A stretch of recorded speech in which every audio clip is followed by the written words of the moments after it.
10th tome, Western Tantra of the Hyperborean Wisdom A. When one should not follow the tantric path in the preceding commentaries, we have set forth the family test that makes it infallibly possible for the Western Virya to establish when he can resort to the sexual techniques of tantrism without danger. We have already stated when one should not do so, when there are external relationships with blood relatives. But someone may ask, what do the effective relationships between relatives have to do with the sexual practices that we will carry out with our partner? Whoever asks this question surely forgets that the exoteric objective of all yoga, and also of Tantra, is to awaken Kundalini, and that Kundalini, as a logos, has the power to recreate the bodies of the Virya. Only the one who, like der wild Jäger, is ready for anything and nothing ties him to the work of the demiurge can aspire to mutation. But, if there are external relationships with relatives, it signifies that the Virya is karmically tied and plays a role in the drama of life, and, what is worse, his body only constitutes a part of the familial archetype. And no one can immortalize a part of the microcosm. When Kundalini awakens, her verb will describe the familial archetype and affix its parts. If the Virya has his relatives outside, then Kundalini will only recreate as far as the consciousness goes and affix that part of the familial archetype that the Virya believes himself to be. This result is inevitable because Kundalini, as a reflection of the demiurge's logos aspect, has the secret mission of harmonizing the microcosm with the macrocosm, man with the plan, and will never alter, by herself, a karmic relationship like that which the external relationships with the relatives entail. The consequences of awakening Kundalini vary considerably, depending on the degree of the lost Virya's confusion, and range from a benign fusion with the demiurge in the Sahasrara Samadhi to the familial archetype's annihilation of the physical body by choice, which will attempt to evolve through the other relatives. This last possibility will cause surprise because, naturally, one always thinks that he is the best or most evolved of the family, but the familial archetype may not be of the same opinion. In any case, Kundalini will always conduct herself according to her secret directive to harmonize and affix in order to maintain or re-establish the synchronism of the microcosm's rhythms with the macrocosm's plan. Alice in ourselves the entelchi of the familial archetype? No. Because everything that we have said about Kundalini refers to her being Ladala, to her secret directive, and we have yet to say anything about the manner in which one should proceed with the igneous verb during tantric practices. The purpose of awakening Kundalini is only a tactical action, a means, in order to concretize the strategic objective of the return to the origin, just as the Hyperborean Wisdom teaches every Virya sadhaka. We already affirmed when one should not practice tantrism, when there are external relationships with relatives and the Virya is linked to the process of the familial archetype. And we explain why. It is necessary to reintegrate the familial archetype in order to prevent the Kundalini from recreating only a part of it. But this is but one aspect of the difficulty, and, if you will, the minor one. The greater problem constitutes the fact that he who suffers from the illusion of external relationships will not be able to distinguish Kali. And the perception of Kali is necessary a priori to the tantric praxis because it constitutes the fundament of the Hyperborean restoration that must be performed in the nature of the microcosm in order to achieve its transmutation. The Hyperborean Wisdom teaches, on the other hand, that Kali only loves he who is complete and one in himself. We will soon see the importance of this affirmation. There is a third aspect of the difficulty of suffering exterior relationships, which is the following: the Virya who loves or hates his relatives is prone to love the woman of flesh with the heart, i.e., to contribute to the process of the lady archetype. This propensity comes fundamentally from karmic relationships, which determine the type of the destined partner, from the blood confusion, which has caused the forge hashing of the Hyperborean woman, and from the partition of the familial archetype, which prevents distinguishing Kali. B. The tantric decision of the Western Virya up to here, we have reviewed, in some depth, when tantrism should not be practiced.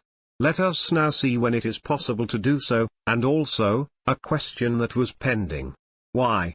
Let us suppose that the Virya Mengano has succeeded in reintegrating into himself the familial archetype, eliminating, by reciprocal identification, the external relationships, i.e., the illusory effects that were keeping the relatives outside. Accelerate its evolutive process in order to concretize its entelchy. Being complete signifies having loosened the karmic ties, a situation that the familial archetype will only permit if it can continue to evolve, because, otherwise, it will resort to the devas of death in order to get rid of the out-of-control virya. Mangano knows this risk but has chosen the tantric path of the lay hand in order to march toward the origin, and that is why he sets out to fulfill the ritual of the 5 defiances. Mangano is a Western virya and his way of proceeding is inspired by the Hyperborean wisdom. That is why, although undoubtedly tantric, his acts are conducted according to a symbology more ancient than that of the Kaula school, but adapted to the circumstances of the West and its relationship with the end of the Kali Yuga. There is a concept of the Hyperborean wisdom that we will develop in depth later, but which is worth mentioning now because it justifies this apparent departure from tantric orthodoxy and also explains the difficulties that the viryas of the West have in professing Eastern philosophies. It is that of geochrony. Geochrony is the property that the earth possesses to influence the historical time of the peoples who inhabit determinate places. Thus, it turns out that not all human communities are in the same relationship with regard to the Kali Yuga, but that India, for example, is further away from the end of the Kali age than Europe. There is a whole path of the Kali Yuga, which begins at the South Pole and ends at the North Pole, but which slithers around the planet following certain tectonic lines, and we refer to this path when we say, for example, in the 4th century, the Germanic people advanced toward the Kali Yuga, etc. The important thing now is to keep in mind that the Tantra of India and Tibet, the Kaula, and even the Kulamarga have lagged behind in relation to the geochronic rate of the West because the West is closer to the end of the Kali Yuga than the East. That is why, in the 20th century, the Thula Dzulshas developed its own tantric yoga, which was internally used in the initiations of the SS Black Order. The concepts that we are offering, and those that we will give in relation to the supposed ritual of Mangano, come from that Western yoga of the Thula Dzulshas and from the Hyperborean wisdom. We have preferred to avoid references to Hindu Tantra because we would get lost in clarifications and commentaries, since the Easterners, nowadays, do not see concepts as elementary as this with clarity. If the Kula path, as the Tantras declare, is the search for an absolute gnosis, we ask ourselves, how can they believe that the demiurge Brahma, with whom they propose the fusion of samadhi, is going to permit it without punishment? Gnostics, etc. There is a great confusion in current Tantrism, and that is why it appears tinged with devotion and ritualism, which disfigures the Luciferic and warrior meaning that it should exhibit in its character as a Hyperborean way of liberation for the Kali Yuga. We will follow another path. We will cross over a bridge that bypasses part of the confusion because it is based on the purity of the ancient wisdom, on the one hand, and on the other hand, on the concrete reality that a Western virya, Mangano for example, must face daily. See, the ritual of the 5 defiances. The ritual of the 5 defiances consists in drinking wine, eating meat, fish, and parched grain, and practicing coitus or maithuna. In each one of these acts the sadhaka defies the demiurge, in the first 4 symbolically and in the last one concretely. Before performing each of the 5 defiances, one must meditate on its symbolism so that the ritual represents a true individual act of war.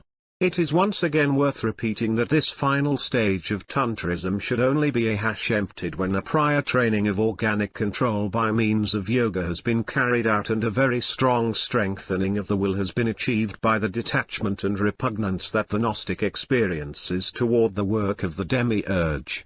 When the virya is ready for anything, and exhibits an unwavering warrior resolve, he can now face the family test in order to gather together the pieces of his soul that are scar-hasherid in the world. If he triumphs in this test and succeeds in reintegrating the familial archetype in his interior, he will have, then, arrived at the gates of the mystery of Amor. Let us say that it is perfectly possible to avoid the confrontation with this mystery and seek liberation by another Hyperborean way. But if the virya possesses an absolute valor, and feels capable of finding himself again, perhaps he will dare, like Mangano, to perform the ritual of the 5 defiances. Because this ritual has the objective of transmuting the body of the Sadhaka, also having completed the reintegration started in the family test, incorporating, into the microcosm, the symbols of the primordial treason. The meaning of the ritual is, then, to in.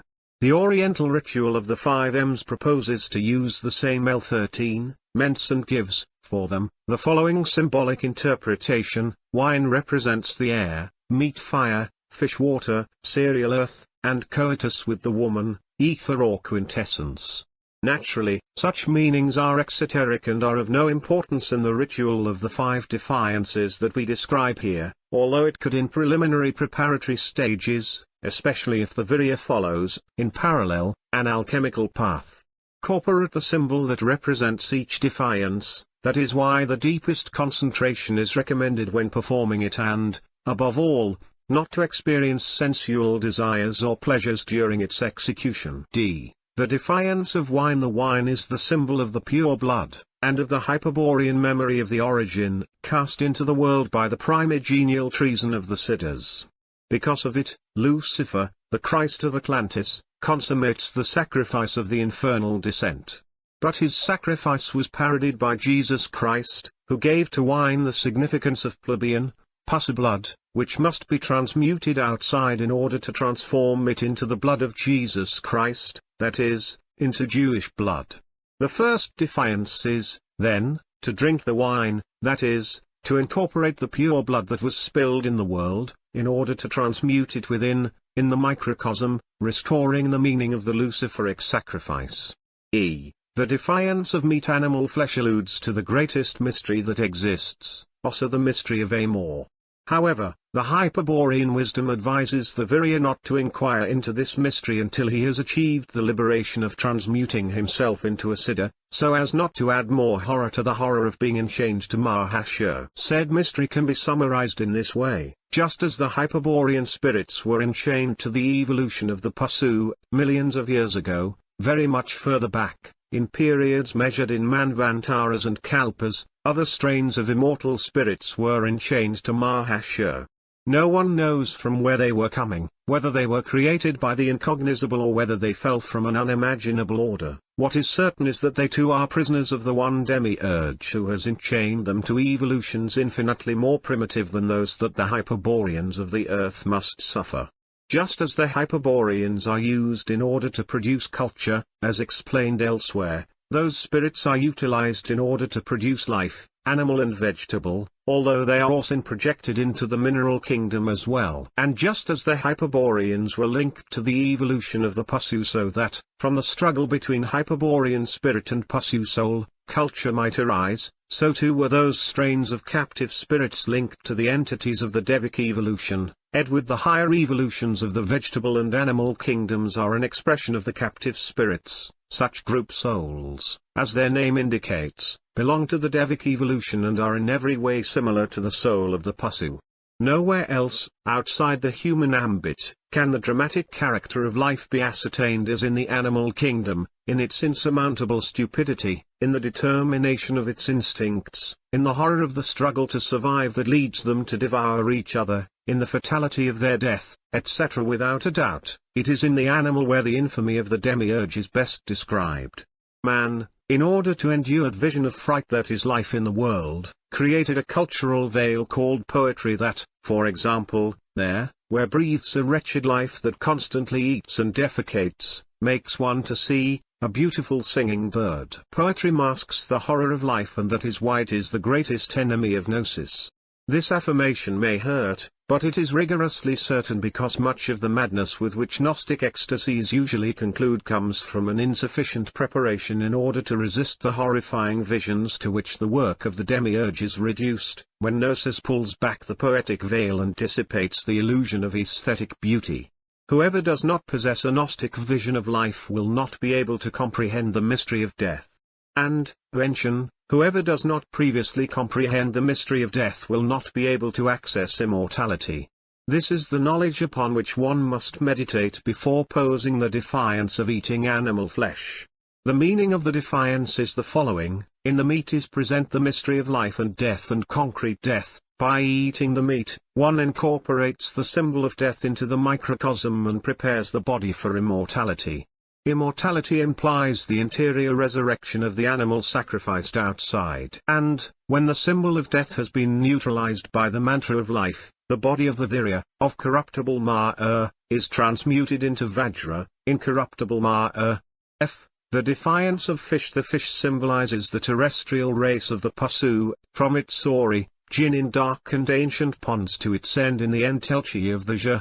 In truth, the monad of the Pasu was a fish in the lunar chain and 14 sus Christ Hebrew archetype. The entire history of the Pasu is Rai Hashen in the fish. Eating the fish incorporates into the microcosm a symbol that is an expression of the Manu archetype and that has the mission of affixing from within the limits of the familial archetype.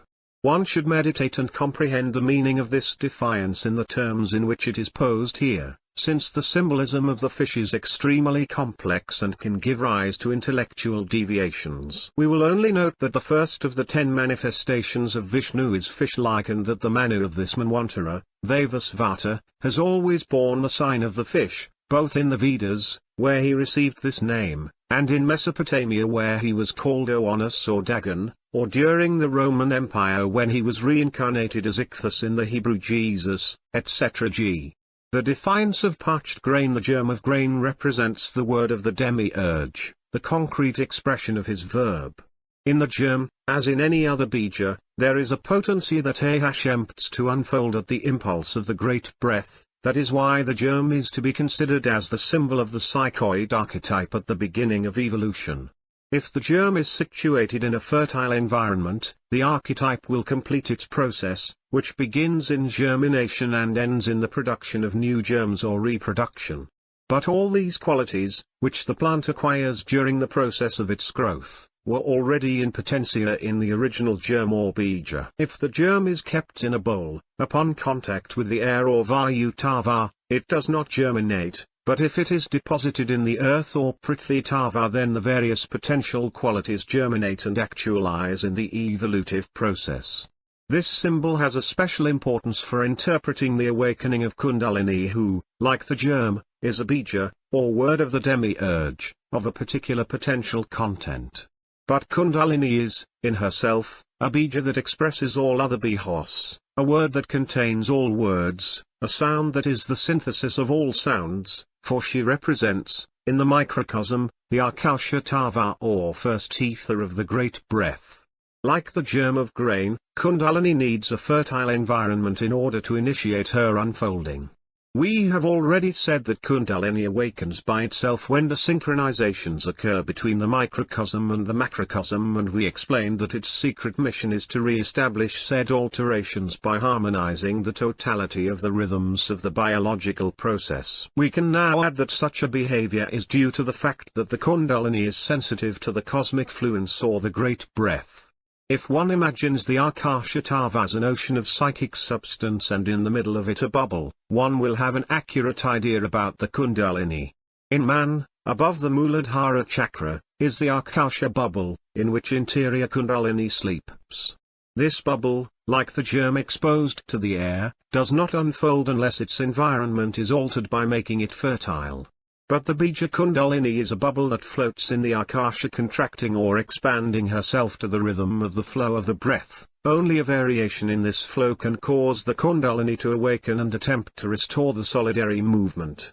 The Akasha possesses the dimensions of time and space and, therefore, by altering said dimensions it is possible to awaken Kundalini. This is the principle that is used in the Hyperborean strategy.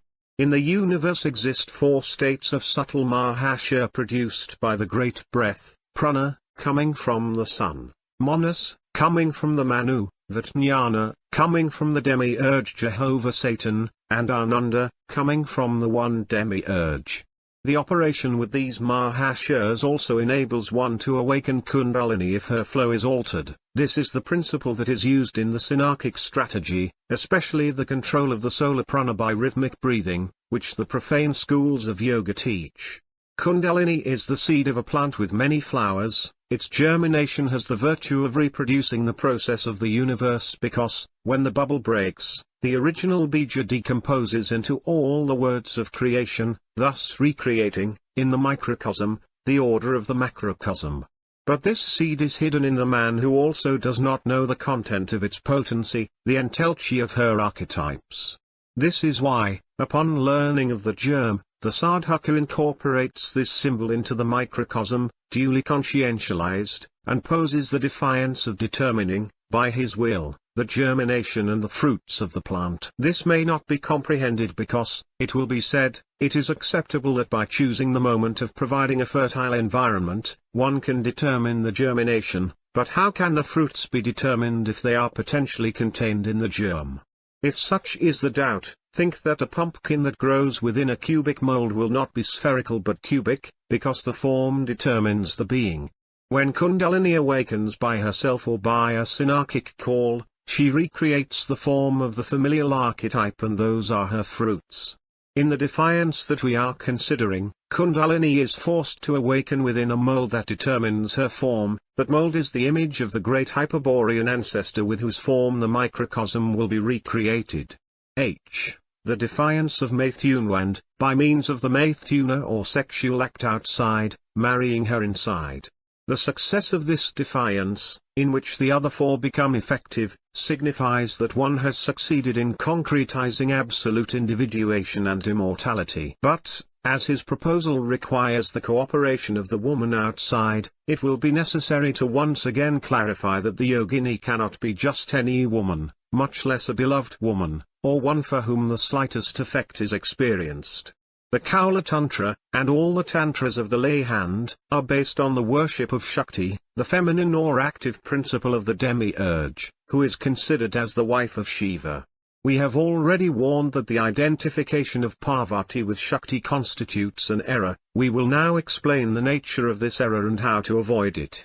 At the beginning of a cycle, when the pralaya or night of Parabrahman concludes, the demiurge lies still unmanifested, sunken into the cosmic abyss. There is absolute unity.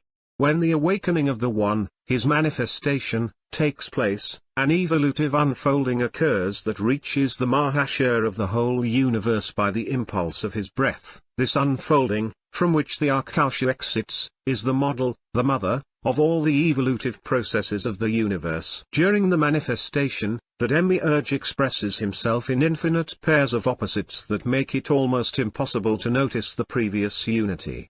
But it is only an illusion, Maya. The unity has not been split because it lies behind the veil of duality, as know well the Gnostics who manage to reconcile the opposites in the microcosm and transcend toward the single principle. That is why it is useless to discuss the duality or unity of the demiurge, both concepts being the expression of different moments of his behavior, i.e., different phases of his cycles of manifestation, of his nights and days.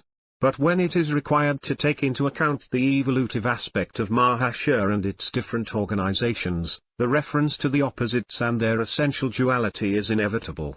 Then, for the sake of simplicity, and without forgetting that we are dealing with a second state in the nature of the demiurge, we speak of great opposite principles, yin and yang, good and evil, masculine and feminine, etc. Religious systems derived from such considerations, like all that is religious, imply Gnostic degradation, an exoteric fall, especially if the opposites have been personified and give rise to a devotion on the part of priests and worshippers. For example, the three pairs of opposite principles that we have mentioned give rise, respectively, to the religions of Taoism, Zoroastrianism, and Hinduism, and in all three, establishing a transcendent contact with the unity in which the multiple dualities are resolved. But such a contact is not by way of fusion with the One nor by any kind of identification with the demiurge, but by the comprehension of the interior unity of the microcosm in which the macrocosm is reflected. This comprehension is a pure knowledge, a gnosis, which enables the Virya, Osa and infinite horror, to overcome the manifestation and to reconstruct the unity of the demiurge and thus, in a vision of madness, to verify his folly and intrinsic malignity. However, Osa the horror, comes about the discovery of the true God, he whom it is not possible to know from the abyss. All gnosis ends there, in the certainty of the incognizable, whom it is not possible to transcend by knowledge, and, for that reason, it is necessary to create him with the power of the Spirit. The Vril offers this absolute possibility. Duality is, then, mere appearance, but an extremely consistent appearance as long as one does not access the definitive gnosis that enables one to transcend it. In the confused state of the lost virya, or during the transition to the state of awakened virya, one starts from a differentiated perception of reality and its rational decomposition into pairs of opposites. One thus arrives at the concept that the manifestation is based on a primitive dualism that, in Hinduism, is personified in the male figure of a god and in the female figure of his wife or Shakti. Analogically reduced in this way, the supreme principles can be reconciled in the matrimony of the gods, fusing themselves into the original unity or engendering other manifestations, also dual. But, in the myths in which the principles are female and male, one sees the cultural conforming action of the Hyperborean spirits combined with the rational emotional mechanics of the animal man or Pasu. Shiva and Parvati are just that, cultural images produced by the Hyperborean blood memory, adapted in order to represent the supreme principles by the Pasu's rationality. Shiva is the remembrance of the gallant lord, Lucifer. His wife Parvati can be none other than the extraterrestrial partner of Lucifer, Lilith. Tantrism, which is, as has been said, a Gnostic system, has exoterically fallen off the interpretation of its secret texts made by the dualists of Buddhism. They, who propose fusion with the One, identified, in the microcosm, Shiva with the familial archetype and Parvati with Shakti, i.e., with Kundalini. In this interpretation, the awakening of Kundalini, and its ascent to the Angya chakra, signifies the matrimony of Shiva and Shakti. But, as it is easy to deduce also all that has been exposed about the familial archetype and Kundalini, this matrimony is nothing more than the recreation of the microcosm in harmony with the macrocosm, and the definitive subjection to the plan of evolution, i.e., to the process of the Manu archetype. This is not, precisely, the objective of Gnosis. In order to avoid nirvana and to concretize the aim of absolute individuation, it is then necessary to re-establish the ancient esoteric meaning of the tantric symbols. Only in this way will it be possible to comprehend the ritual of the five defiances. For the Sadhaka Mangano, the recreation of the familial archetype as a model of the microcosm, by the Kundalini, constitutes a catastrophe. On the contrary, he will procure to identify himself with the great Hyperborean ancestor, at the culminant moment of the Maithuna, in order to immortalize, with his form, the microcosm. And this Hyperborean restoration is the declared objective of the fish defiance. Let us see how one proceeds for its achievement. We said that Kundalini sleeps in a bubble of Akasha, above the Muladhara chakra. That bubble is, in symbolic language, the primordial egg that contains the germ, the seed, of the undifferentiated potential Shakti. Kundalini Shakti is a reflection, in the microcosm, of the first bija Sharid by the demiurge upon initiating manifestation and his consequent separation into pairs of opposites. That is why we say that she is the verb, the plasmating logos that recreates the plan, bija of Bihos, word of words. But while she, as a logos, possesses the principle of all forms, what is her own form, the prior and first, the ontological and ontic synthesis of all that exists, the form of forms? It is necessary to respond to this question before breaking the egg of Shakti, because otherwise, just as it happened when opening Pandora's box, countless evils may befall the ignorant man. Let us make note in passing that the failure or ignorance to answer the previous question is the cause of what we have denominated awakening of Kundalini by her own means, for although this awakening is achieved through yoga, if one neglects the formal knowledge of the Bija Kundalini, one will inevitably lose all control over her plasmating power and will end up succumbing to nirvana. The Gnostic does not seek to annihilate his ego and does not renounce action. On the contrary, he strengthens his ego by strategically directing the will to act. That is why, in the Gnostic, it is the ego that awakens Kundalini, determining her form. We are not speaking of her essence, which is feminine and actively manifests as a logos, but of the form that, as Shakti, the Kundalini will adopt during her manifestation. If one ignores the previous question, something that occurs in the exoteric schools of yoga, then Kundalini, upon awakening by her own means, adopts the form of the primordial mother, whose archetype reads into the genetic memory of the Pasu. The idea of the feminine principle as mother is linked to the separation by sexes of the androgynous animal, the ancestor of the Pasu. Certainly such an idea has nothing to do with the Hyperborean wisdom, since the captive spirits have no mother and their sexes, as was said elsewhere, are not related to a reproductive function. To leave Kundalini free to her own form is to permit Parvati to be identified with Shakti, the wife with the cosmic mother. It signifies the recreation, the rebirth, in the microcosm, of the Manu archetype, its entelchi, and, consequently, the defeat of the spirit in its aim of inversely transiting toward the origin. There are no shortage of Viryas who, instead of the longed-for liberation from material enchainment, end up even more sunken into Mahashya due to an incorrect and exoteric practice of yoga. And the so-called devotion or worship that is demanded toward Shakti has much to do with this result. This emotional lassitude is denominated strategic disarmament because the awakening of Kundalini as the mother catches the Virya in a state of total helplessness, worship, and leads him to succumb in the Manu archetype's process. Let us see what the esoteric procedure must be for the fish-tantric defiance to culminate in the spiritual liberation of the Virya. It is the ego that plasmates the first form of the plasmating logos. This is achieved by projecting, onto the egg, the form of Lilith, who is not a mother but the spiritual wife of Lucifer and the general prototype of the Hyperborean woman. It should be expressly clarified, in order to dispel any error, that Lilith is not an archetype but a Hyperborean blood memory. The problem, in order to comply with such an operation, is the following: how can a lost Virya, who has not yet succeeded in perceiving his Mina, project the image of Lilith, whom he has certainly forego Hashem because of the blood confusion? That is precisely why the Maithuna is established, the sexual act with the woman outside, so that, from her, the image of Lilith emerges and is introjected within, recognized by the ego, which in turn will project it on the egg, awakening and plasmating the form of the Hyperborean woman in the Kundalini, thus recovering, within, the wife of the great ancestor.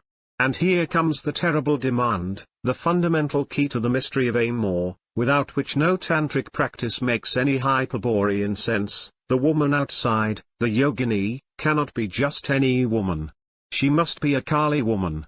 The Eva woman and Kali woman. We previously required not to love the woman of flesh with the heart. Now we know that in addition to not being loved, the exterior woman must be a Kali. There are, then, two classes of women, the Eve woman or woman of flesh and the Kali woman.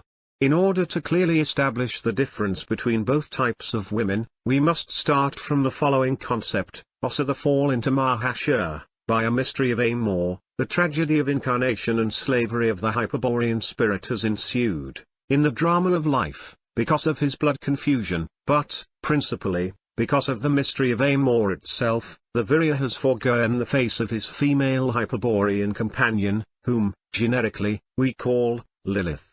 This forgetfulness can only be described as a primordial madness, and while some ways of liberation enable the Virya to transit the inverse path in solitude, Tantrism, on the contrary, demands the prior remembrance of the face of the betrothed in order to plasmate, with her form, the egg of Kundalini Shakti.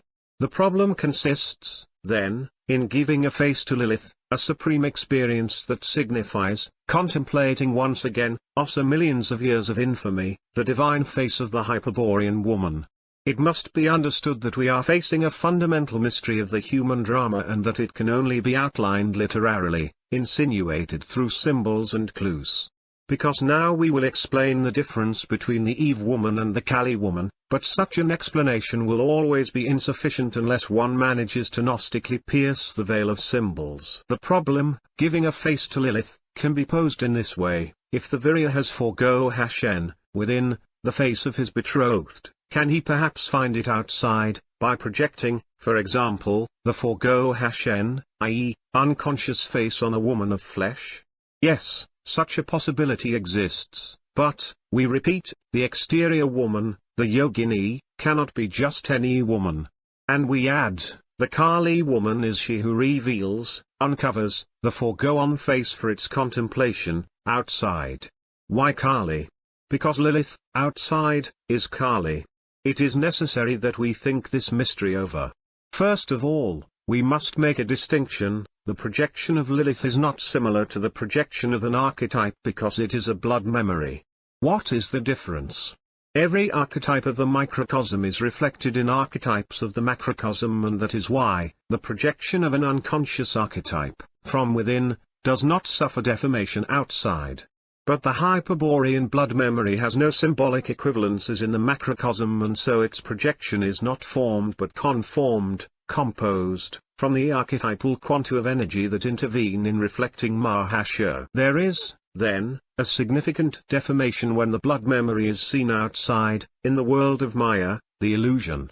In the case of the beautiful face of Lilith, we must assume that the deformation is atrocious given that it, outside, has been transformed into the fierce image of Kali, the Black One. Yet the lost Virya has no choice, if he has hashed the madness of hashing the beautiful face, but to discover it, to find it again, in the world, transformed into a terrible deity, and to love her so. Kali is an image of madness because it has been a madness to forget Lilith. The Western sadhaka, in seeking Kali in the world, is faced with the madness of contemplating her black face and witnessing her frenzied dance. That is why the Hyperborean wisdom advises against posing the fish defiance unless one is willing to love Kali. But here by love, we mean something different from the courtly love that we have already previously defined. To love Kali means to transmute the Kali woman's hatred into a cold fire that will forever freeze the sadhaka's heart. But how can this affirmation be grasped without knowing the Kali woman? We are referring to a great mystery by means of symbols, insinuating words that perhaps provoke an intuition, but the truth can only be known through struggle and confrontation. In the West, it will not be easy to find the Kali woman if she is sought with a mind loaded with dogmas and prejudices, with a heart sensitive to Christian morals, feeling hatred or love toward the family, i.e., experiencing affective relationships. The Tantrika is the toughest of the Viryas, tough among tough, and no one can transit his path if he is softened by Western culture or is sensitive to the illusions of life, that is, if he can still be captured by cultural facts and incorporated into the dramatic process of the psychoid archetypes. Why so many warnings? Because the Kali woman can only be distinguished by her attitude towards sex, and sex constitutes a taboo in Western culture, i.e., a preeminent cultural premise, which currently conditions the judgment of persons. If we assume that we have overcome the cultural barriers that would prevent us not only from distinguishing the Kali woman, but also from accepting her as an initiator, we will be able to consider her psychological profile, the only form that we have in order to recognize her. In effect, within the confusion that reigns in Western societies, the Kali woman must be located starting from her sexual conduct, a requisite that will be difficult to fulfill unless revealing psychological elements are laid out. We will give some of such elements and attempt to describe the psychological profile of the Kali woman by alluding to her most salient traits, but, no doubt, these will shock Christian morality. First of all, let us say that if the Kali woman is indispensable for the Maithuna of the fish defiance, it is not necessary for her to know that she is. In fact, it is convenient that the woman knows nothing of Tantrism, nor of what is expected of her, in order to avoid her simulation of spiritual states or any predisposition toward the Maithuna outside of the strictly sexual. If one has a Kali woman, it is not important what she thinks, her presence alone ensures the success of the fish defiance. On the other hand, it must be declared from the outset that, also the Maithuna ritual, if it has fulfilled the objective of awakening the sadhaka, it is advisable not to see the Kali woman again. All these conditions tell us that the Western sadhaka must prepare himself alone in order to pose the 5 defiances, and that the fish, the Maithuna, must be practiced with a previously chosen Kali woman, who will be unknown, i.e., of no or almost no dealings.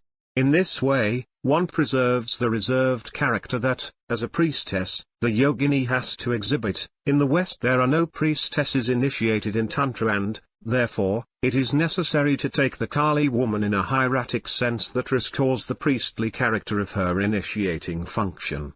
Let us now see what the most salient traits of the Kali woman are. In the East, it is affirmed that the Kali woman is a prostitute, but there, of course, the word prostitute alludes to a different meaning than that of sex for money, which is given to it in the West. There is a concept, unknown in the West, of a sacred prostitute in order to define a certain class of priestesses who, on determinate dates, officiate the tantric initiation of the sadhakas by practicing the maithuna. But such priestesses, although they copulate with different men in each initiation, do not do it for money, pleasure, or any other motive of material interest, but for the religious objective of representing the wife of Shiva during the magical weddings celebrated in the chakras of the sadhaka. What is unknown in the West is that sacred prostitution is not simply a practice that can be taught and learned by any woman, but that the gurus specially select the women who will take the priesthood in order to detect, with exactitude, the Kali woman. This subject is so unknown that many people find it difficult to accept the fact that a Kali initiate can tell if a woman is fit to be a sacred prostitute just by observing her eyes, even if she is a girl. The incomprehension that this subject produces demonstrates the tremendous difference that exists between the Western and Eastern mentality, with esoteric disadvantages for the former. To observe her eyes is not a euphemism, but a literally transcribed truth, for in the eyes of the Kali woman, there is, engraved, a sign of death. Whoever does not know how to read this sign, especially the Western sadhaka, must distinguish the Kali woman, as we already said, by her sexual conduct. How? Because there is something special in her sexual conduct that the Eve woman does not possess and which is perfectly explained by the Eastern concept of the sacred prostitute. In effect, the Kali woman is a prostitute, but this word does not allude to the flesh trade, but to a particular attitude toward the man's semen that only they possess and that, in the West, is very characteristic of true prostitutes, those who make love for money, as the commonplace goes, but which is by no means exclusive of public women but which also occurs very frequently among honest women, i.e., those who copulate as much or more than harlots but do not do it for money. Be that as it may, what is important is that the Kali woman shows a particular attitude toward the man's semen that characterizes her, which is innate, i.e., not acquired by learning, and which can be anticipated if one knows how to read the sign of death that is engraved in her eyes. We will synthetically express what such an attitude is, but one will have to reflect much on it because here, concealed, is one of the keys to the mystery of Amor. The Kali woman is she who attempts to extract, by any means, the semen from the man. It is because of this characteristic that the Eastern sadhakas must submit themselves to a rigorous physical and mental preparation in order to control seminal ejaculation during the maithuna. It is not only a mahashya of seminal retention and inverting the direction of the orgasm, but of overcoming the whole powerful force of will that the Kali woman applies in order to take possession of the semen and exteriorize it in the world. In order to complete the concept, it is necessary to see, in the Kali woman's attitude, a dissociation of pleasure and sexual function. For her, pleasure is not usually the culmination of the sexual act, a kind of reward for a well-done gymnastics, but, on the contrary, there is an eternal dissatisfaction in the Kali woman that constitutes one of the motives of her prostitution. It is not that the Kali woman does not experience the pleasure of orgasm. Her dissatisfaction does not have a physiological origin but a psychological one, and we would even dare to say spiritual, if we knew that we would not be misunderstood and that it is known what class of woman that we are talking about. From all that we have said about the Kali woman, it is in the dissociation of pleasure where the fundamental difference with the Eve woman should be sought. The Lahashia's principal objective in sex is the search for pleasure, and it will never occur to her, except circumstantially or because of some perversion, to provoke anything in the man, much less to harbor, at all times, the intention of extracting his semen. Consequently, the Eve woman usually gives herself to the sexual act in a totally passive manner, expecting to receive pleasure. The Kali woman, on the contrary, is totally active and lucidly goes through the maithuna attempting to provoke the masculine orgasm. These passive and active ahashitudes of Eve and Kali are related to certain ancient myths that the Hebrews expurgated from the Genesis accounts of Atlantean origin that Moses picked up in Egypt.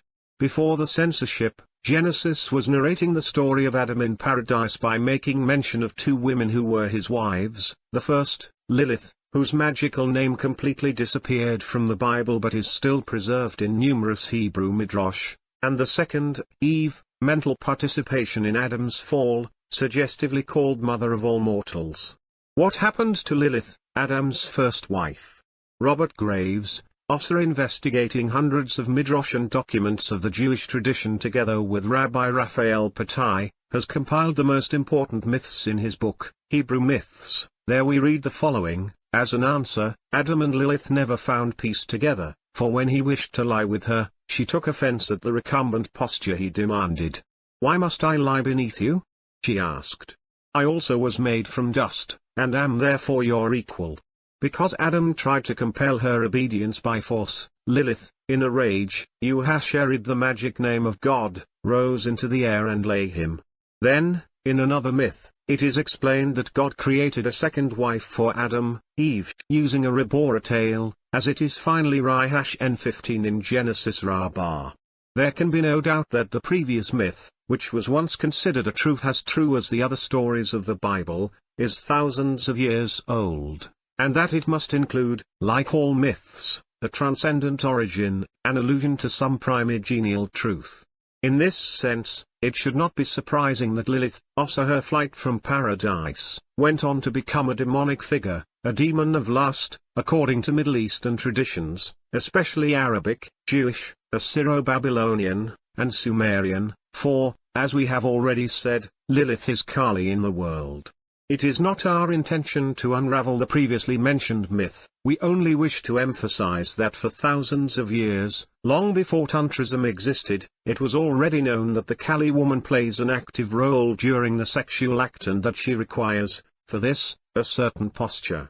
And that is why the Western sadhaka has no need to study the Kama Sutra in order to establish their position during the Maithuna. The woman below, in a passive ahashitude, corresponds to the Eve type, and the woman above, kneeling, in an active ahashitude, clearly expresses the Kali type.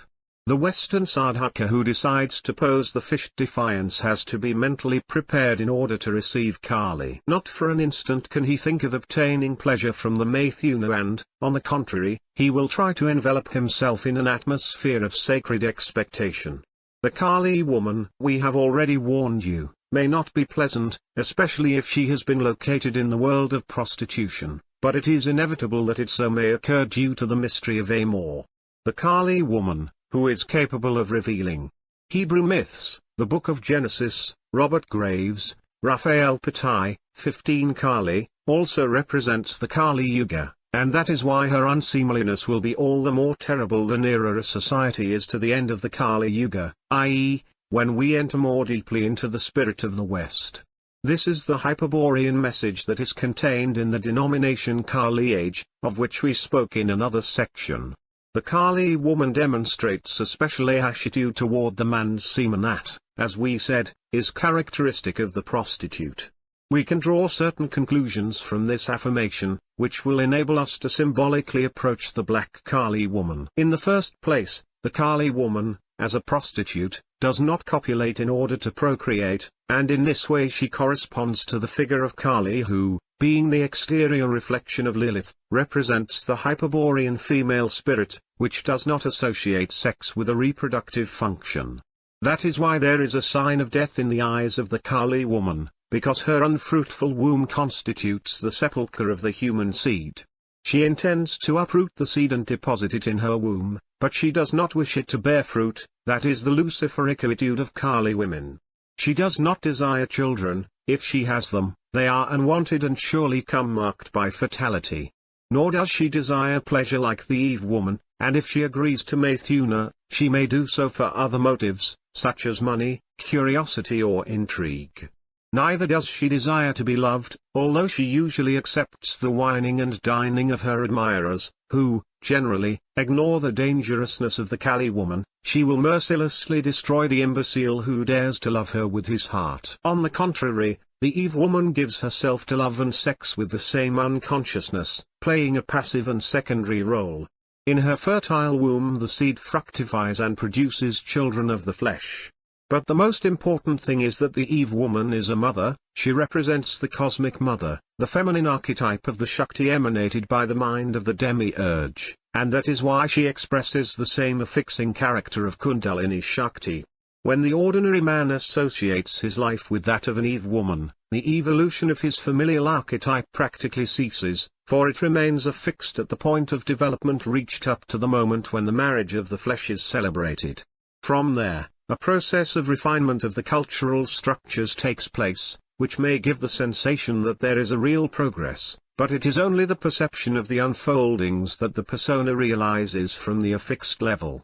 The Eve woman, being a mother, affixes her husband to a determinate evolutive level of the familial archetype, but this does not worry anyone because people, out of fear, do not wish to progress too much in the development of the archetype, preferring instead to keep themselves within the formal limits to which the glance of their woman of flesh confines them. The Kali woman manifests a particular predilection for destroying the work of the Eve woman, whom she despises, using, for this purpose, the power of her sign of death.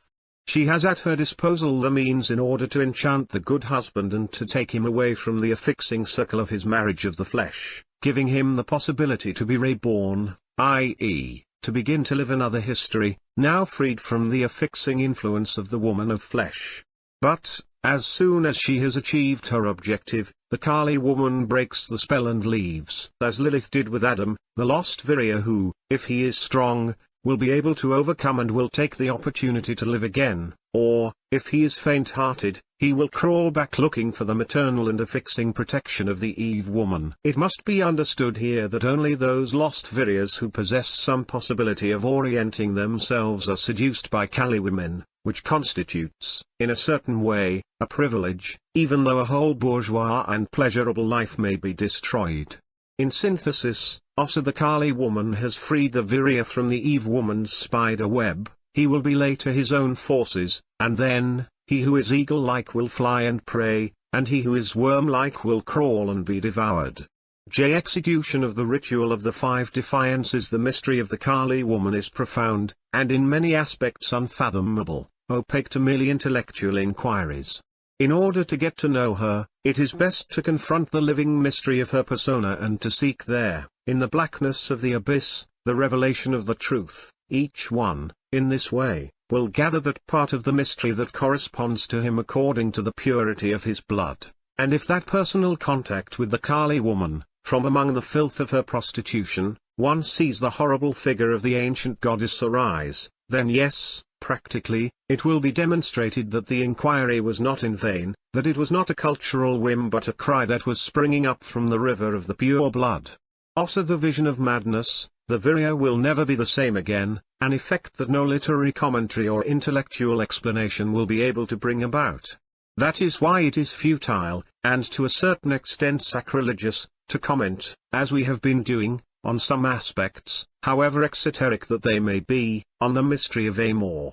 We are persuaded beforehand that the esoteric truth will always remain hidden behind the symbols, in such a way that our intention is simply to approximate the mystery, so that it, like a gravitational mass, attracts the consciousness of the Virya with an irresistible force. Rebel mystery of Amor, the esoteric essence of which lies beyond, far beyond words and symbols. Now it is our turn to complete the description of the fish defiance, where the previous commentaries and explanations will be summarized and gain meaning, and it does not seem odious to add one last warning. It must be kept in mind that no one can effectively set forth the psychological states of an initiatic experience. The most that one can claim, in this sense, is to show the concrete steps and to allude to the fundamental symbols. What we will do, then, will be to teach a formula for the Western Tantric initiation. But this formula, which the Virya Mengano will follow step by step, will only be unraveled by the one who has transited the previous path, from the family test to the fish defiance, and possesses a heart as hard and cold as Mount Kailas. On the contrary, we discourage anyone who does not meet the required conditions from performing these practices. In the warrior's destiny, there are certain particular moments during which the ancient archetypal symbols come to life and are dramatically inserted into his storyline: apprenticeship, trials, baptism by blood or fire, combat, Bahashla, defeat, reward and punishment, death, etc., are all milestones repeated 1,000 times in similar circumstances by as many warriors. And in each one of such moments, the warrior experiences a characteristic state of mind, especially related to the concrete symbols of which the structure of the facts is composed. Mengano, who is an expert warrior, has already known the joys of triumph, the patience of the besieger and the desperation of the besieged, the fervor of Bahashla, the pain of losing a comrade, the surprise of betrayal, and the 1,000 feelings of love. In the warrior, all the states of mind rest on valor, without ever breaching it. But the valor required in order to pose the fish defiance is greater than that necessary in order to confront any other instance of the warrior's destiny, even the hand-to-hand struggle against a ferocious enemy who attempts to take one's life. It should, then, deceive no one if we declare that Mengano's state of mind is one of serene expectation, of an almost religious disposition in the face of the imminence of the mystery. Beneath the serenity of the soul's waters lies the steely depths of an unshakable valor, indispensable, moreover, when one has decided to resolve the mystery of aim or by way of tantrism. 16. Whoever does not know the expectation of aim or will not be able to comprehend the state of mind that the sadhaka must keep when posing the fish defiance. In the East, in order to overcome the mystery of aim or, the esoteric essence of which lies beyond, far beyond words and symbols. Now it is our turn to complete the description of the fish defiance, where the previous commentaries and explanations will be summarized and gain meaning, and it does not seem odious to add one last warning. It must be kept in mind that no one can effectively set forth the psychological states of an initiatic experience. The most that one can claim, in this sense, is to show the concrete steps and to allude to the fundamental symbols. What we will do, then, will be to teach a formula for the Western Tantric initiation. But this formula, which the Virya Mengano will follow step by step, will only be unraveled by the one who has transited the previous path, from the family test to the fish defiance, and possesses a heart as hard and cold as Mount Kailas. On the contrary, we discourage anyone who does not meet the required conditions from performing these practices. In the warrior's destiny, there are certain particular moments during which the ancient archetypal symbols come to life and are dramatically inserted into his storyline: apprenticeship, trials, baptism by blood or fire, combat, Bahashla, defeat, reward and punishment, death, etc., are all milestones repeated 1,000 times in similar circumstances by as many warriors. And in each one of such moments, the warrior experiences a characteristic state of mind, especially related to the concrete symbols of which the structure of the facts is composed. Mengano, who is an expert warrior, has already known the joys of triumph, the patience of the besieger and the desperation of the besieged, the fervor of Bahashla, the pain of losing a comrade, the surprise of betrayal, and the 1,000 feelings of love. In the warrior, all the states of mind rest on valor, without ever breaching it. But the valor required in order to pose the fish defiance is greater than that necessary in order to confront any other instance of the warrior's destiny, even the hand-to-hand struggle against a ferocious enemy who attempts to take one's life. It should, then, deceive no one if we declare that Mengano's state of mind is one of serene expectation, of an almost religious disposition in the face of the imminence of the mystery. Beneath the serenity of the soul's waters lies the steely depths of an unshakable valor, indispensable, moreover, when one has decided to resolve the mystery of aim or by way of tantrism.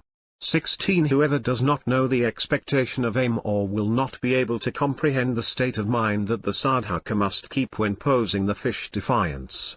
In the East, in order to overcome such a difficulty, it is required to worship the goddess, discovering her in the Shakti, i.e., in the Yogini. But this sacred admiration is even less known in the West. That is why it is perhaps worth clarifying that during the expectation of Amor, one experiences a modest and chaste affect, like the love for a sister or a bride, which cannot be tinged even for an instant with the fire of a passion, the origin of which is the desire to physically possess the woman. This lahasha passion we call animal, proper to the nature of the pasu.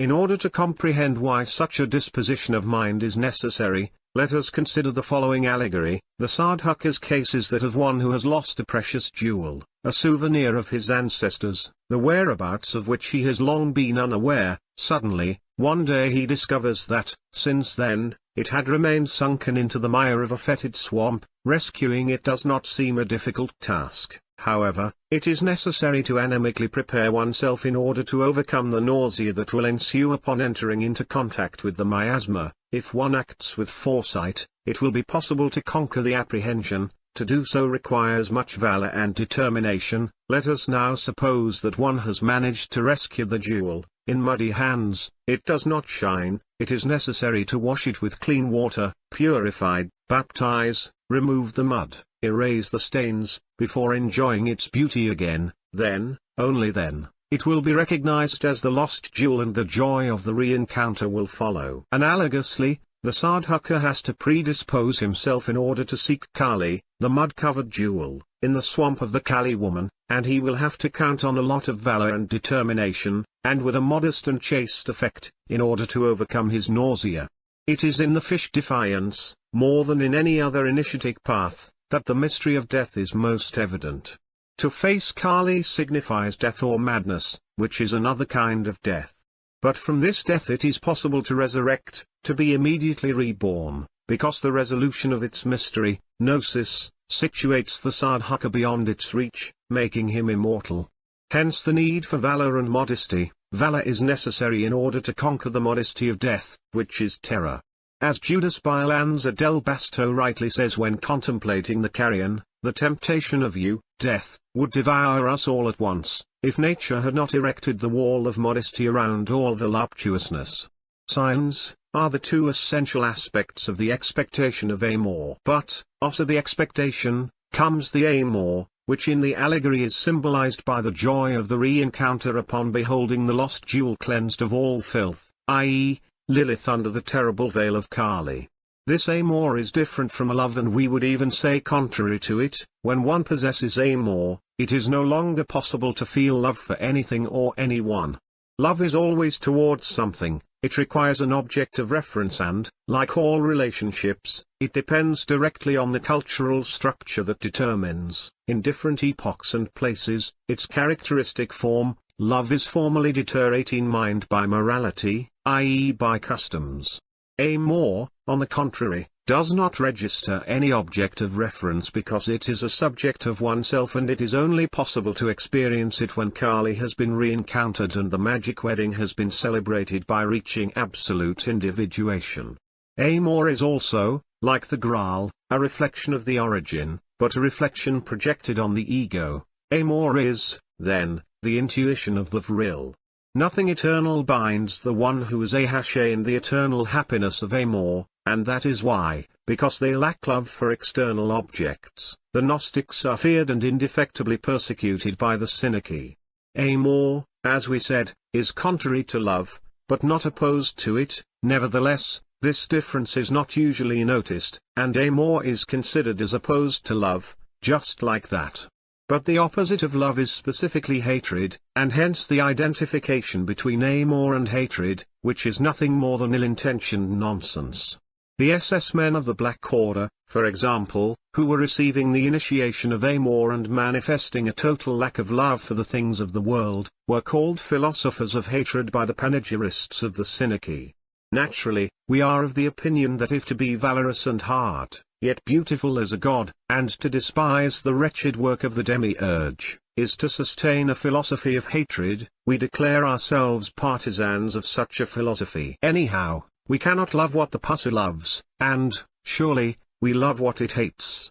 The Sadhaka Mangano, an ancient warrior, has already drunk the wine of the pure blood, has eaten the meat, fish and cereal, and has meditated deeply on the esoteric meaning of these defiances. And, as a product of such meditations, he has animically predisposed himself in order to expect the aim-or. Next, let us look at the tantric formula that Mengano uses when posing the fish defiance. With a Kali woman, who is also a real prostitute, he has agreed, for a sum of money, to participate in the Maithuna and has led her, for this purpose, to a suitable environment, i.e., to a place where it is possible to take a bath and lie naked for as long as necessary. There is no effect between Mengano and the Kali woman, but the former has not ceased to lavish her with attention and share her from the very moment at which they closed the deal, celebrating her beauty and showering her with symbolic gifts, flowers, perfumes, bracelets, cosmetics, etc. And also promising future encounters in which his generosity will be even greater. While the Kali woman waits naked on the bed, regaling herself with the idea of fleecing the unwary sadhaka, he takes a bath during which he intensifies the expectation of a more state of mind, which we have already defined. Before #ing out of the bath, Mengano goes over the pieces of the familial archetype, Zutano, Montano, Bolano, etc., making sure that he is complete in his interior. When he perceives the unmistakable sensation that the flow of his river has multiplied, only then does he enter into the room of the Kali woman. The eyes of the Gnostic pierce the illusions of the world in order to see other realities that lie beyond the cultural veils, i.e., beyond the strategy of the great deceiver. But that gaze brings to the consciousness dramatic images that reveal the presence of the demiurge in every atom of Mahashur. It will no longer be possible for the Gnostic to contemplate nature as a landscape because the process of the psychoid archetypes that sustain it unfolds before his acute sight. That is why, upon observing the naked Kali woman on the bed, the sadhaka cannot help but think of the swamp that hides the jewel lost in the past under the filthy mud. O blackness of body and soul! In what depths will we find the light of the foregoing truth? In that prostituted body, behind that degraded will, under that carnal beauty that vanishes, showing the corruption on which it rests, there, see all of you, is hidden the goddess of death. We come to her in order to love her and to overcome the misery of life. O Lucifer, give us the strength of your green ray in order to resist the vision of the black face. Only in this way will we be able to return to the apple world of the primordial treason. And only in this way, O Lucifer, will we be able to find Lilith again and wed her, in order to set out Azawad, now transmuted, on the inverse path that will lead us to your army of immortal heroes.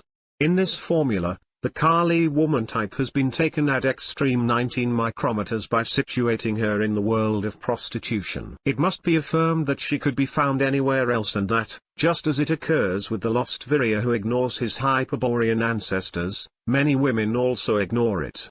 These lost Viryas are unaware that, in the dark side of their souls, inhabits the goddess of death, and that her terrible power enables them in order to sacralize the warrior's love. The contemplation of the Kali woman, for one who has disposed himself to expect the aim-or, produces a sacred admiration, an experience of supreme transcendence, but it is not possible to dwell on it for more than a few moments. The sadhaka Mengano situates himself beside the Kali woman and entertains himself for a few minutes in an erotic game that consists in touching, interiorly repeating certain mantras, her erogenous zones. The purpose of this exercise is not to excite the Kali woman, a remote possibility to achieve in a sex professional, but to gain her confidence for the request of the black kiss. Before explaining what it is all about, it is worth warning again that the Kali woman will attempt to extract the sadhaka's semen by any means, which constitutes a danger, during foreplay, which may cause the sadhana to fail. That is why a great concentration is required, not only in the seminal retention but also in the modest and chaste state of mind, which will avoid being dominated by animal passions.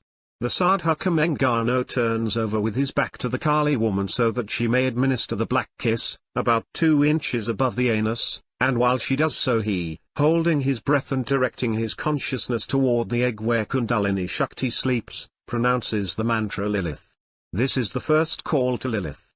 Also the black kiss, the Maithuna should begin. For this, the sadhaka lies down with the lingam upward and requests the Kali woman to place herself in the Lilith position, i.e., on her knees, sea hashing on his body, and to stay that way. In this first part of the 21-22 Mathuna, the lingam should remain introduced into the yoni without the bodies moving, for a fairly long time. The sadhaka's hands, at least at some point, touch the breasts of the Kali woman, but then he places them, with the mudra of the fist, on her navel. It is at this moment when the fate of the sadhana is at stake and the success of the tantric initiation depends solely on the blood purity of the sadhaka. Squinting his eyelids, but not enough so as not to see through them, and trying to prevent the Kali woman from noticing if it is observed, Mengano then performs one of the most delicate steps of his formula. He pretends to be a river. He identifies his consciousness with the liquid current and soon feels himself running, sliding down a channel, converted into a murmuring stream. It should be pointed out that this experience fails if one only sees the river, and sadhana equals tantric practice. 20 does not experience being a river. On the contrary, it is necessary for the consciousness to be liquid and to spill inversely down a channel that has an ever-increasing slope. First, Mengano was a stream of crystalline water flowing joyfully through a low-banked channel. His ego was everywhere, but principally on the surface, placidly contemplating how the grass-covered fields lay behind, alternating, every now and then, with black forests of centennial trees.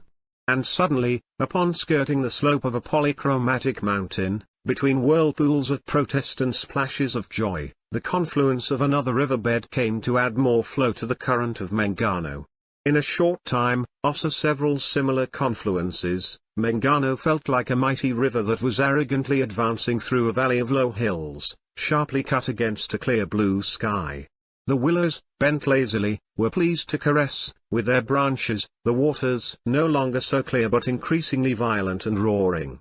Countless days and nights went by while the Mengano River, already very torrential, was still ascending the ancient riverbeds, overturning in thunderous cascades, tenaciously high-hashing the rocks on the banks, sometimes uprooting the weak trees and feeling that the sun was heating up its flow in order to carry away the water, which the refreshing rain was then returning. As the tributary streams were being added, the waters of Mengano were becoming more and more alive. It was no longer only fish, reptiles, crustaceans, hyacinths, ferns, and water lilies. A whole universe of living creatures was inhabiting and being nourished by the river of consciousness.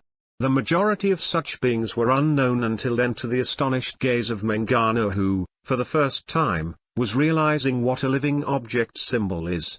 There are certain organs in the human body that culture assures us are common to all men, and of which we suspect their existence in our body, but which we can never see unless we perform our own dissection, in the same manner, as if we could suddenly become aware of those organs, of which we were possessing only obscure intuitions. So was the discovery that Mengano made of those living symbols, which were as much his own as the organs of his body and which had hitherto remained undifferentiated as the Lahasha. And so, while he was flowing in a torrent through a country of high snow-capped mountains and fearsome blizzards, he was conscious of the overwhelming multiplicity of himself and was weeping brackish tears that were sinking into the depths of his liquid consciousness.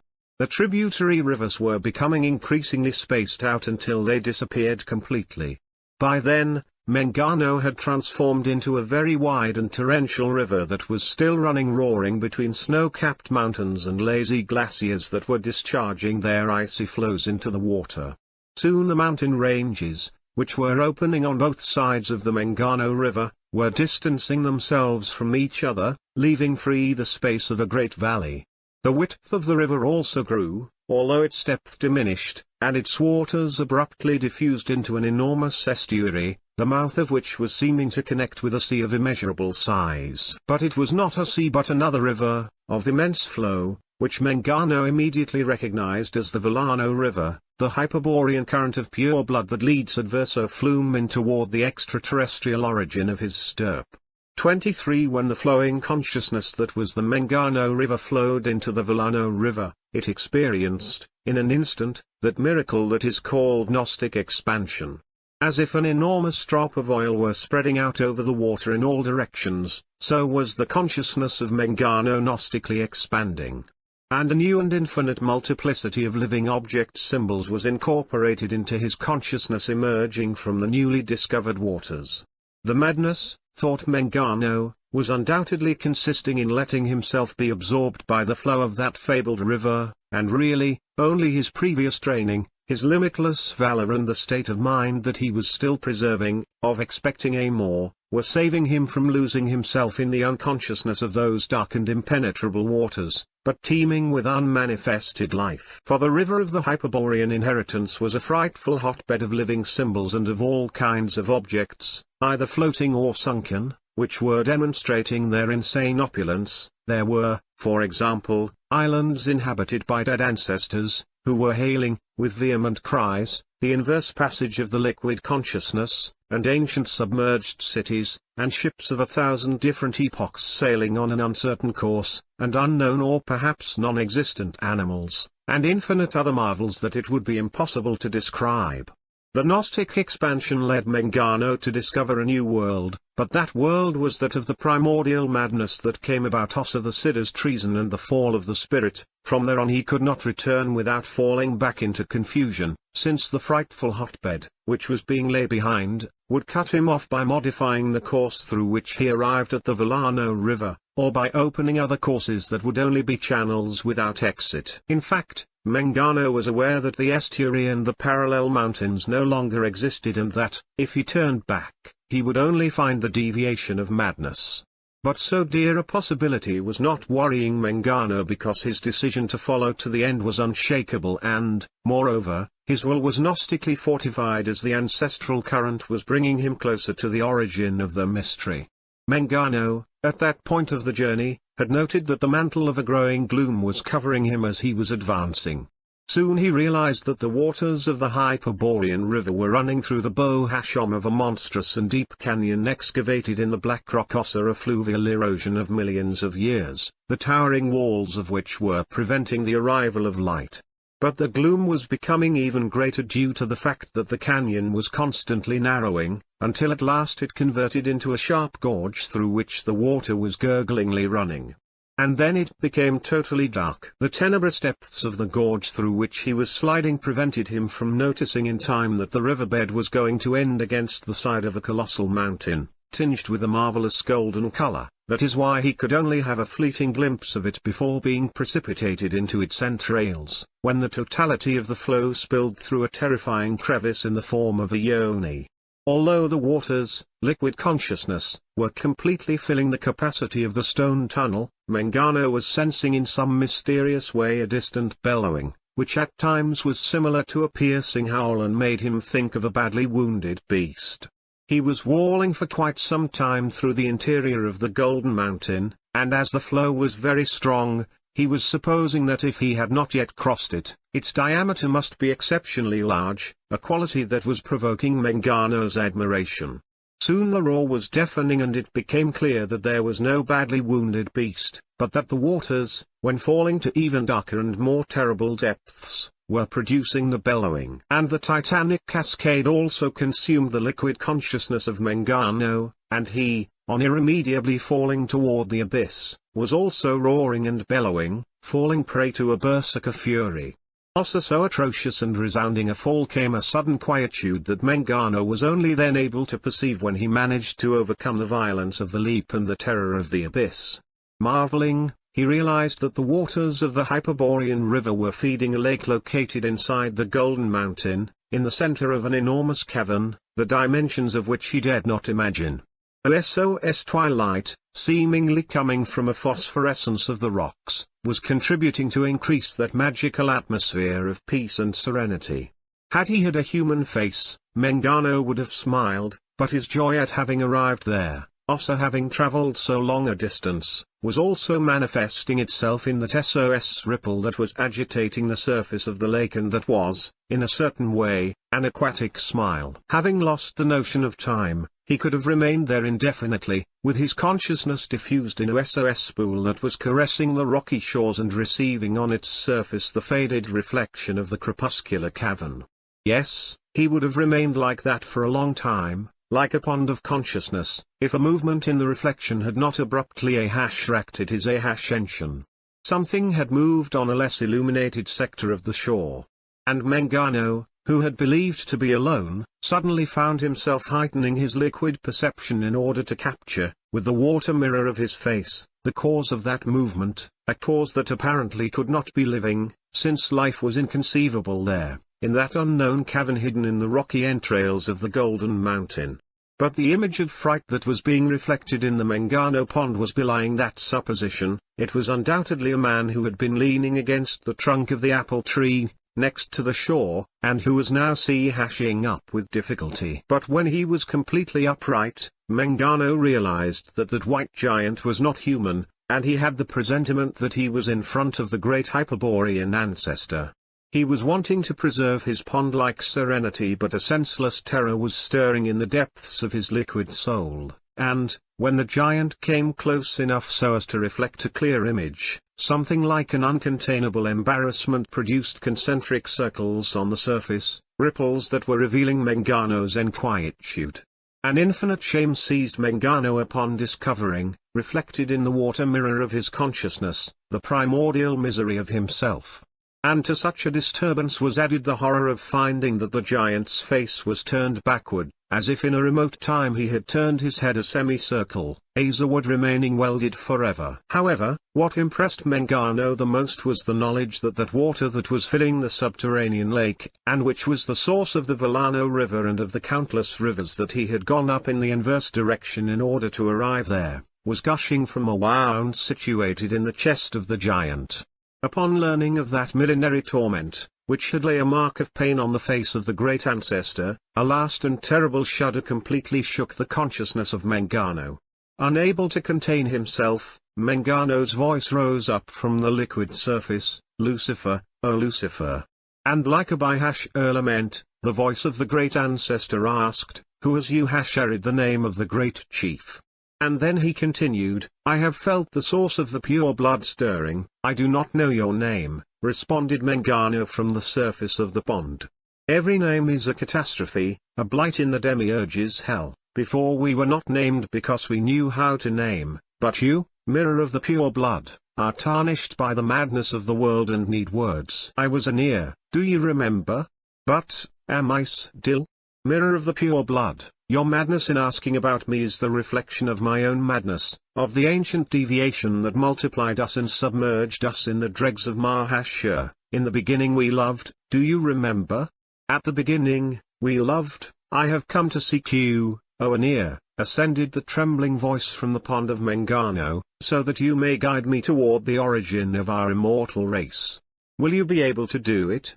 I can no longer see the origin. Do you not realize that my face is turned elsewhere, and besides, I am dying. I have been wounded at the beginning, during the combat of Amor, and the inflicted wound will never heal again, unless she, O Aeneas, I wish to heal you," affirmed Mengano.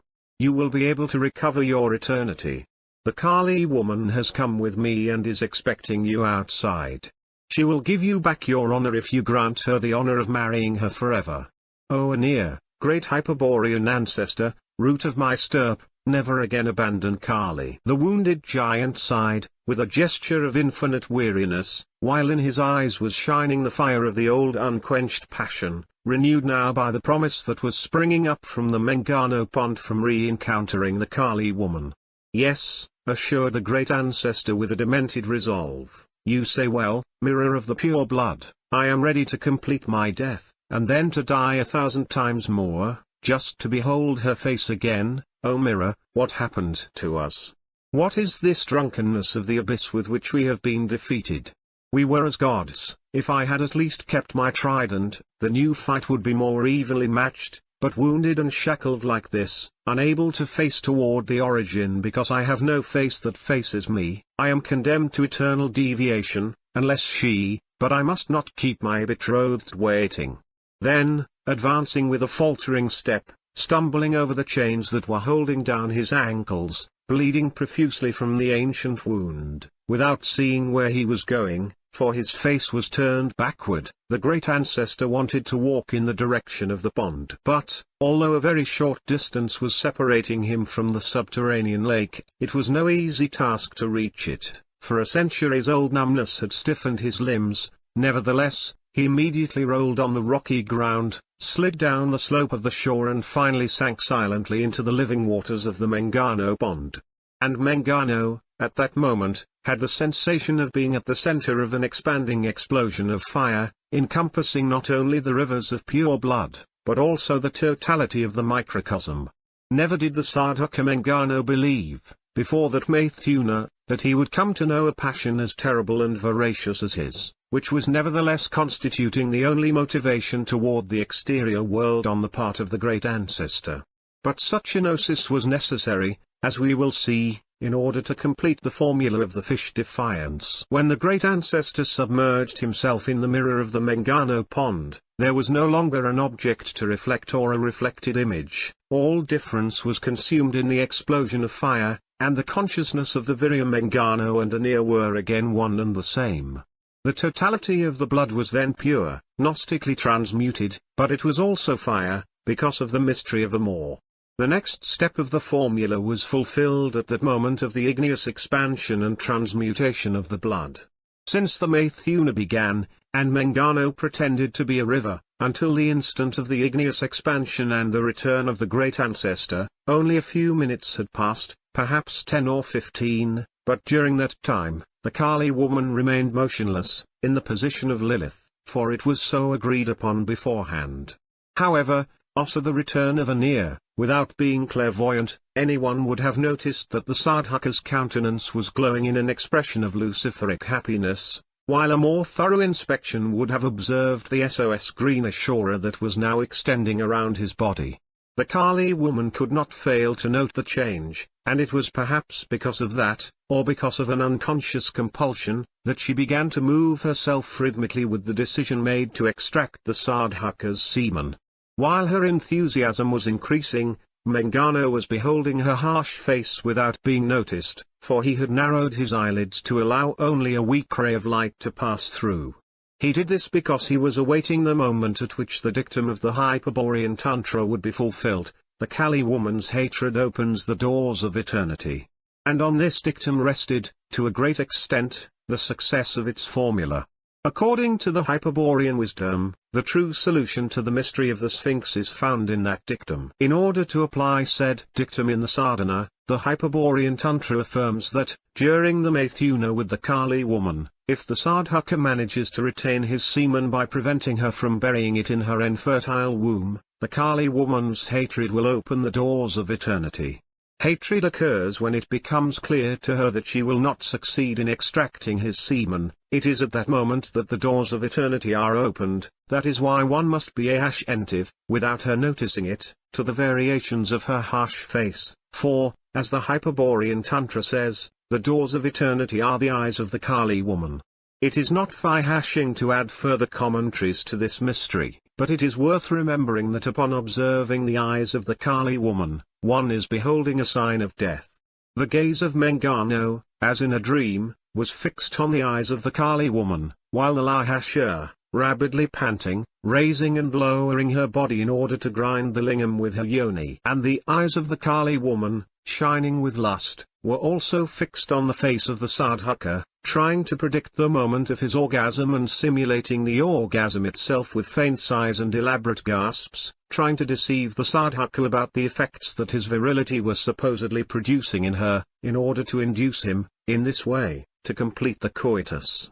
But, as time went on without the Maithuna culminating in the ejaculation of semen, the fury of the movements became tempered, and when, at a given moment, the Kali woman had the conviction that his orgasm would never come, a spark of hatred emerged from the blackness of her soul and electrically broke out on her face. It was only an instant, but it was sufficient for Mengano Anir's attentive gaze to discover that the Kali woman's eyes had transformed into two windows of terrifying blackness. We must declare that this is the crucial moment of the fish defiance. If, in the sadhaka, the will of the great ancestor predominates, then all will be lost, for he will fall again and, at that instant of maximum bioelectrical tension, he will love the Kali woman outside, as he loved the Eve woman before, giving the La his semen. But if it is the reoriented ego, which seeks the inverse path of return to the origin, that imposes the will on the conduct of the sadhaka, immortality will be possible, for the Sadhaka will not fear to peer into eternity. In the Sadhaka, Mengano was predominating, even over the devouring passion of Anir, an unbreakable will to return to the origin. That is why, when the eyes of the Kali woman were like black-browed cracks, beyond the sign of death, Mengano peered into her mystery and realized that those doors of eternity were leading to a night blacker than all the nights created by the gods, to an emptiness that would never be filled by anything or anyone, to an absolute and incognizable nothingness that, nevertheless, was the reason and matrix of all being. And then occurred the miracle forbidden to mortal nature. Mengano felt Amor for that eternal night, Kali. O Kali! By an alchemy that only those who have pierced the terrible veil of the mystery of Amor can know, the Kali woman's hatred was transmuted into the Kali's Amor. Closed eyes, and then, upon opening them, he found to his horror that the eternal night was also Amoring him and had followed him to his world, the sign of death traversing in the inverse direction. For there was no longer the Kali woman, but a fearsome and vengeful deity who was immediately demanding death by Amor. Kali was the representation of the eternal night, and as such, she was black and terrifying. She was naked and her forms were not beautiful, but opulent and coarse. From her neck was hanging a necklace with countless skulls strung like beads. They were the heads of her lovers, those who had died for the Amor of her, killed by her, for the goddess is the supreme prostitute, the one who shares the Amor with all her lovers, but she is also the jealous wife, the one who does not accept being betrayed by any of them. And although he knew what she would demand, upon contemplating her dancing on his belly, Mengano again felt from his heart of ice that he was Amoring her beyond all limits. So, holding his breath, he brought his consciousness to the egg of Kundalini Shakti and, on it, twice projected the mantra Lilith. This is the second call to Lilith. The Sadhaka Mengano was gazing spellbound by Amor as Kali was dancing, around his erect lingam, the dance of immortality, drawing, with her feet and with the mudras of her hands, the runes of death. When he saw that the goddess had already danced 4 times, he knew that upon culminating the fish, she would die. And notwithstanding this certainty, he calmly awaited the fish round. And only when her sword was raised threateningly, held by an iron and black arm that was frantically changing its place to the rhythm of the dance, Mengano managed to hold his breath and project on the Kundalini Shakti egg, 3 times, the mantra Lilith. This is the third call to Lilith, and it is the final step of the formula. On naming the mantra for the 3rd time, the egg broke. And from amongst the torn membranes was born to life the plasmating logos, plasmating in turn with the Hyperborean form of the divine Lilith. But so perfect was her beauty, so blinding the light of her blue gaze, so intoxicating the perfume of her silken hair, so sweet the sound of her laughter, so so's her velvet skin, so irresistible the desire for the Amor of her absolute feminine presence, that to see her and to wed her is a single act. Thus, upon the breaking of the egg, the interior orgasm is instantaneously produced, with the semen shooting inward in order to fertilize the bride, who alone will give birth to the son of death. In effect, Lilith has been wedded by the great ancestor, and it is he whom she will immortalize by recreating the microcosm with the power of her verb, as was already explained earlier. But in recreating it, she causes him to be born again, and he is, therefore, her son, a son of death. We are separately presenting aspects of a single act, for at the very moment of the orgasm, while Lilith is wedded within, a violent 2-handed blow was severing the head of the Sadhaka Mengano, but that head was also that of the great ancestor Anir, the one who could not look toward the origin, and that is why the Sadhaka Mengano, upon feeling the horrible cracking of the cervical vertebrae when breaking, while sinking into the black night of death, was thinking that losing that deviant head was constituting, without any doubt, a liberation. And so it was that an instant after wedding Lilith, her bridegroom was dying, decapitated, who would resurrect Ossa another instant as the son of death. And she, who was already born wedded, almost immediately became a widow. Here are the paradoxes that are present in all paths of liberation. The immortal Siddha is the son of himself, and also the son of the widow and the son of death. But only the Kilatantrika, who has offered his head on the altar of Kali, is called Kaput Niger, black head. Let us return to the fish defiance. Also decapitating the Sadhaka, Kali threaded his head on the necklace and then, always dancing, penetrated into the newly resurrected body of the Sadhaka. She did so through his side, entering and closing it behind her, in that ancient wound that, as some lie, Jesus Christ also had. We repeat again that the murder of the Sadhaka by Kali and the birth and wedding to Lilith occur simultaneously, because such events are different aspects of one and the same act, the consummation of Amor.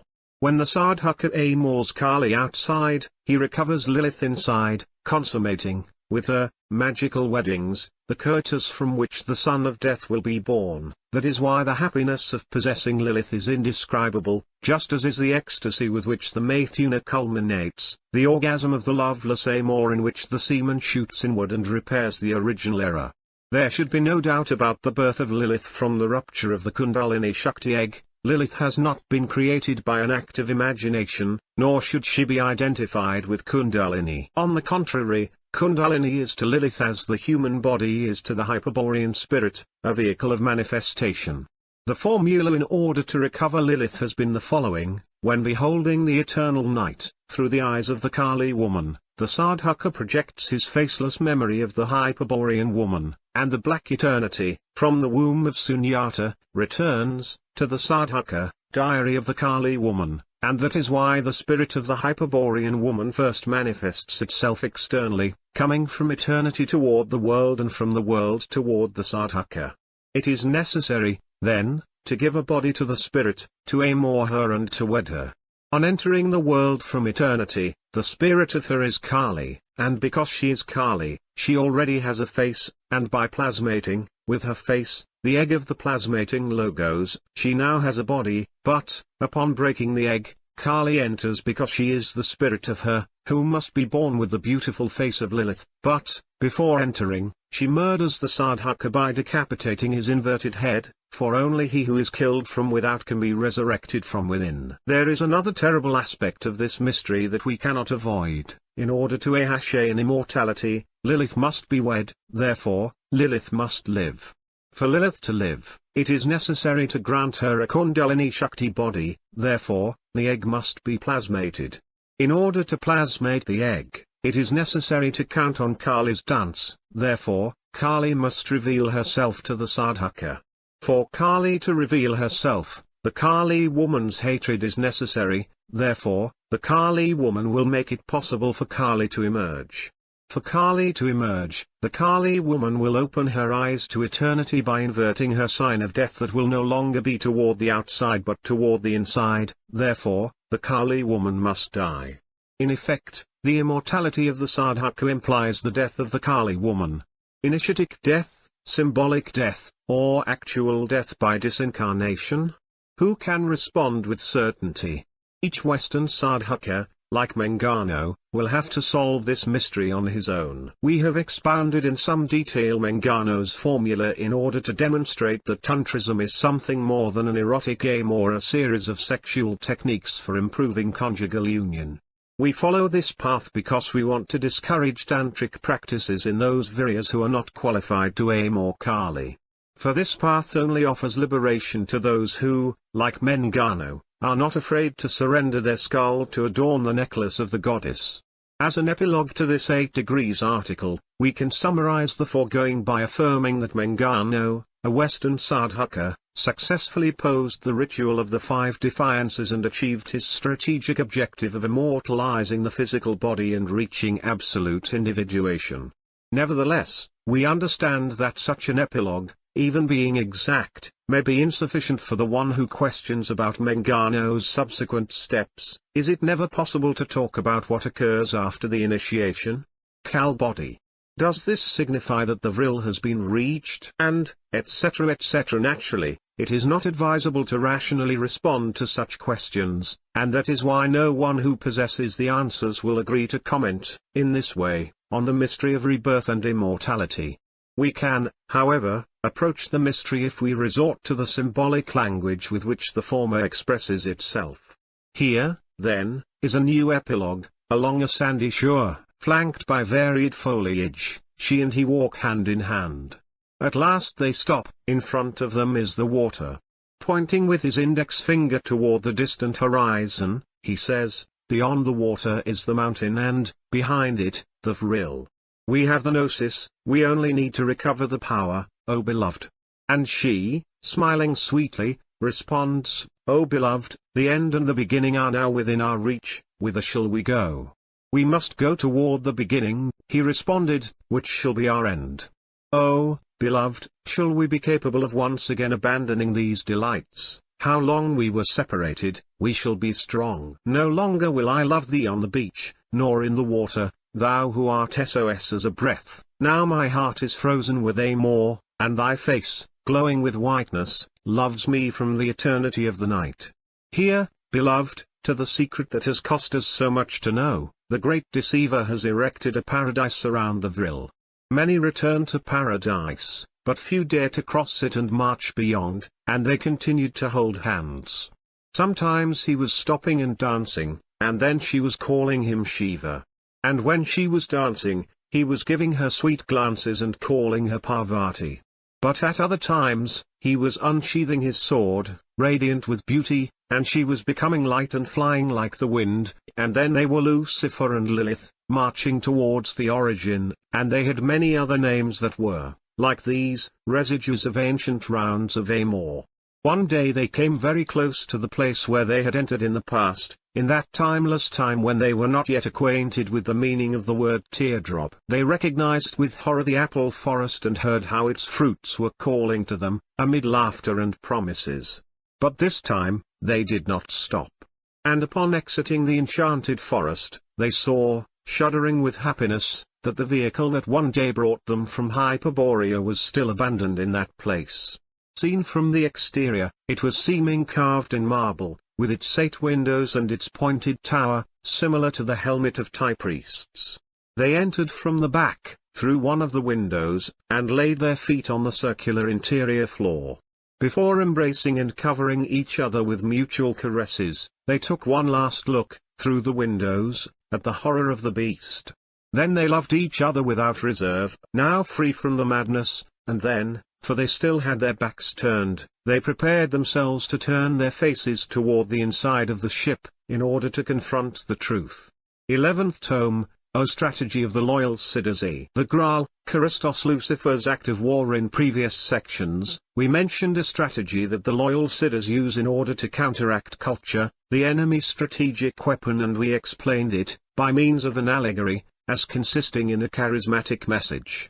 Said message was pursuing 2 objectives, 1 degree, to awaken, 2 degrees, to orient toward the secret exit, center, or vril, and, in that particular example, the exit was found Ossa discovering the ring, that is, Ossa having made conscious the principle of the fence.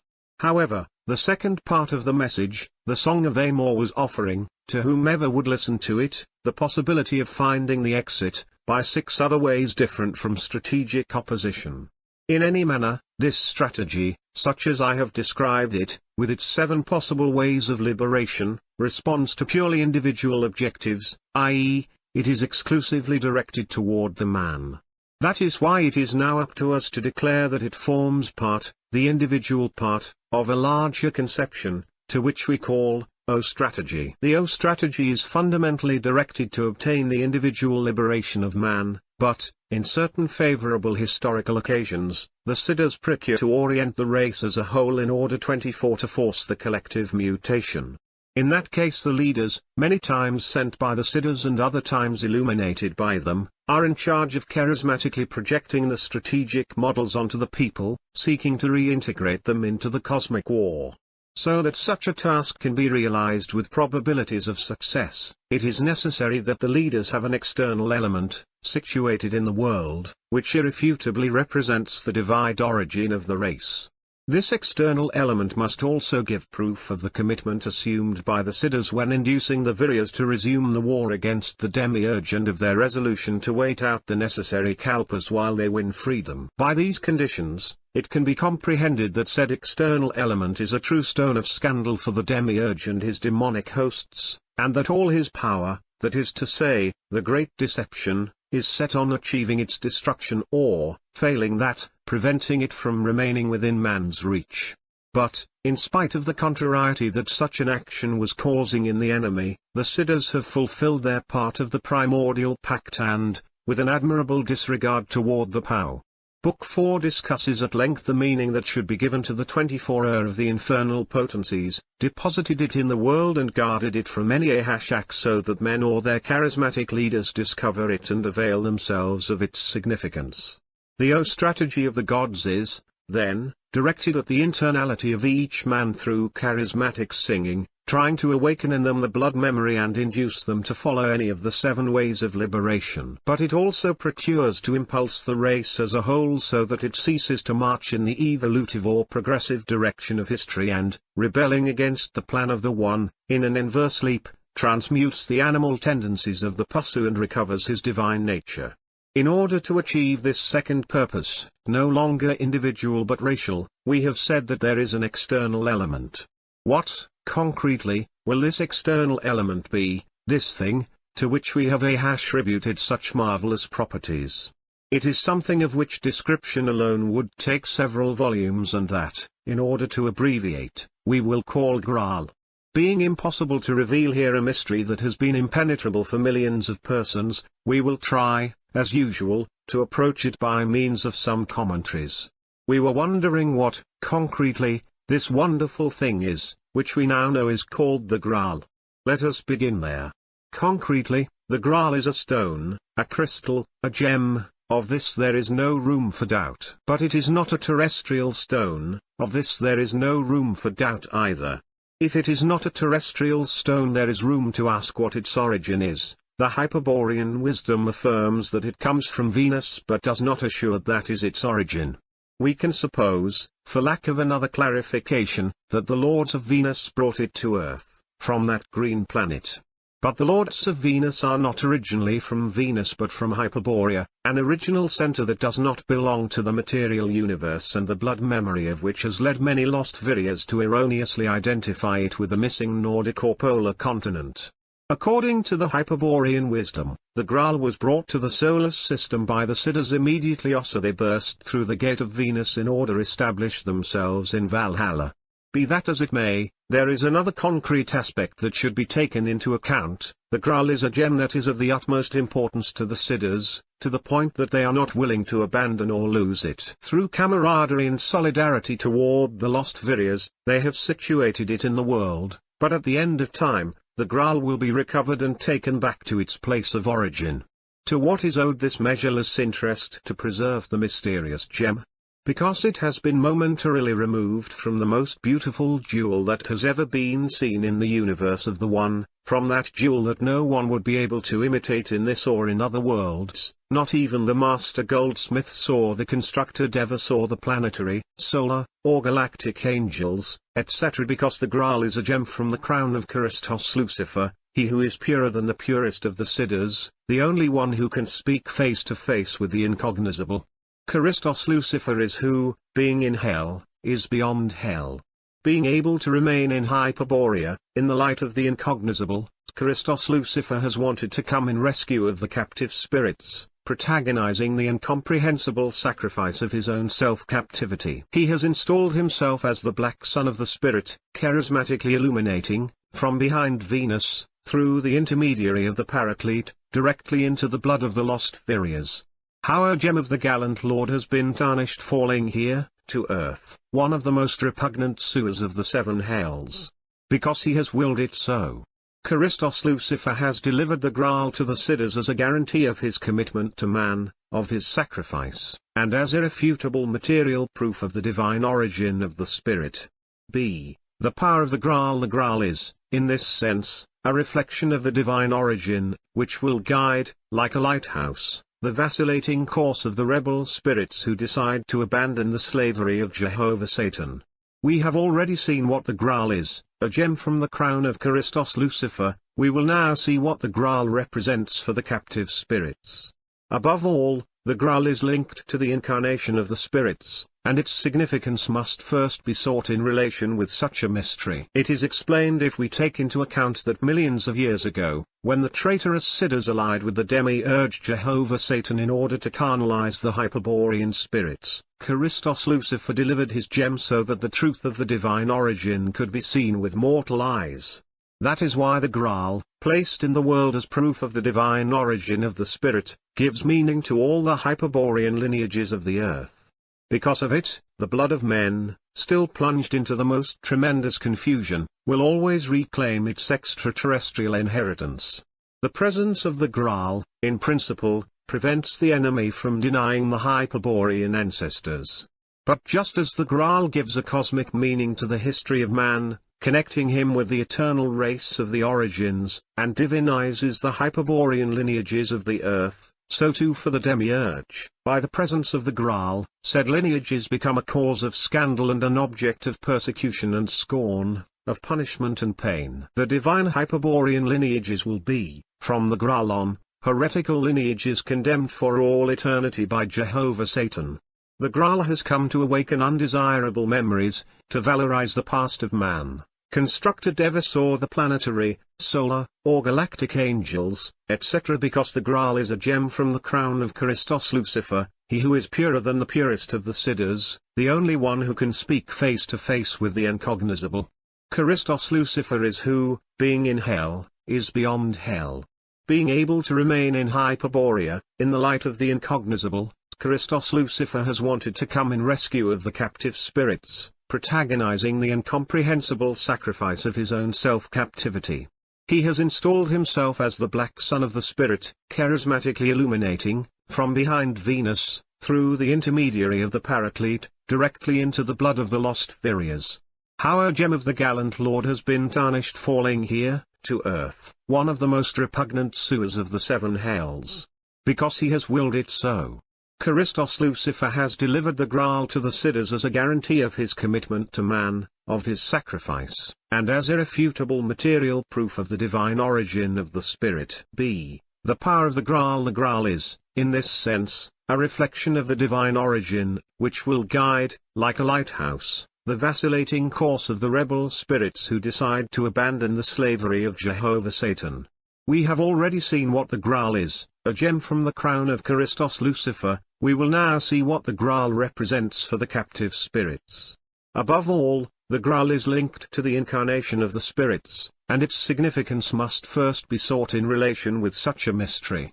It is explained if we take into account that millions of years ago, when the traitorous siddhas allied with the demiurge Jehovah Satan in order to carnalize the Hyperborean spirits, Christos Lucifer delivered his gem so that the truth of the divine origin could be seen with mortal eyes. That is why the Graal, placed in the world as proof of the divine origin of the spirit, gives meaning to all the Hyperborean lineages of the earth. Because of it, the blood of men, still plunged into the most tremendous confusion, will always reclaim its extraterrestrial inheritance. The presence of the Graal, in principle, prevents the enemy from denying the Hyperborean ancestors. But just as the Graal gives a cosmic meaning to the history of man, connecting him with the eternal race of the origins, and divinizes the Hyperborean lineages of the earth, so too for the demiurge, by the presence of the Graal, said lineages become a cause of scandal and an object of persecution and scorn, of punishment and pain. The divine Hyperborean lineages will be, from the Graal on, heretical lineages condemned for all eternity by Jehovah Satan. The Graal has come to awaken undesirable memories, to valorize the past of man. What will then be most act will be the memory in the past, and the synarchic strategy will aim to erase its influence in great measure. We are capable of noticing this act, which is evident to the Gnostic gaze. The historical function of the Graal will be comprehended with greater profundity. We will dedicate the following paragraphs to making it evident. C. The demiurge's reaction against the Graal's power. The principal crime of man has been to deny the supremacy of God, i.e., of the terrestrial demiurge Jehovah Satan, and to rebel against his enslavement. But man is a miserable being, immersed in a hell of illusion in which he foolishly feels at home, without possibilities of breaking the spell by himself. If he has denied the demiurge and has rebelled, it has been by virtue of an exterior agent, But, what thing in the world can be capable of awakening man, of opening his eyes to his forgo-Hashem divinity? If such a thing exists, the demons will say, it is the most abominable object of material creation. But that thing, that abominable object, is not of this world, and of it the captive spirit man has eaten.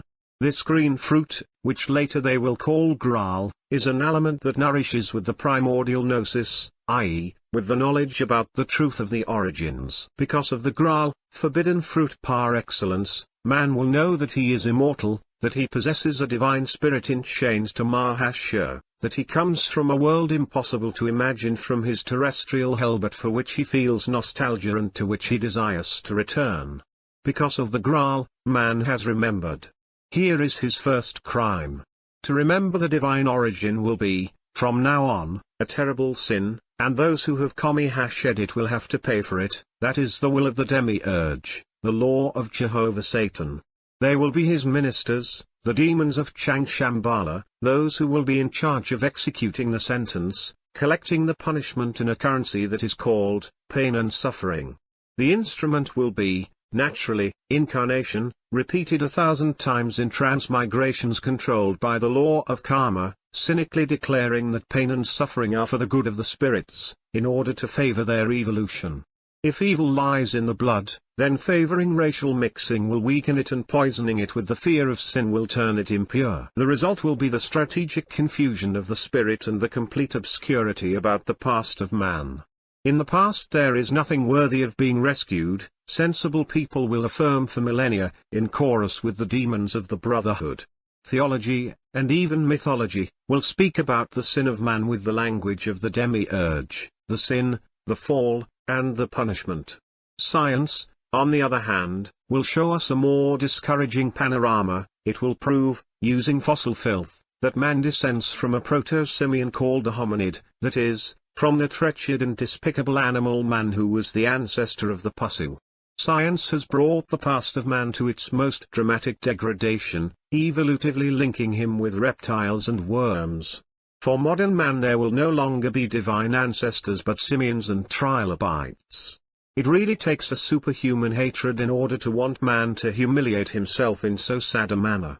But let us leave the sad, let us be optimistic. Why look to the past? The Sinaki will say with the voice of science and theology, if man is something projected toward the future. In the past there is nothing worthy of respect, a few primitive marine crustaceans sunken into the mud trying to reach the terrestrial environment, impulsed by evolution. Millions of years later, a few simians decide to become men, impulsed once again by the miraculous law of evolution. They turn into bipeds, make tools, communicate by speaking, lose their hair, and enter into history. And then comes the history of man, documents, civilization, culture.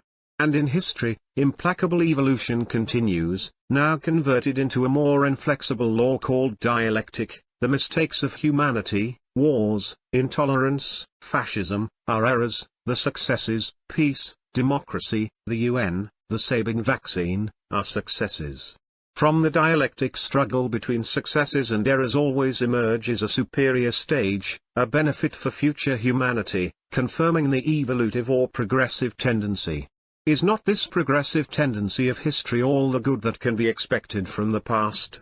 So let us be optimistic, let us look to the future. All the goodness, all the realizations are there. The theologian assures that after a future judgment, the gates of paradise will be opened to the good. The Rosicrucians, Masons, and other theosophists, situate in the future the moment in which, the spiritual evolution partially concluded, man identifies himself with his monad, that is to say, with his divine archetype and is incorporated into the cosmic hierarchies dependent on the demiurge, and even the materialists, atheists, or scientistics, present a happy image of the future. They show us a perfect society, without hunger or diseases, where a man, technocratic and dehumanized, reigns happily over legions of androids and robots.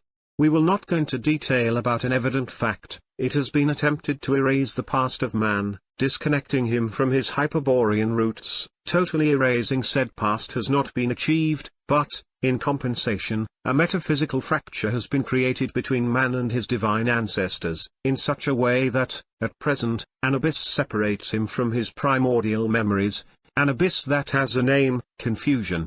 Parallel to such a sinister purpose, man has been projected toward the future, a euphemism utilized in order to qualify the illusion of progress that the members of modern civilizations suffer from.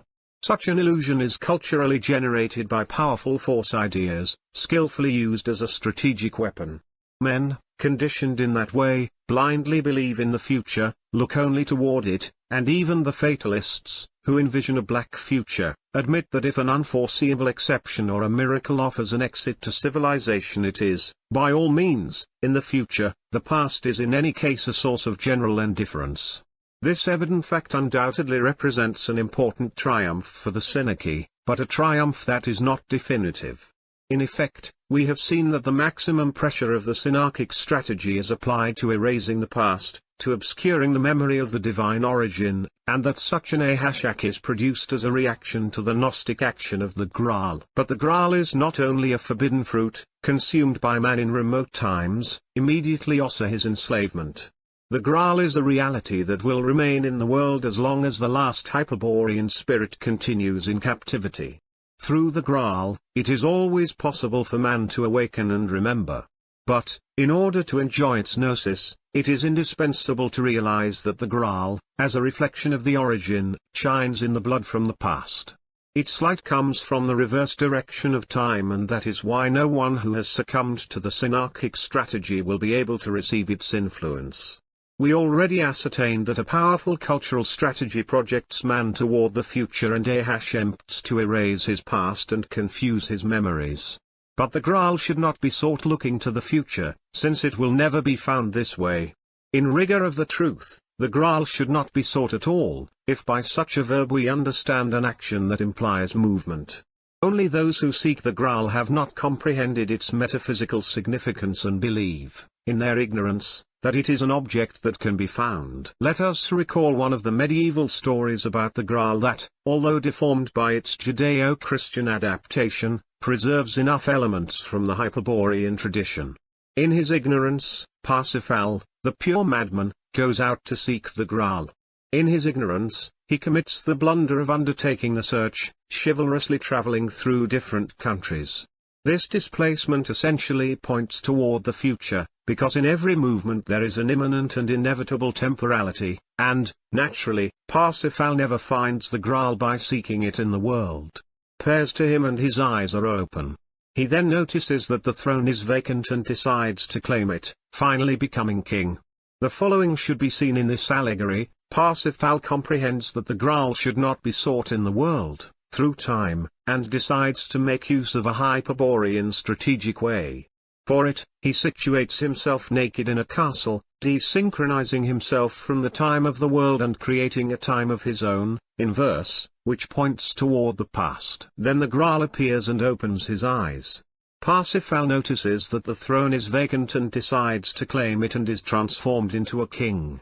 We hope to have made it clear that the Graal is not to be sought, since it appears only when the consciousness of the Virya has been desynchronized from the time of the world and has been stripped of the cultural mask. We now wish to show another aspect of the enemy reaction that has motivated the presence of the Graal. Through the Graal, man commits the crime of awakening, he has sinned, and the punishment is collected with the currency of pain and suffering, through incarnation and the law of karma. Those in charge of watching over the law, and those whom the Hyperborean memory of awakened men most offends, are the guardian angels, i.e., the demons of Changshambhala and its white hierarchy. There is, apart from this, a direct reaction from the demiurge that is worth knowing. But, as such a reaction has been repeated many times since the Hyperborean spirits have been enchained to the yoke of the flesh, a complete exposition would have to cover an enormous span of time, which goes beyond the official history and is lost in the night of Atlantis and Lemuria.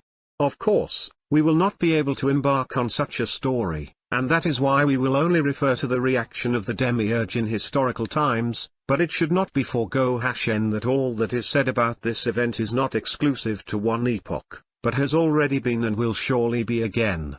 When the naive question is posed about what the worlds are like from where the captive spirit comes from, believing that there might be some image that represents the unimaginable Hyperborea, the Hyperborean wisdom usually responds with a metaphorical figure. It says thus to the ignorant apprentice: imagine that a speck of dust receives a dim reflection of the true worlds, and suppose that, then, said speck is divided and reorganized into infinite particles. Make another effort of imagination and now suppose that the material universe that you know and inhabit has been constructed with the pieces of that speck of dust. The Hyperborean wisdom tells us, if you are able to reintegrate, in an act of imagination, the immense multiplicity of the cosmos into the original speck, then, seeing it in its totality, you will perceive only a dim reflection of the true worlds. If you are able to reintegrate the cosmos into a speck of dust, you will only see a deformed image of the fatherland of the spirit. That is all that can be known from here. The metaphor becomes transparent if one considers that the demiurge has constructed the universe by imitating a clumsy and deformed image of the true worlds. He has insufflated his breath into Mahashur and has ordered it for the purpose of copying the dim reflection that it once received from the uncreated spheres. But neither the substance was adequate nor the architect qualified for it, and, added to these evils, the perverse intention of pretending to reign as god of the work, in the likeness of the incognizable, must be considered. The result is in sight, an evil and demented hell, in which, long after its creation, through a mystery of Amor, countless eternal spirits were enslaved, enchained to Mahashur, and subjected to the evolution of life. The principal characteristic of the demiurge is evidently imitation, by means of which he has attempted to reproduce the true worlds, and the result of which has been this vile and mediocre material universe. But it is in the different parts of his work where the hallucinatory persistence in imitating, repeating, and copying is noticed. In the universe, the whole is always a copy of something, the atoms, all similar, the cells, which divide themselves into analogous pairs, the social animals, whose gregarious instinct is based on imitation, the symmetry, present in an infinity of physical and biological phenomena, etc. Without extending into more examples, it can be affirmed that the overwhelming formal multiplicity of what is real is only an illusion, a product of the crossing, intersection, combination, etc., of a few initial forms. In truth, the universe has been made from a few different elements, no more than 22, which support, through their infinite combinations, the totality of existent forms. Bearing in mind the imitative principle that governs the work of the demiurge, one can now consider his direct reaction when faced with the presence of the Graal. D. The Hebrew sacred race. We said that the Graal divinizes the Hyperborean lineages by irrefutably proving the truth of the origin, and that the reaction of the demons has been to consider them as heretical lineages, deserving of the most terrible punishment. But while the demons were occupying themselves with punishing men with the heavy chains of karma, quite another would be the attitude of the demiurge. He, according to his characteristic, has wanted to imitate, and even surpass, the Hyperborean lineages by founding a sacred race that directly represents him, i.e., that channels his will, and, through it, to reign over the incarnated spirits. A sacred race that rises in the very midst of the peoples condemned to the pain and suffering of life, and that, triumphing over them, ends up inflicting on them the final humiliation of submitting them to the synarchy of the demons. Then the Hyperborean lineages, sunken into the mud of spiritual degradation, will exhale their last laments, and those cries of pain, those howls of fright, will be the sweet music with which the sacred race will give to their god Jehovah Satan, the demiurge of the earth. As we have already said, the demiurge has many times attempted this enterprise. The Romani, for example, are the ethnic remnant of a sacred race that prospered in the last Atlantis, when the siddhas of the dark side subjected the Hyperborean lineages to the synarchy of horror.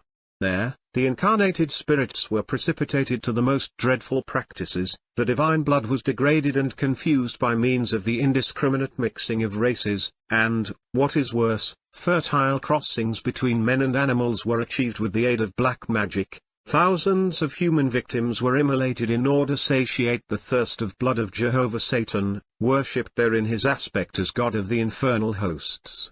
Cruelty, collective orgy, different forms of drug addiction, etc., were all customs that the Hyperborean lineages had adopted, while in the eyes of the sacred race, the gaze of the demiurge was shining with joy and the synarchy of horror was exercising its tyranny of orichalcum. In such a state of degradation, no longer was anyone capable of receiving the light of the Graal or of listening to the singing of the siddhas. That is why Christos Lucifer decided to manifest himself in sight of men. He did so, accompanied by a guard of Hyperborean siddhas, and it brought about the end of Atlantis, but this is an ancient history. In recent times, the demiurge has resolved to once again repeat, in imitation of the Hyperborean lineages, the creation of a sacred race that represents him and to which will be reserved the high destiny of reigning over all the peoples of earth. With the blood pact celebrated between Jehovah Satan and Abraham, the sacred race is founded, and his descendants, the Hebrews, will constitute the chosen people. Just as the Hyperborean spirits, divinized by the presence of the Graal, represent the heretical lineage par excellence, the Hebrews, against them, will present themselves as the purest lineage of earth. Israel, a people chosen by Jehovah Satan to be his representative on earth, what titles will he exhibit as irrefutable proof that such is his will?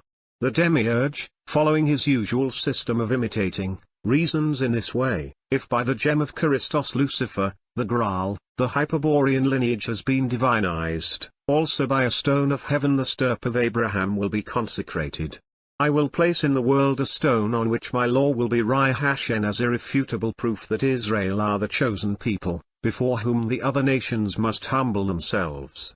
Such is the direct reaction of the demiurge.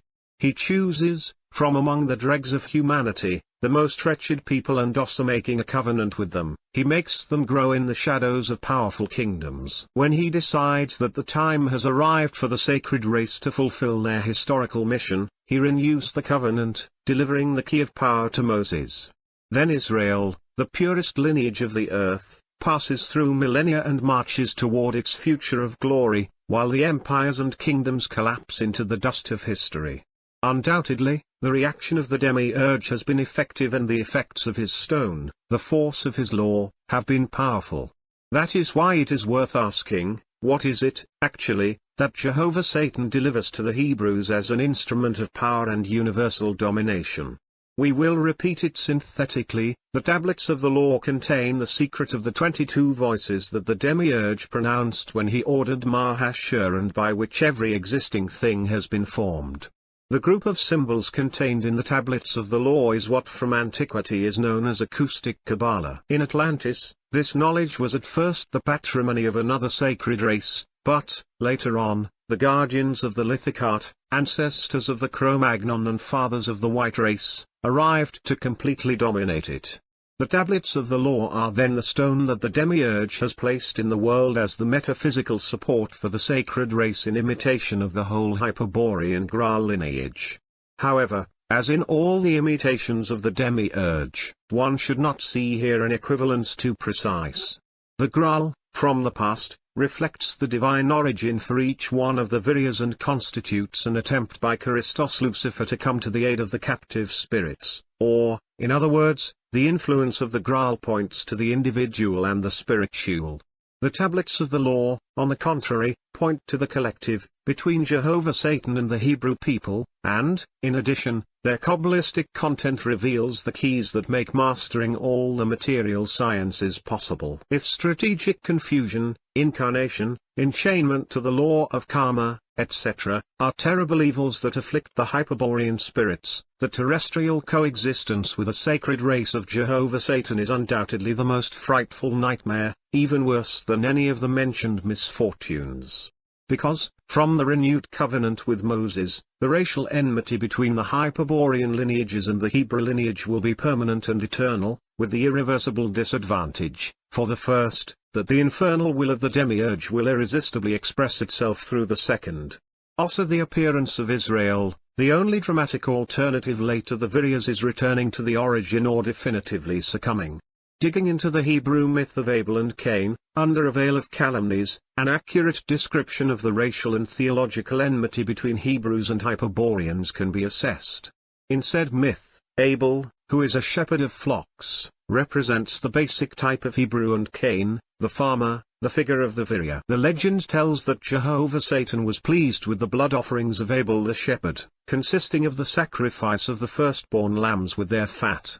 In contrast, he disdained the fruits of 25 the earth that Cain was exhibiting, whom he finally condemned to bear a mark, a sign, that would give away his murderer status. This curious effective criterion of Jehovah Satan has been perpetuated through the centuries in the hatred that the Hebrews feel toward the Hyperborean lineages, a hatred which, let us not forget, comes from the demiurge. It is interesting to delve deeper into the figure of Cain. According to the Bible, he was, in addition to a farmer, the first who constructed walled cities and the inventor of weights and measures. His descendant Tuval-Cain was a manufacturer of weapons and musical instruments. If we now observe this figure of Cain, in light of the Hyperborean wisdom, it will be seen that he possesses many of the characteristic attributes of the Hyperborean lineages. First of all, the association of agriculture with the construction of walled cities is a very ancient Hyperborean strategic formula that, for example, the Etruscans and the Romans recently used, and which has been expressed with perfection by the German King Henry I the Fowler, idol of Heinrich Himmler and Walther Darré. On the other hand, the invention of weights and measures, which the Hebrews attribute to Cain, the Greeks to Hermes, and the Egyptians to Thoth, allows to identify. In evaluating blood offerings, one must never confuse the figure 25 Cain with these two Hyperborean gods. And lastly, the accusation of murderer and the status as a weapons manufacturer clearly reveals that the figure of Cain represents some fearsome warriors, perhaps the berserkers, to delate or point out that quality surely points to the famous mark. In the Bible, the sacred book of the chosen people, in the myth of Abel and Cain, the rules of the game are found perfectly revealed. In the preference of Jehovah Satan for the Hebrew shepherds, represented by Abel, and in the disdain for and punishment of the Hyperborean lineages, symbolized by Cain, the metaphysical conflict of the origins appears posed, but now actualized as a cultural and biological confrontation. The sacred Hebrew race has come to bring the presence of Jehovah Satan to the plane of human life, of incarnation, of pain, and of suffering. That is why the ancient transcendent enmity between captive spirits and demons is transformed into immanent enmity between the Hyperborean lineages and the material universe, given that the sacred race is Malkith, the 10th Sephirah, i.e., an aspect of the demiurge. The La-Hasher should be understood like this: Israel is the demiurge. It is worth clarifying this. According to the secret teachings of the Kabbalah and as can be read in the Book of Splendor, Sefer Yetzirah, turning to the most trustworthy sources of Hebrew wisdom, for the creation of the sacred race, Jehovah Satan manifests one of his 10 aspects or Sephiroth. The 10th Sephirah, Malkith, is the very people of Israel, according to the official Hebrew texts, which keeps a metaphysical nexus with the first Sephirah, Kether, 26, which is the supreme head or consciousness of the demiurge. In other words, there is a metaphysical identicalness between Israel and Jehovah Satan, or, if you will, Israel is Jehovah Satan. As we were saying before, the enmity between the sacred race and the Hyperborean lineages, an enmity that we have seen declared in the myth of Abel and Cain, signifies a confrontation between the La-Hasher and the material universe, given the character of Malkith, an unfoldment of the demiurge, that Israel flaunts. With Malkith, the demiurge has wanted to impose the royalty of the sacred Hebrew lineage on the remaining peoples of the earth. If these Gentile peoples have forgone the past, and have sub-mi-hashed. According to the Kabbalah, Malkith, the royalty, is transformed 26 themselves to the plan that the white hierarchy carries forward, then they will willingly accept the Hebrew superiority and the world will march joyfully toward the Synarchy. But, there are those Goyim who do not renounce their Hyperborean heritage and persist in remembering the conflict of the origins. There will be no place for them on earth because with the presence of Malkith, the sacred lineage of Israel, the demiurge ensures their persecution and immediate annihilation. Dramatic destiny of the captive spirit.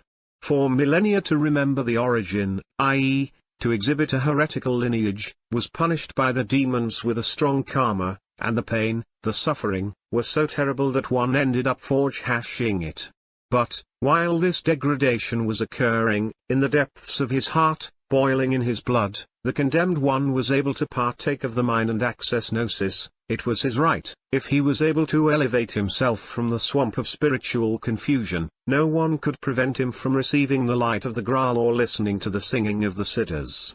With Israel, not even this miserable opportunity of awakening would any longer be possible, for the conflict was posed in biological, racial, cultural terms. Whoever becomes involved in the conflict must now risk everything, for by confronting Israel, he is confronting the demiurge himself.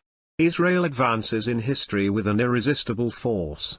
Its grand ideas are Lehashla by Lehashla dominating the culture of the West, parallel with the growth of its financial potency. Who will be capable of opposing the joint force of Judeo-Christianity, Judeo-Masonry, Judeo-Marxism, Zionism, Trilateralism?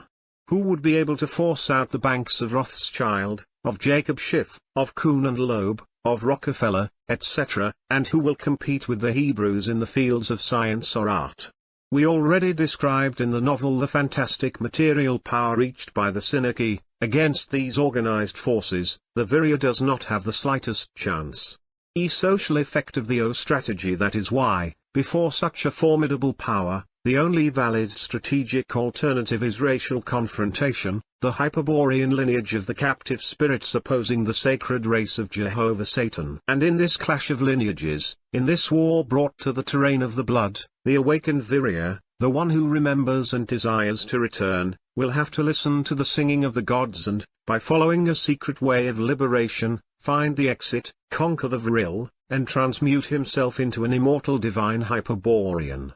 He will have thus fulfilled the first part of the O strategy. But if an awakened and transmuted charismatic leader puts himself at the head of a racial community and decides to guide the Viryas, as a whole, back to the origin, he will be able to apply the O strategy in its totality, taking advantage of the presence of the Graal. In this case, the leader will raise total war against the demonic forces of the Synagogue, but he will especially exert his maximum pressure on the sacred race, since they directly represent the enemy, that is, the captivating demiurge. However, only in modern epochs, when the universal presence of the Synagogue and the power of the sacred race become evident, will it be possible for some great chief to correctly identify the enemy and declare total war against them. The irreconcilable enmity between the sacred Hebrew lineage and the heretical Hyperborean lineage could be exemplified by considering the infinite number of times that confrontations have been produced and describing the different results.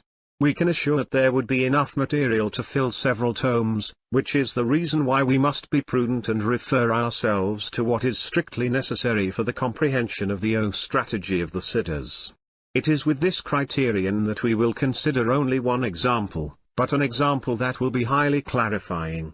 The Hyperborean lineages, since the most remote antiquity and regardless of the historical time or the country considered, have always agreed that human society should be organized around three principal functions: regal, priestly, and warrior.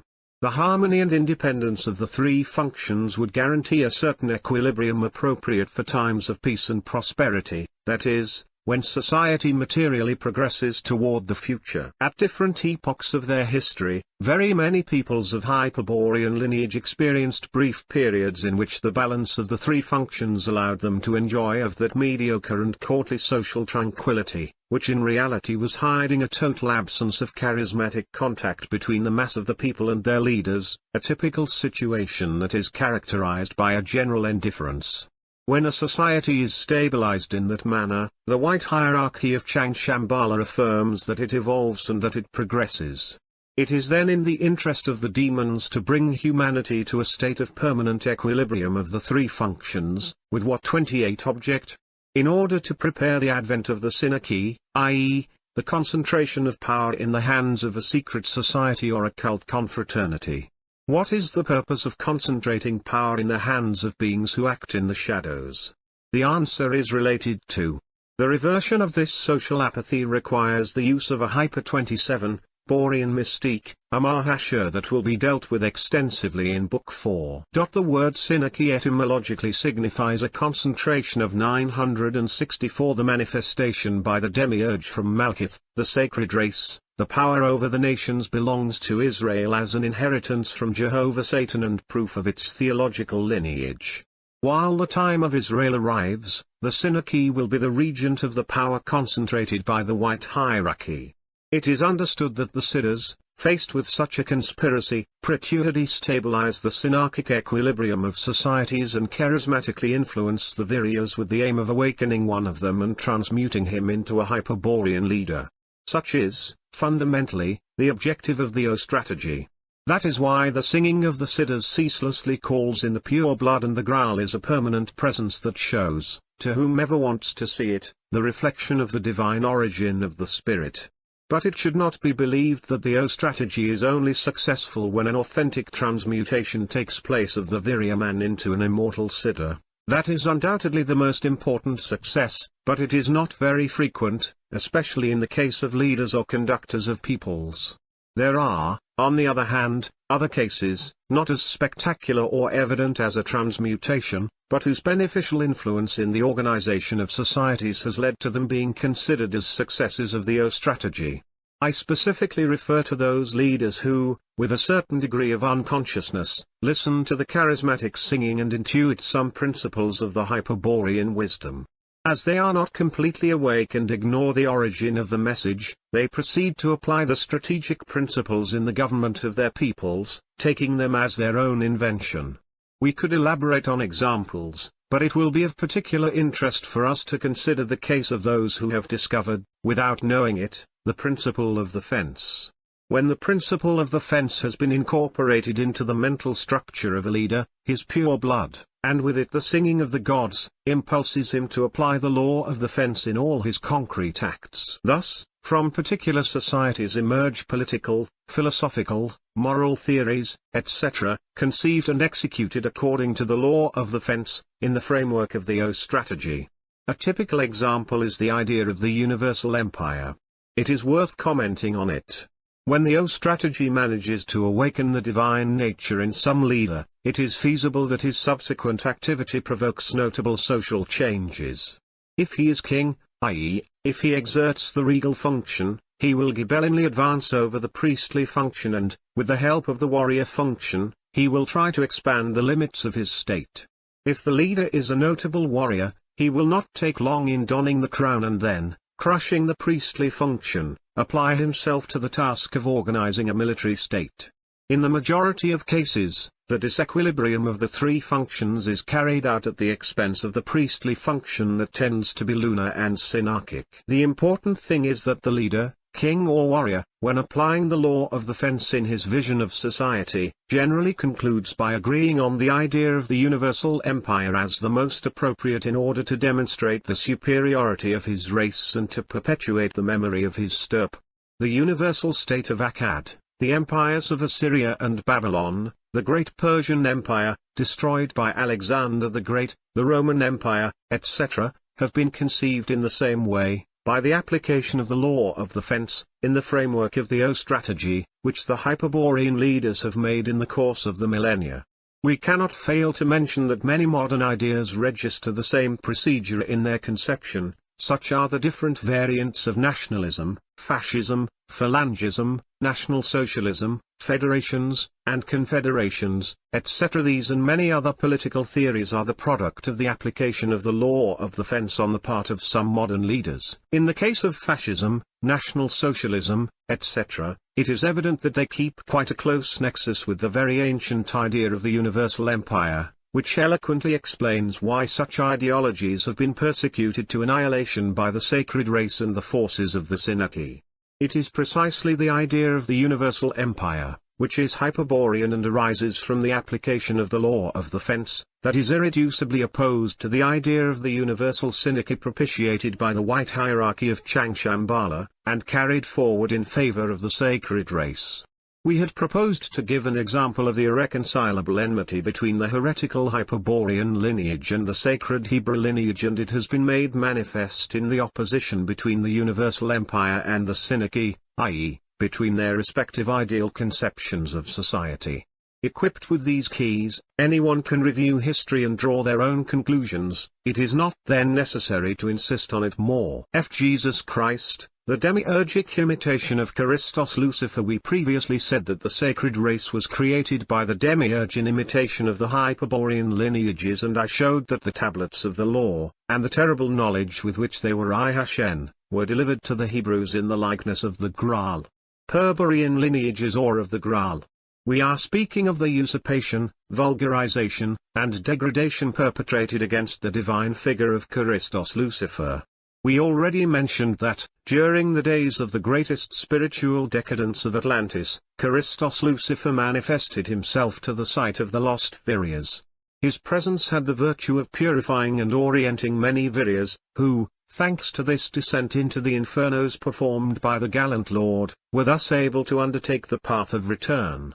However, the cowardly reaction of the Siddhas of the dark side, who resorted to the use of black magic in order to prevent the rescue, finally led to an all-out war that only concluded when the last Atlantis had disappeared. And although the Atlantean continent disappeared, devoured by the waters, and thousands of years of barbarity and strategic confusion erased these facts from history, it is no less certain that the drama lived through was so intense that it was never totally obscured in the collective memory of the Hyperborean lineages. That is why when the demiurge conceived the sinister idea of imitating, crudely, the redeeming image of Christos Lucifer descending among men, it was inexorable that such an infamy would unleash irreversible changes and definitive confrontations. What was the demiurge intending this time? Although it seems incredible, he was desiring to produce, in imitation of the Hyperborean transmutation, a leap in humanity. But let us not be too astonished. What was being sought was a leap forward, toward the future, and above all, he was attempting to bind the members of humanity, without any distinction for their race or religion, to a universal psychological type, that is to say, to a collective archetype. That archetype, of course, was that of the Hebrew race, since what was definitively wanted was to Judaize humanity and prepare it for the world government of the Synarchy. In order to carry forward such an ambitious plan, numerous forces, which would converge toward the figure of the Messiah and would make his terrestrial ministry possible, would be set in motion.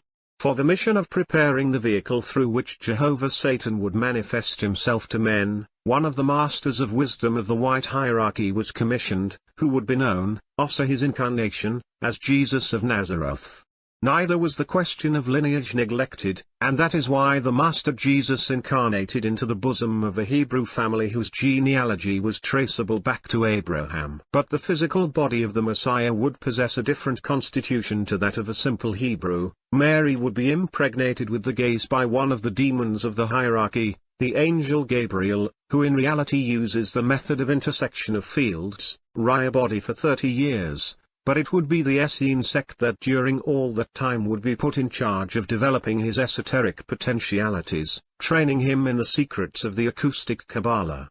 In this task, the Essenes would be assisted by the masters of the hierarchy, and these by the traitorous Siddhas. All Chang Shambhala had concentrated on sustaining the Messiah, since the future evolution of humanity would, to a great extent, depend on the success of his mission. If the work of the Messiah was triumphing, the whole of humanity would be civilized, that is to say, Judaized, and the barbarity, that is, the mythological memory of the divine ancestors, would come to an end. The most horrific thing of this conspiracy was that the demiurge and his demons were this time counting on the blood memory that the Hyperborean lineages were still keeping of the Christos of Atlantis to attract them toward his imitation, Jesus Christ, and by means of a fantastic confusion, definitively subdue them. With what colossal hypocrisy the fraud was planned and executed. Also Jesus Christ, who would now be capable of distinguishing between the Christos of Atlantis and his caricature. Only a few have suspected the deception, the Gnostics, the Manichaeans, and the Cathars, and against them has fallen the anathema of the dark forces, persecution and annihilation. It is that this Jesus Christ, as the Judaic archetype that he is, allows many interpretations, all legal, according to the convenience of the Synarchy. There is a redeeming Christ, a Christ of mercy, a Christ to come, a Christ God, a Christ man, a social revolutionary Christ, a cosmic Christ, a Christ avatar, etc. What no one will ever be permi-hashed to conceive is a Christos Lux, i.e., a Christos Lucifer. Also Jesus Christ, that will be the greatest sin, the highest heresy, and the deserved punishment will be an exemplary punishment. In year 30 of the Christian era the Word became flesh, and dwelt among us. That one, by whose word the world was created, vested himself with the robe of his Hebrew archetype, Malkith, and manifested himself to men in the person of Jesus of Nazareth. Phenomenon of phenomena, marvel of marvels, what prodigious spectacle it must have been to see the demiurge made man. It must be recognized that this time there is an undeniable quality in his infernal idea of imitating the Christos of Atlantis and taking advantage of the blood memory of the Virias. The result is in sight.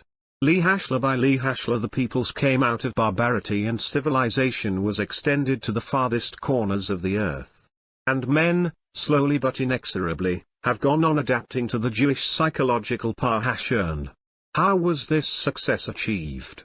By what collective alchemy did the ephemeral life of Jesus Christ manage to influence the peoples for millennia until it led to their complete Judaization? Was it only the blood memory of the Christos of Atlantis that determined such a result, or were there other hidden factors that contributed to the confusion of humanity and to its current Judaization?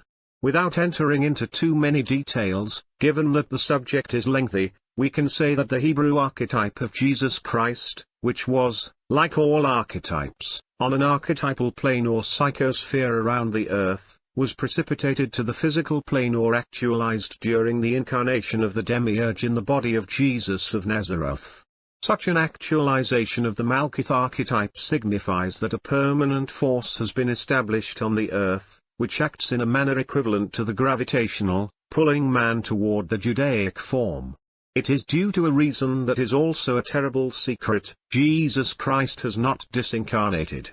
On the contrary, since then, he has situated himself at the center of the earth, next to the King of the world, irradiating from there his archetypal potency in infinite geotopocentric axes that start from the terrestrial center and pass through the spinal column of men. This is the constant archetypal force of Jesus Christ. But it is not the only one. An emotional Judaic influence also acts on man, irradiated from the chosen people of Israel themselves, since the sacred race forms part of the occult anatomy of the earth, fulfilling the function of heart chakra or anahata chakra. Regarding the last question, it is worth emphasizing that the animal man or Pasu, created by the demiurge millions of years ago so that it evolved according to the plan that the seven kingdoms of nature follow, was naturally tending to form a type that was responding to some basic archetypes.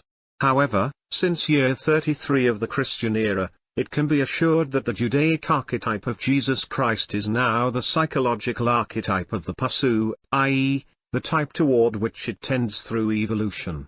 This means that in the Virias, those who possess an animal inheritance through the ancient mystery of Amor, the Pasu tendencies will unconsciously impulse him toward the Judaic archetype. Only purity of blood will be able to prevent the predominance of the animal tendencies of the Pasu and the consequent danger of psychologically corresponding to the Judaic archetype. We have already shown how the demiurge brought the original conflict to the terrain of the racial confrontation, also creating the sacred race in imitation of the Hyperborean lineages divinized by the Graal. Now we have just seen how a new imitation, this time of Christos Lucifer, has signified another destructive advance against the Hyperborean lineages. The powerful conforming force of the Judaic archetype of Jesus Christ, acting from the center of the earth at all times and places, has tremendously increased the dream in which, since long ago, the blood consciousness of men was found. On the Bahashal field of blood, two esoteric forces now fight to the finish, the singing of the Siddhas and the Judaic archetypal tendency of Jesus Christ.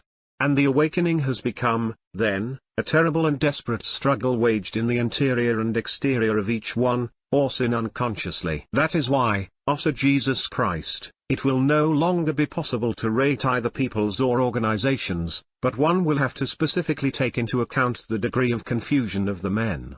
It must be so because, in many cases, entire synarchic organizations could fall under the command of a man suddenly conscious of some Hyperborean principle, who could even momentarily change the course of the former.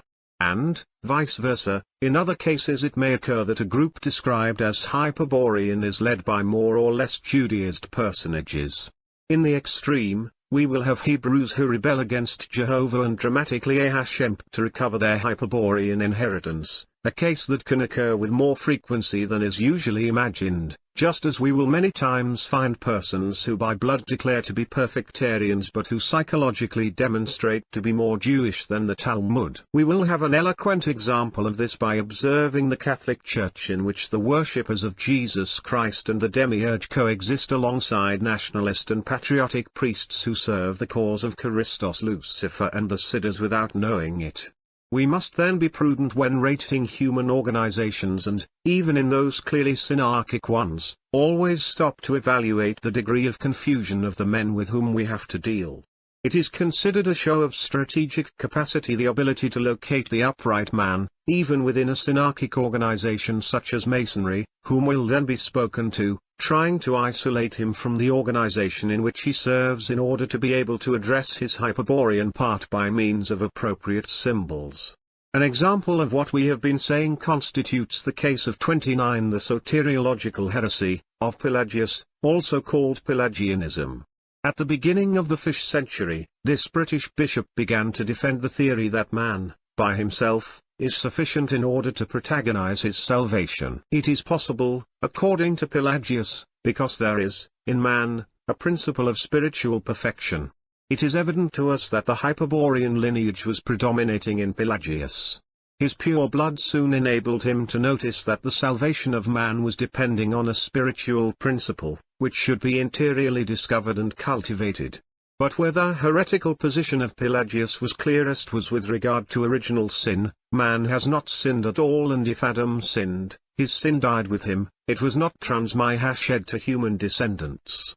Definitively, man is free and is born without sin. From there, to pose the injustice of pain and suffering, or of any other punishment imposed by Jehovah Satan, there was only one step. In consequence, the persecution against Pelagius began right away and did not end until his elimination. In Africa, it was carried forward by the most important ecclesiastical authorities of his epoch, which proves the fear that his ideas were producing.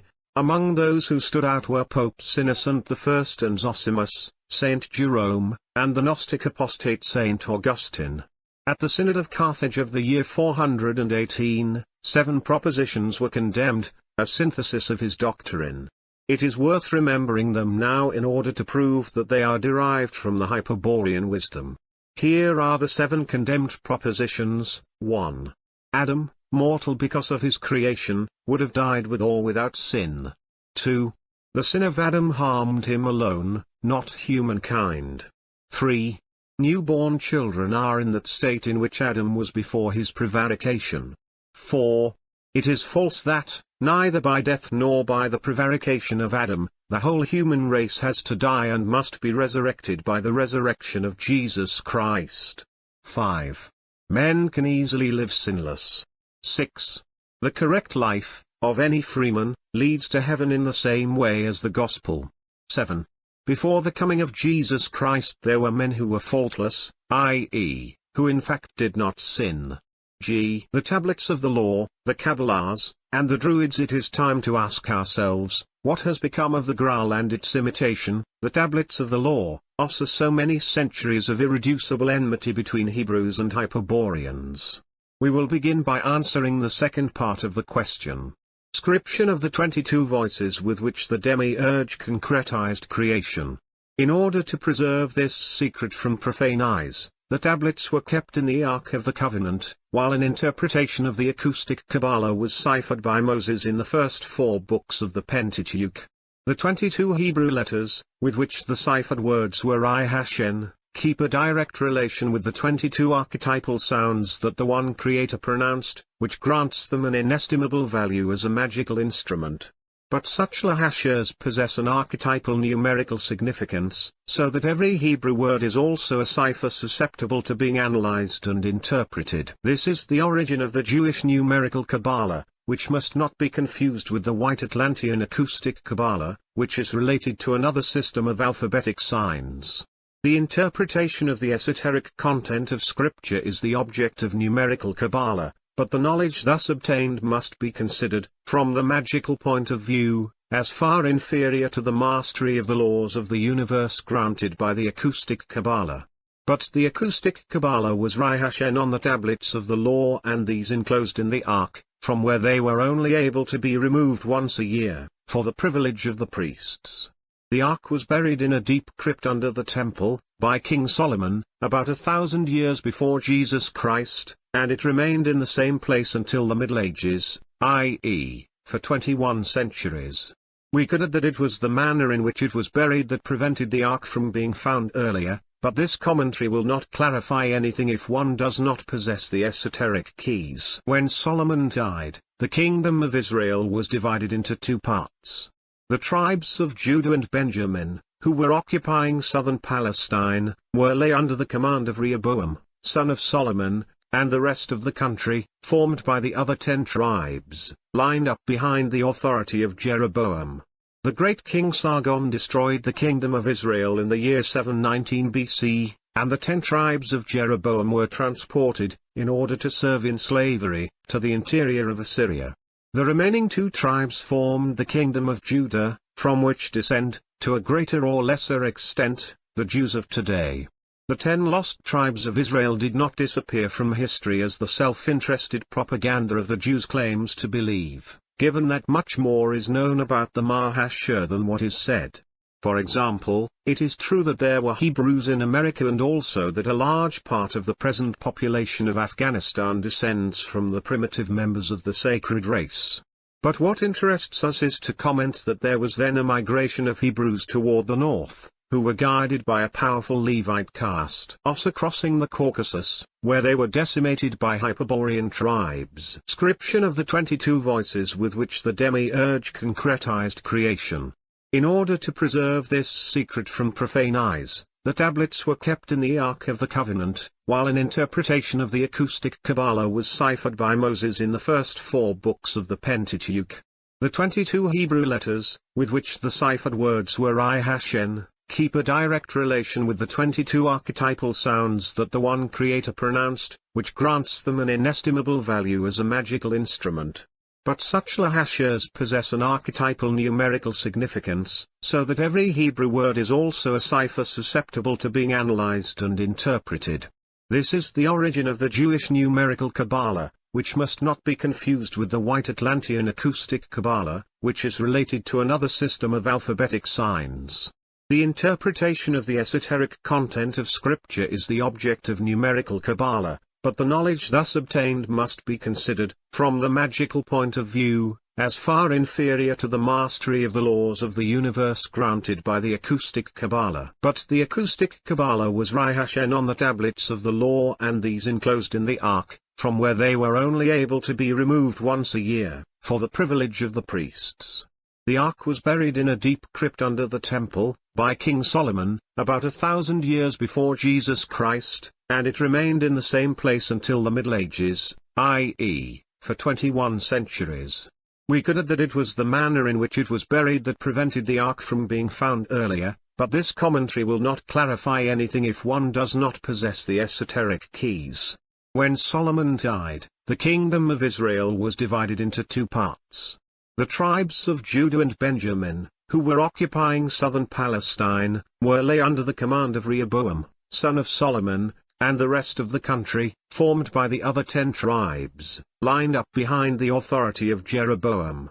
The great king Sargon destroyed the kingdom of Israel in the year 719 BC, and the 10 tribes of Jeroboam were transported, in order to serve in slavery, to the interior of Assyria. The remaining 2 tribes formed the kingdom of Judah, from which descend, to a greater or lesser extent, the Jews of today. The 10 lost tribes of Israel did not disappear from history as the self-interested propaganda of the Jews claims to believe, given that much more is known about the Mahashur than what is said. For example, it is true that there were Hebrews in America and also that a large part of the present population of Afghanistan descends from the primitive members of the sacred race. But what interests us is to comment that there was then a migration of Hebrews toward the north, who were guided by a powerful Levite caste. Also crossing the Caucasus, where they were decimated by Hyperborean tribes, they arrived at the steppes of Russia and there they clashed with Scythians, but the Levite caste did not accept to lose their status as members of the chosen people by degrading their blood with the Gentiles. The Levites thus remained, dedicated to the cult and to the study of the numerical Kabbalah, for many years, coming to achieve great progress in the field of sorcery and natural magic. When, centuries later, the Scythians were displaced to the west, a part of them established themselves in the Carpathians and on the shores of the Black Sea, while another part were continuing their advance towards Central Europe, where they were known as Celts. Accompanying the Celts were the descendants of those Levite priests, now known as Druids, those who were wielding a terrible power obtained from the mastery of black magic. And, as we have already said elsewhere, the alliance between the Druids and the Celts would never end, extending to the present day. How did the Levites of the lost tribes come to be converted into Druids, i.e., how did they obtain their sinister knowledge? The explanation must be sought in the fact that these Levites, something that did not occur with other Jewish priests, neither then nor Ossa, were not satisfied with the knowledge that was only able to be extracted from Scripture. They were desiring to turn to the authentic source of the acoustic Kabbalah. Their insistence and perseverance to concretize this purpose, and the fact that they were belonging to the sacred race, moved the demons of Chang-Shambhala to entrust to them a most important mission, a mission that would require their dynamic intervention in history. The fulfillment of the objectives proposed by the demons would redound to the benefit of the Levites, since it would enable them to increasingly advance in the knowledge of the acoustic Kabbalah. What class of mission had the demons entrusted to them? A task that was having a direct relation with their desires. They would neutralize the lithic instruments that, thousands of years before, the Cro-Magnon men, Atlantean survivors, had constructed throughout the world. But the Cro-Magnons did not only construct megalithic monuments, but their science was including other alterations to the environment, and the manner in which the Druids were to neutralize them was ranging from destruction, the engraving of symbols on the great stones, the modification of their dimensions, or the analogous construction of other monuments. Over the centuries, the Druids became great masters in the acoustic Kabbalah, and we already saw in John Dee's story how they used to do it when they were desiring to recover some of the Atlantean lithic transducers. Later on, we will speak again about the lost science of the Cro-Magnons and the esoteric mastery of the Druids. While the Druids were marching with the Celts toward Europe, the kingdom of Judah, in the Middle East, was destroyed by Nebuchadnezzar and its population taken, into captivity, to Babylon in 597 BC. They were liberated in 536 and, 20 years later, in 516, they reconstructed the Temple of Solomon without finding the Ark with the tablets of the law. In the 4th century, they were dominated by the Greeks of Alexander, and in the 2nd century they allied themselves with the Romans against the Greeks. After the death of Julius Caesar, the Senate of Rome granted the title of King of Judea to Herod I. In the year 37 BC and in the first year of the Christian era was born the Saviour, Jesus of Nazareth, the Christ. Also Herod I. The Romans took away from the chosen people the possibility of having a king of their lineage and placed in power a series of procurators who vainly attempted to dominate the growing social agitation. The crucifixion of Jesus Christ, or the struggle against the Christians, which is usually given as an explanation for the belligerence and suicidal attitude of the Jews, are not correct, the true cause of the unrest being the fact, foreseen by all the members of the sacred race, that the Hebrew archetype would be cast onto the Gentiles. By virtue of sharing the substance of the demiurge, the Judaizing action that would thenceforth be realized over the whole world was palpable for them. What was not appearing so clear to them was, in what way, also the presence of Jesus Christ, could the ancient covenant with Jehovah Satan be fulfilled, the promise that the sacred lineage would inherit the power over other nations. It would take several centuries and the work of eminent Kabbalistic rabbis for the Hebrews to recover their faith about their role in history. But while that time was arriving, the patience of the Romans ran out much earlier. In the year 70 AD, General Titus destroyed Jerusalem, the Temple of Solomon, and dispersed the Jews to all corners of the Roman Empire. With the diaspora of year 70 begins the modern history of the chosen people, whose culmination is about to be produced today, when the Synarchy transfers, into their hands, the totality of world power. When in 313 Emperor Constantine the Great recognized Christianity as the official religion of the Roman Empire, a difficult epoch was initiated for the sacred race. The reason was that the blood memory of Christos Lucifer was predominating more in the recently Christianized peoples than the Judaic archetype of Jesus Christ, a fact that was almost always resulting in a generalized anti-Jewish sentiment. Although in the long term the constant influence of the geotopocentric ray of Jesus Christ would end up triumphing over the Hyperborean memory, and the masses would end up Judaized, meanwhile, the sacred race would be in danger of being exterminated. But the threat would soon be warded off. Whether there was actually a real danger against the Hebrews is something to be doubted, since in the 5th century Saint Benedict of Nursia founds the order into which the Druid Christians will enter, en masse, who will devote themselves, from then on, to the task of mediating between the church and the synagogue. Analogies between the strategio and the way of the strategic opposition. We said that the tablets of the law remained where Solomon had kept them and were only just found in the Middle Ages. With this affirmation our answer does not conclude, but we will have to return very soon, in the next section, to continue with the account. In the meantime, let us try to find an answer to the first part of the question, which was asking, what has become of Graal, contrary to the question about the tablets of the law, which obliged us to refer to facts of history. The question of the Graal will take us to strictly esoteric terrain. But first of all, it is worth clarifying that the question has been wrongly posed. We already clarified that the Graal is not to be sought. We will now add that it is an object of which it is not possible to appropriate and that, therefore, must still be where it always was. It is as much an error, then, to seek the Graal as it is to question, what has become of it. But, you may ask, how should one approach that mystery, then, in order to obtain some additional knowledge, free of paradoxes? The only way, in our judgment, to advance in the knowledge of the mystery, consists in going deeper into the analogies that link the orienting function toward the origin of the Graal, an external function, with the secret ways of spiritual liberation of the Hyperborean wisdom, which are internal functions, orienting toward the origin. In this sense, we can establish a very significant analogy between the Graal stone of the O strategy and the lapis oppositionis used in the way of strategic opposition.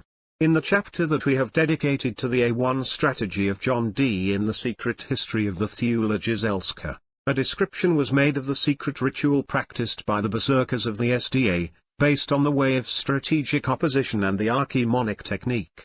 There was shown the archeman that the berserkers had constructed in the underground crypt, consisting of a plaza 31 or area enclosed by a ring of water. By applying the law of the fence to the archeman, isolating the plaza from the valplads is achieved, i.e., one manages to liberate an area in the demiurge's world. But this is not enough. It is necessary for the berserkers to desynchronize themselves from the time of the world and generate their own time, inverse, which enables them to direct themselves toward the origin. For this purpose, they perform strategic opposition against the lapis oppositionis, which are situated on a rune in the valplads, facing the fenestru infernalis.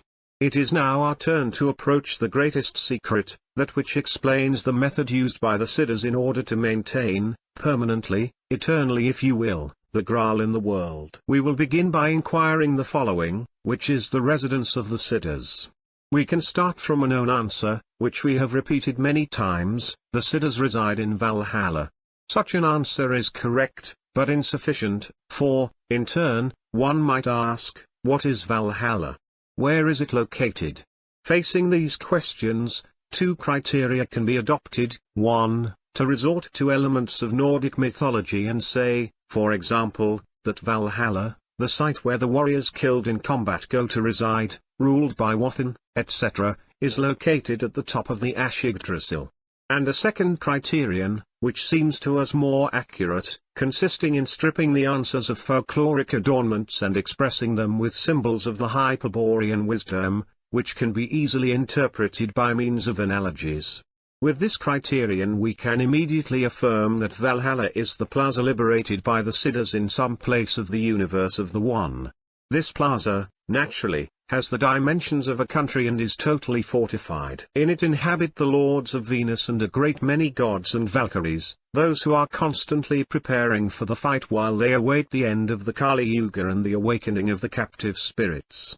Its countless warrior Siddhas, immortalized with their bodies of Vajra, form the ranks of the wilds here, the furious army of Wotan, and guard the walls of Valhalla, even though the enemy would never dare to face so fearsome a Hyperborean garrison.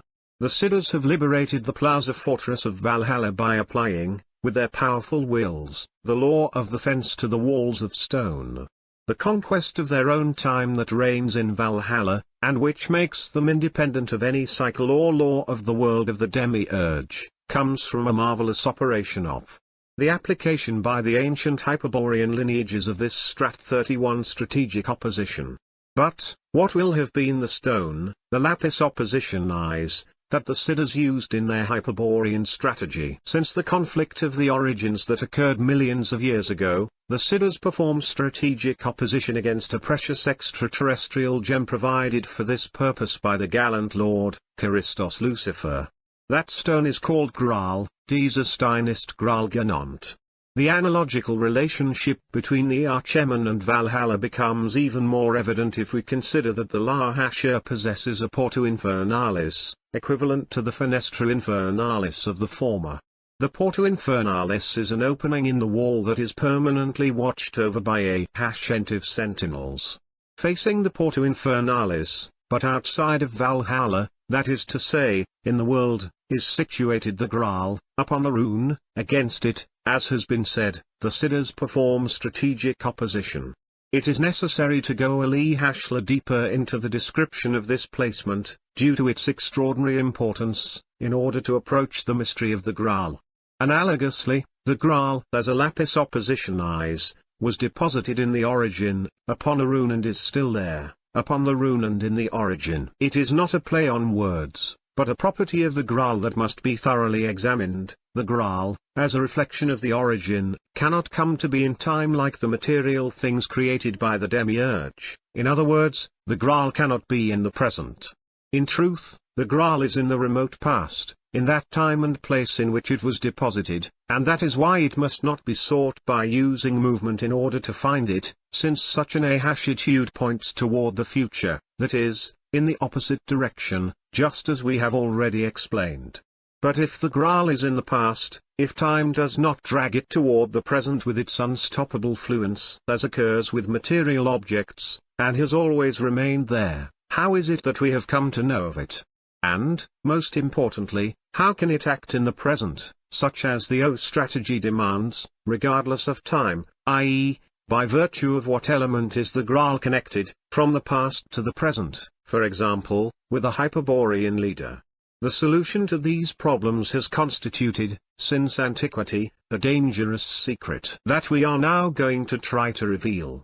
The enigma is solved by reasoning in this way: while the Graal has always remained in the past, a property that the gem of Christos Lucifer uniquely possesses in the universe, the same has not occurred with the rune that was sustaining it.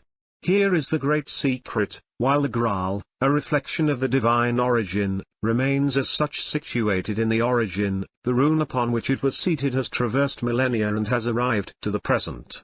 Certainly, the rune is always present, which means, in any historical circumstance. We will speak a li-hashlan on the rune. It is known as Rune of the Origin or Rune of Gold, but it is worth clarifying that such names not only designate the symbol of the rune but also the terrestrial stone that was a primordial seat of the Graal. That is why, when in the Hyperborean Wisdom, an allusion is made to the Rune of Gold, what we are actually dealing with is a very ancient stone, violet-blue in color, on which the gods inchised a runic sign of gold. It becomes necessary, then, to know the origin of it and the motive for its construction. We already mentioned on other occasions that in the beginning the gods entered the solar system through the gate of Venus, and that a group of them, the traitorous Siddhas, associated themselves to the plan of the demiurge, later provoking, in combination with the Lahashur, the catastrophe of the captive spirits. The Hyperborean spirits were enchained to Mahashur for having fallen into a cosmic trap, the mystery of Amor, but we will not speak of it for now. The effect that was produced in the evolutive world of the demiurge upon assimilating the confused spirits is what we would call today, a collective mutation. To the evil of the imitative ordering of Mahashur, done by the demiurge, was later added the evil of the mutation of his work and the enchainment of the spirits, that is to say, the modification of the plan carried out by the traitorous gods. And in order to control such an evil endeavor, the traitorous gods decide to found the White Hierarchy, in which the different devic manifestations of the demiurge are to be organized. Changshambhala, abode of the traitorous Siddhas, the headquarters of power. Changshambhala is also the key to the collective mutation of the seven kingdoms of nature. In effect, in what manner was the demiurge maintaining the stability of form over the earth, and how was he ensuring, before the mutation, that the seven kingdoms evolved according to his plan? There are two principles that intervene in the execution of the plan, one static and the other dynamic. The plan statically relies on the archetypes and dynamically on the breath of the solar logos, i.e., that it was a force coming from the sun, which was maintaining the evolutive impulse in the seven kingdoms of terrestrial nature. Well, in order to provoke any permanent alteration in the plan of the demiurge, it is indispensable to intercept the energetic current coming from the sun that, passing through the ocean of prana, converges on earth. In order to comply with this condition, the traitorous Siddhas installed themselves, from the beginning, between the sun and the earth, in a fixed position that never lets even a single ray of light pass through, without first having been intercepted. This affirmation may seem fantastic, and in truth it is, but more fantastic and insensate has been the construction of Changshambhala, since what we have described is the technical function of the seat of power of the traitorous Siddhas. Here is another secret that is no longer such: the location of Changshambhala can now be determined from this datum. It is always located between the earth and the sun. In reality, Changshambhala is very near to the earth, which will give an idea of its enormous size. However, this is not a whim, but it had to be constructed this way because of the exigencies of its modulating function of the solar genetic plasma. Of course, there will be no shortage of those who will foolishly say that all this is nonsense, given that the traditions of Tibet and India affirm that Changshambhala is a kingdom situated in Asia, between the Altai Mountains, the Gobi Desert, and the Himalayas. Undoubtedly, a comment of this type will constitute a greater nonsense than my affirmations. First, the mentioned traditions of Tibet and India are products of the strategic disinformation that for centuries the hierarchy has deployed so that the truth is ignored. And, in second place, I will say that the most serious data of the tradition, since there are some data worthy of credit, always mention the location of the gate of Changshambhala and never the kingdom itself. This subtle distinction is highly suggestive, since the fact that a gate exists in a determinate geographic place does not imply that the kingdom is immediately behind it. A primitive mind could understand it this way, conditioned by the belief that the straight line is the shortest distance between 2 points, and in fact such a thing frequently occurs. But here, we are handling the information on another level, and that is why we will repeat 4 verses of the Song of Princess Isa, which we had the opportunity of learning when we studied the story of Nimrod, the defeated. But although Dejung is far away, its gates are everywhere. 7 gates have Dejung, and 7 walls encircle it. The Oriental legends refer to these induced gates, which are everywhere and lead to the kingdom that, evidently, does not occupy a simple geographic location. Our reference to such remote events was intended to serve as an introduction to a fact that I will now highlight. When the demiurge agree with the traitorous gods to cede to these the control of the hierarchy, troll over the formal aspects of creation.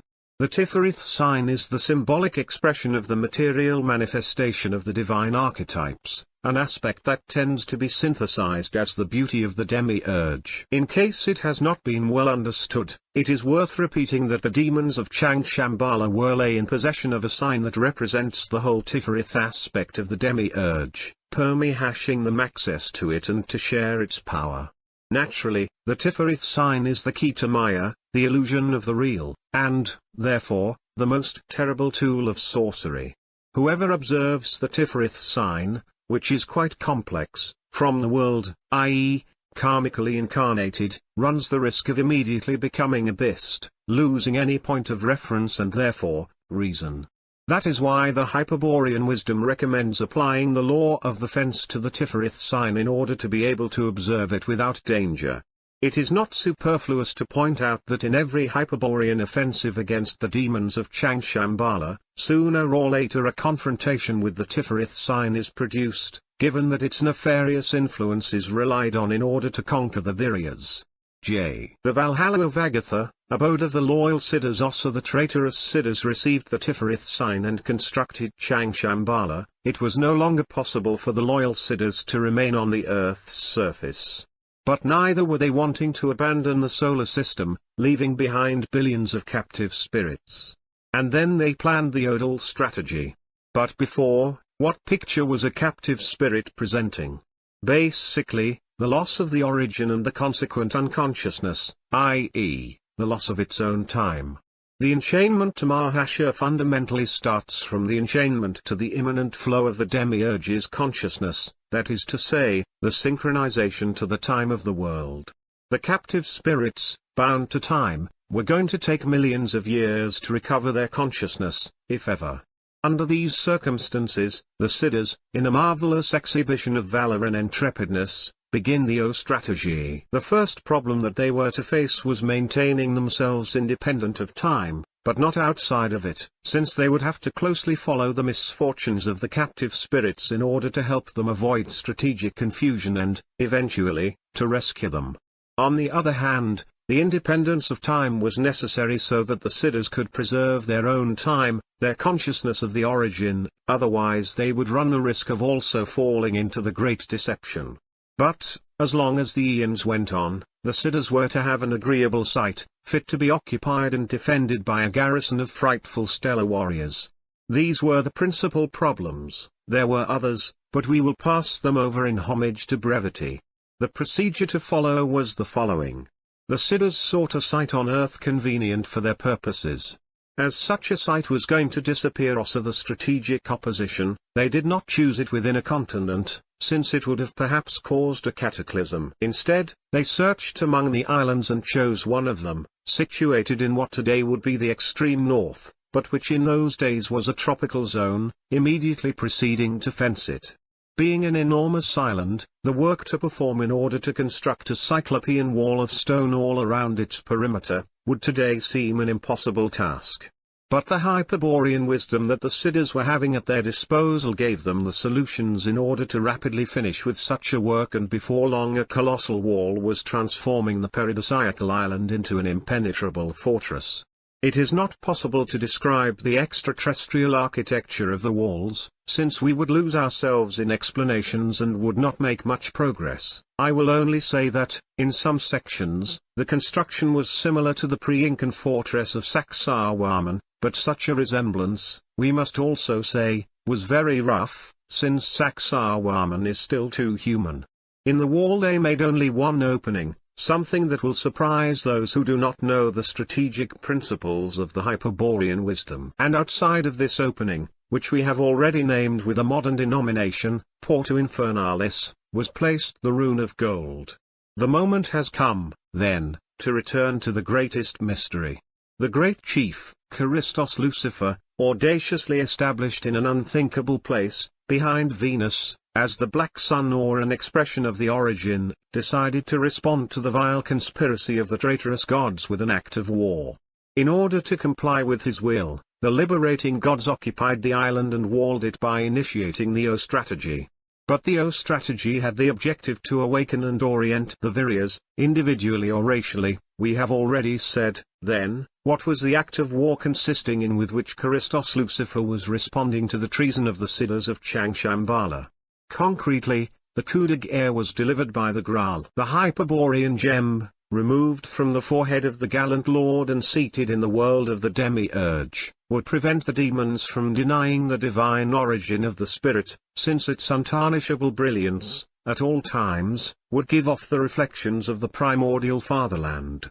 Borean lineages, was constituting the greatest defiance, for it was threatening to send the infernal plans to failure. The conflict would be, from then on, eternally posed by anyone who managed to awaken, whatever the hell in which he found himself, since the Graal would be seated on the physical plane, that is to say, in the lowest of the infernal regions, and its brilliance would be seen from all corners of the world, including the astral plane and all those purgatories that the demons prepare there in order to deceive the spirits, even on those very subtle planes of the monads emanated by the demiurge, where there are also completely idiotized Hyperborean spirits, who have been made to believe that they must remain there while their, denser, other bodies evolve. Lastly, the Graal was, if the metaphor is permi-hashed to me, a gauntlet thrown in the face of the demons, for a challenge that these, because of their cowardice, would not be capable of responding to. But it was not so easy to ensure that the Graal, once entered into the physical plane, simply stayed located in one place, on an altar for example.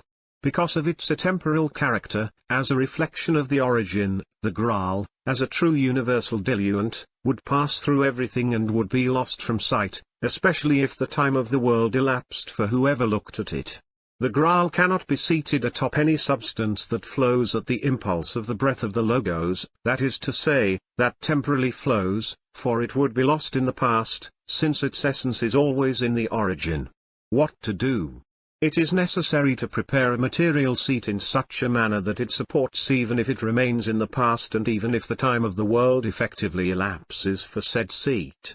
Can something like this be constructed? Only if a sign that neutralizes the temporality is intercalated between the substance of the seat and the Graal. This means that the sign must represent movement inverse to that used by the demiurge in order to construct the solar 32 system. A sign like that, which is the height of heretical symbols, was used by the Siddhas in order to construct the seat of the Graal, which we have called the rune of gold. Pay attention to this because we will say it only once, from the rune of gold, which is a very complex sign and of tremendous magical power, is derived, ossuary mutilation and deformation, the swastika rune, of which so many nonsensical things have been rehashed. In order to construct the seat of the Graal, a violet-blue color crystalline stone is opted for, similar to an agate. On its upper part, in a slightly concave area, a rune of gold, skillfully chiseled by the Siddhas, was enchased. And once the seat was completed, it was deposited outside of the island's walls, in the direction of the Porto Infernalis. But many miles from there, in a continental region. It will be difficult for anyone to imagine the marvelous spectacle of the Graal descending into the seven hells. Perhaps if one thinks of a green beam, of blinding brilliance and a Gnostic influence upon the viewer, before whom the demons turn their ferocious faces, frozen with fright, a beam that, like the reaping blade of an invincible sword, goes tearing through the 400,000 worlds of deception, seeking the heart of the enemy, a flying green serpent that bears between its teeth the fruit of the truth, denied and hidden until then, if one thinks on the beam, on the sword, on the fruit, or on the serpent. Perhaps it is thus possible to intuit what occurred at that crucial moment when the truth was placed within reach of the captive spirits. Yes, because since the Graal was seated upon the rune of gold, the tree of science was planted within reach of those who, completely confused, were living in hell believing to inhabit a paradise. From now on they would be able to eat of its fruit and their eyes would be open. Hallelujah for Christos Lucifer, the serpent of paradise. Hallelujah for those who ate of the forbidden fruit, the awakened and transmuted Viryas.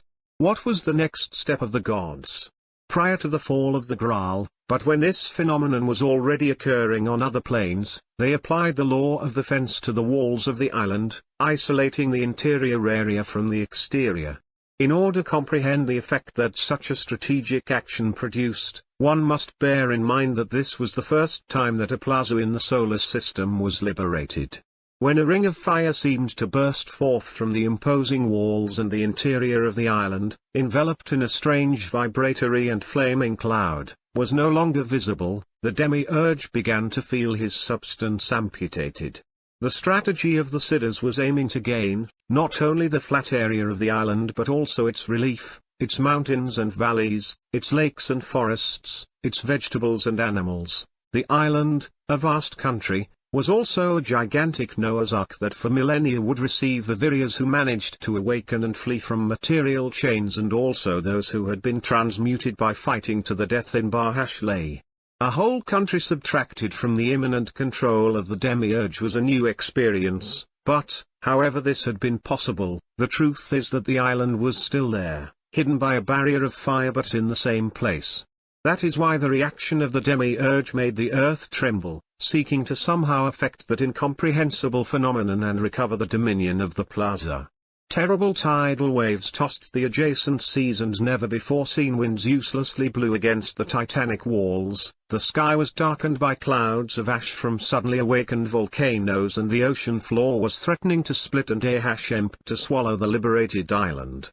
The world was seeming to have gone mad, showing the terrifying spectacle of all the uncontrolled forces of nature, when, as if it were the height of abominations, the Graal descended upon the earth. What could we add in order to give an idea of what happened there? We already said that it is very difficult to describe an event that generated a perpetual irritation in the demons. Perhaps this comment may tell someone something. As the Graal was falling to earth, beyond the 370 times 10,000 worlds, the great face of the Ancient One let out a howl of horror that is still heard reverberating in the confines of the cosmos. As soon as the Graal had been seated upon the rune of gold, the Siddhas performed the strategic opposition, finally making the walled island become invisible, disappearing forever from the earth's surface. Thenceforth, sleeping men would speak of Valhalla, the abode of the gods, and also of Hyperborea, the island swallowed by the sea, since the original myth, charismatically transmihashed by the Siddhas, has suffered various falls into exotericism due to the blood impurity of the Viryas. Commentary on the Rune of Gold or Sign of the Origin. The question that initiated the preceding esoteric commentary, let us recall, was asking what has become of the Graal. In response, we found that it is erroneous to inquire about the Graal, since this virtually is the origin, and has never moved from there. Its seat, on the other hand, the Rune of Gold, possesses the dimensions of a material object, and it is given to suppose that, to a great extent, it is affected by the laws of physics. We can then repose the problem, what has become of the Rune of Gold? Is it still holding the gem of Christos Lucifer? In this last case the answer is affirmative. The Rune of Gold has since then been the seat of the Graal, a situation that has not altered at all in modern times. With regard to the first question, we should realize that it would be an impossible task to summarize here the complete itinerary followed by the Rune of Gold up until today. It would force us to mention disappeared civilizations and, many of them, completely unknown to official culture. We will refer, then, to historical times, starting by establishing some guidelines that will allow us to face the problem in a correct manner, thus avoiding many superstitions or disinformations. 1. The Rune of Gold has been many times confused with the Graal. Indeed, we have already explained why the Graal should not be sought. However, on some occasions there really has been a transportment and it has been thought, with reason, that it was the Graal. But the Graal is not an object of which one can appropriate, and still less manipulate or transport. With all verisimilitude, what has been transported is the Rune of Gold, in the framework of a racial strategy. In this case we cannot attribute the confusion solely to the enemy's strategic action because, in the degradation of the ancient Hyperborean myths, the major responsibility falls on the blood impurity of the Viryas. 2. The presence of the Rune of Gold among the members of a community of Hyperborean lineage has the virtue of favoring charismatic bonding and legalizing the conduct of its leaders. 3. The presence of the Rune of Gold is the presence of the Graal, and the people to whom the gods have entrusted its custody are undoubtedly, at this time, the purest Hyperborean lineage of the earth. 4. In order to certify for determinate people have been in possession of the rune of gold, one must study their Hyperborean architecture of war. The possession of the rune of gold requires the construction of stone structures with peculiar topological properties. Said constructions may not seem made for war, but such an appearance is exclusively due to the ignorance that exists about the Hyperborean strategy. An example of this is the castle of Montségur, on Mount Pog, in the French Languedoc. This construction, which is not a fortress by any means, was erected in order to enable the Hyperborean sect of the Cathars to receive and preserve the rune of gold.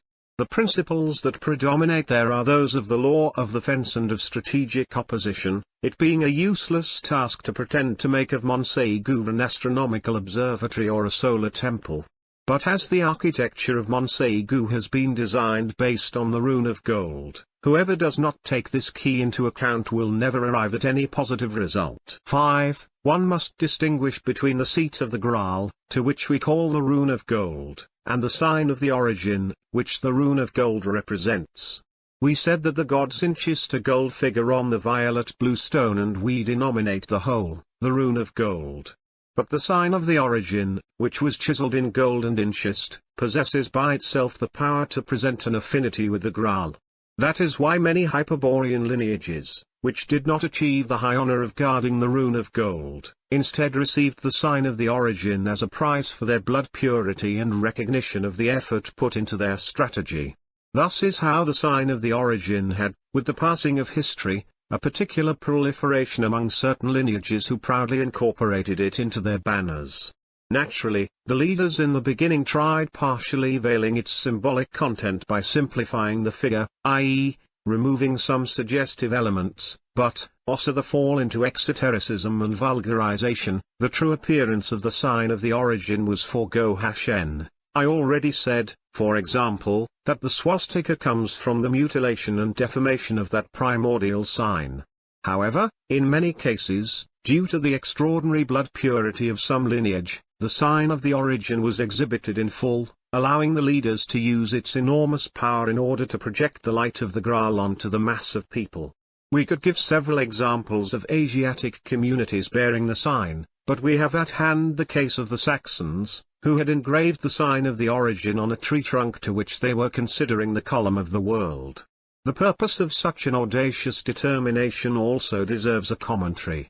When Charlemagne conquered Eresburg in 772, he rapidly proceeded to destroy the Irminsul trunk and to execute 5,000 members of the Saxon nobility.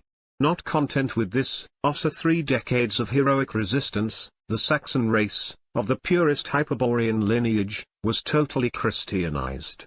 We have learned that many cultured Germans consider fortunate this dreadful Carolingian campaign. Thus, for example, Professor Allais unblushingly opines that without the subjugation of the Saxons there would not be a German nation today, since Charlemagne's greatest and most momentous undertaking was the subjugation of the Saxons. It gave the final shape to the Frankish Reich and created essential conditions for the state and cultural development of the Western world up to the present day. This generalized opinion is based on the a posteriori analysis of the historical facts, and that is why, considering that the extinction of the Carolingian dynasty made it possible that 200 years later the Saxon blood arrived with OOI to take the lead of the Western world, an era, even greater than the conversion of the Vikings, of the Celts, or the destruction of the Cathars, only comparable to the annihilation of the Gothic kingdoms. And the destruction of the Irminsul tree, with the loss of the sign of the origin for the Occident, is a catastrophe very difficult to evaluate.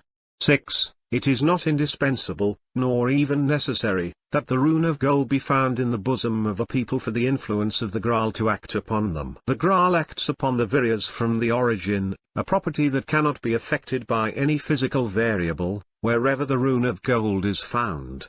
That is why it is, to a certain extent, absurd to attribute to such and such a people the achievement of a high degree of civilization because they were in possession of the Graal, given that the Graal cannot be in the possession of anyone since it is, by arrangement of the gallant Lord, proof of the divinity of all the captive spirits. What a people can have in custody is the rune of gold, but only as a prize and recognition of a previously attained racial purity, i.e., that the fact of having the rune of gold in custody is not the cause of the greatness of a people but inversely, the purity of its lineage made it worthy of the high honor of being the depository of the seat of the Graal. But, even though the rune of gold is only delivered to those who deserve to have it, it is true that its close presence affects the environment by creating a mutant microclimate. That is why the gods usually deposit the rune of gold, during dark epochs, in appropriate sites in order to influence the less confused lineages. 7. From all that has been exposed up to this point, we can see the capital importance that it would have for a community of Hyperborean lineage to gain the custody of the rune of gold. It is then necessary to address this possibility in detail, which we will do in the next article when dealing with the A2 strategy of the Siddhas. However, before considering the A2 strategy, we must be clear about a fundamental concept, which is readily apparent from the preceding conclusions. The problem can be summarized in the question, why does the king need to find the Graal? The Graal as a tabula regia. Next, let us invite a brief reflection on the attitude that one ought to adopt when taking knowledge of the events protagonized by the Siddhas, and then I will give an answer to the problem by delving a little deeper into the symbolism of the Graal. A profound meditation on the symbols that we have presented is required in order to capture their ultimate contents, which should always be perceived as dramatic and tragic, brimming with spiritual urgencies. No one who has become aware of the incredible sacrifice made by the Siddhas in maintaining the Graal in the world for millions of years through strategic opposition, i.e., by a constant and continuous act of will, no one who has realized it, we repeat, will be able to remain impassive, in the midst of the confusion, without experiencing an urgency to free himself from the chains of the demiurge and depart, trying to alleviate, in some way, the task of the Siddhas.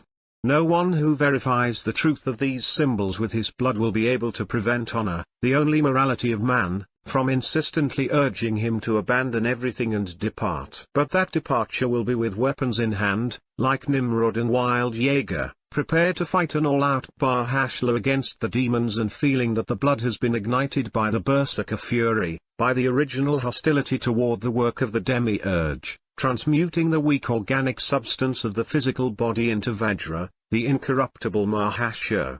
It is the least that the Virya can do in order to respond in some measure to the aid that the Siddhas have lent to the Hyperborean lineages, making it possible, with their Hyperborean strategy, for the Graal to give proof of the divine origin. Let us now go to the pending question.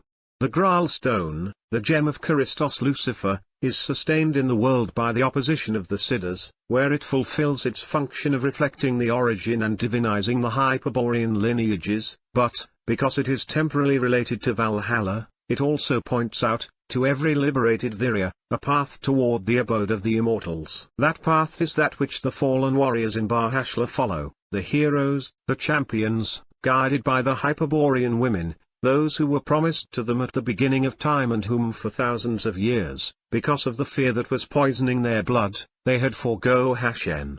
If the valor demonstrated in the feat has been a sufficient urge, she will, without fail, be there, next to the fallen warrior, in order to cure his wounds with the frozen amour of Hyperborea and guide him on the inverse path that leads to Valhalla. And that path initiates in the Graal. But by this it should not be thought that the light of the Graal aims at the individual salvation of sleeping men. For that purpose the singing of the Siddhas and the 7 secret ways of spiritual liberation are available. On the contrary, within the O strategy, the Graal must fulfill the fundamental role of restoring the regal function, that is to say, it must serve a racial or social purpose. That is why the Graal will be required in all cases in which it is attempted to establish the universal empire or any other system of governing based on the social application of the law of the fence. The historical events that lead to the search for the Graal, always similar, can be symbolically summarized as follows. In principle, the kingdom is Teragast or the king is ill or simply the throne has become acephalous, etc. The best knights set off to seek the Graal, in an attempt to put an end to the evils that afflict the kingdom and ensure that the ancient splendor returns. Only one succeeds in finding the Graal and restoring well-being to the kingdom, either by curing the king or crowning himself. Curiously, The triumphant knight is always presented as foolish, pure crazy, naive, but especially as a plebeian. Here, the best knights are equivalent to any of the multiple social forces that are ready to launch themselves upon the regal function when an acephaly or vacuum of power exists. Finally one of them triumphs and re-establishes order in the kingdom. He was the plebeian and now he is king, with the approval and consent of the people. In our interpretation, this means, evidently, that a social force has predominated over those remaining and has replaced the existing order by a new order, unanimously accepted by the people. But if the problem is reduced to a mere struggle for power, why does the new king need to find the Graal? Because the Graal confirms the regal function. When in times of crisis a new elite or a charismatic leader takes power, with intentions of regal restoration, he must hasten to legalize his situation, otherwise another elite or leader will come to question his titles and will also attempt to occupy the vacant place, thus an endless series of lay, political or military, will ensue. But if there is a struggle for power, no one has its control, and it may occur that in the end the kingdom winds up divided among various factions. It is necessary to say the question, to consult an infallible judge, an undisputed and transcendent authority. Here is where the necessity to appeal to the Graal arises. Why the Graal? Because the Graal is also the tabula regia, the list of kings. It states who should govern, to whom it befits to rule, because it reveals who has the purest blood. But this revelation is not simply oracular and arcane, but through the mediation of the Graal, the purity of the leader, his right to leadership, will be known by all and recognized by all, charismatically. Hence, the pure madman, of Hyperborean lineage but of plebeian stirp, also finding the Graal, is recognized by the people as undisputed king. When a Hyperborean lineage trusts in the light of the Graal for the election of its leaders, it can properly be said that a dynasty of kings of the Graal will succeed one another. During the reign of one of these, it may come to pass that the lineage reaches such a high degree of purity that it becomes worthy of gaining the custody of the rune of gold. This is what occurred, for example, in the 13th century in the French county of Toulouse, when the rune of gold was entrusted to the perfect Cathars. It will be claimed, against this affirmation, that the Cathars were Manichaeans, i.e., inheritors of a Gnostic tradition, and that is why they were annihilated, only a circumstantial relationship existing between them, the Counts of Toulouse, and the Occitan population.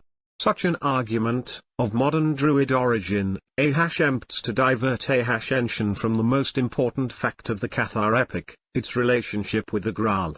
The fact that they were Gnostics, which no one disputes, and that they taught one of the 7 secret ways of liberation based on the Sidda's Song of Amor, the origin of troubadour culture, which few know, does not at all explain their relationship with the Graal. The Graal, in the framework of the O strategy, has a purely racial meaning. If the rune of gold was entrusted to the Cathars, it is because they were actively participating in collective techniques of transmutation, which cannot exclude the regal function, and not simply because they were of a Gnostic affiliation. Hebrew Messiah and Imperial Messiah. A theme connected with the property that the Graal possesses, of being a tabula regia, is that of the Imperial Messiah and its imitation, the Jewish Messiah. In principle, we will say that one is king of the Graal by purity of blood, an absolutely individual attribute that depends neither on race, nor on stirp, nor on any other material patrimony. A king of the Graal exhibits purely personal virtues such as valor, intrepidness, or honor, and never fundaments his prestige on material possessions or on the value of gold. The authority of a king of the Graal, for these reasons, exclusively comes from his personal charisma, which extends itself to the rest of the people thanks to the bonding that is established between the king and each one of them, in their blood, through the mediation of the Graal. It is the principle of the psychosocial mystique. That is why a king of the Graal, in his community, is recognized by the people. Naturally, all peoples would have their king of the Graal if the action of the Synagogue in the Hebrew race, with their democracy, socialism, communism, etc., had not usurped the regal function. In any case, it is worth asking, would the Hyperborean lineages, at a universal level, have the possibility of a king of the Graal that was recognized by all? This would be a personage of undeniable purity, whose majesty would be evident to all the lineages of the earth, those who may or may not accept his authority, but to whom they would not be able to deny his right to rule.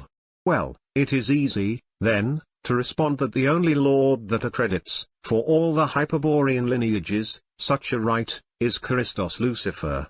If he were to present himself before the Hyperborean lineages, his right to 35 rule by blood, based on his undeniable purity, may or may not be accepted, but never denied. But the idea of an imperial Messiah does not come from a mere speculation. It was in the black days of Atlantis when, in response to the clamor of the Siddhas, the possibility arose for the exalted presence of Christos Lucifer to be manifested to the sight of men. In those days, the confusion of the captive spirits was so complete that no one was any longer responding to the singing of the gods or was capable of perceiving the light of the Graal. That is why the coming of the imperial Messiah, the King of the Kings of the Graal, who was going to restore the regal function in order to re-establish the spiritual aristocracy of the Hyperborean leaders and destroyed the synarchic hierarchy that the demons were imposing, was announced for centuries.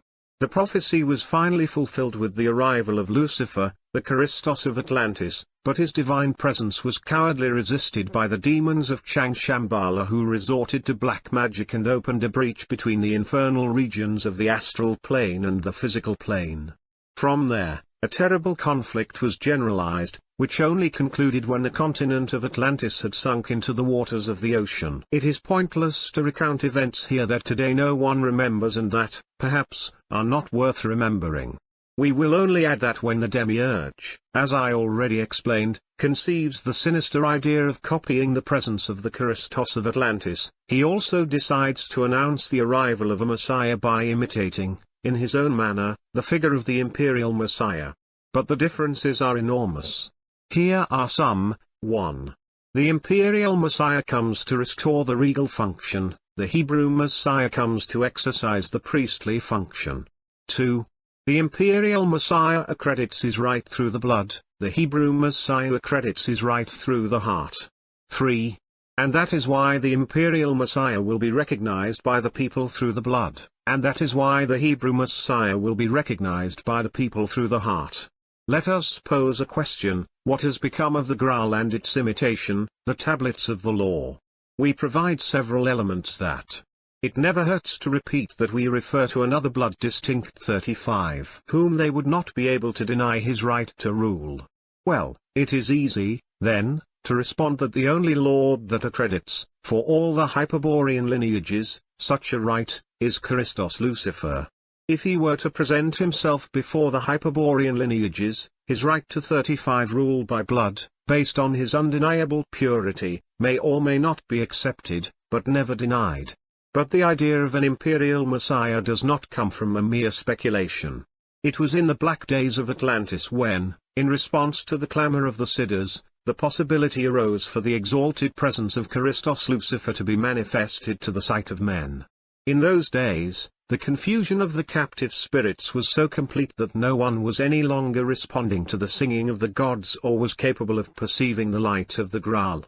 That is why the coming of the imperial Messiah, the King of the Kings of the Graal, who was going to restore the regal function in order to re-establish the spiritual aristocracy of the Hyperborean leaders and destroyed the synarchic hierarchy that the demons were imposing, was announced for centuries. The prophecy was finally fulfilled with the arrival of Lucifer, the Christos of Atlantis, but his divine presence was cowardly resisted by the demons of Shambhala, who resorted to black magic and opened a breach between the infernal regions of the astral plane and the physical plane.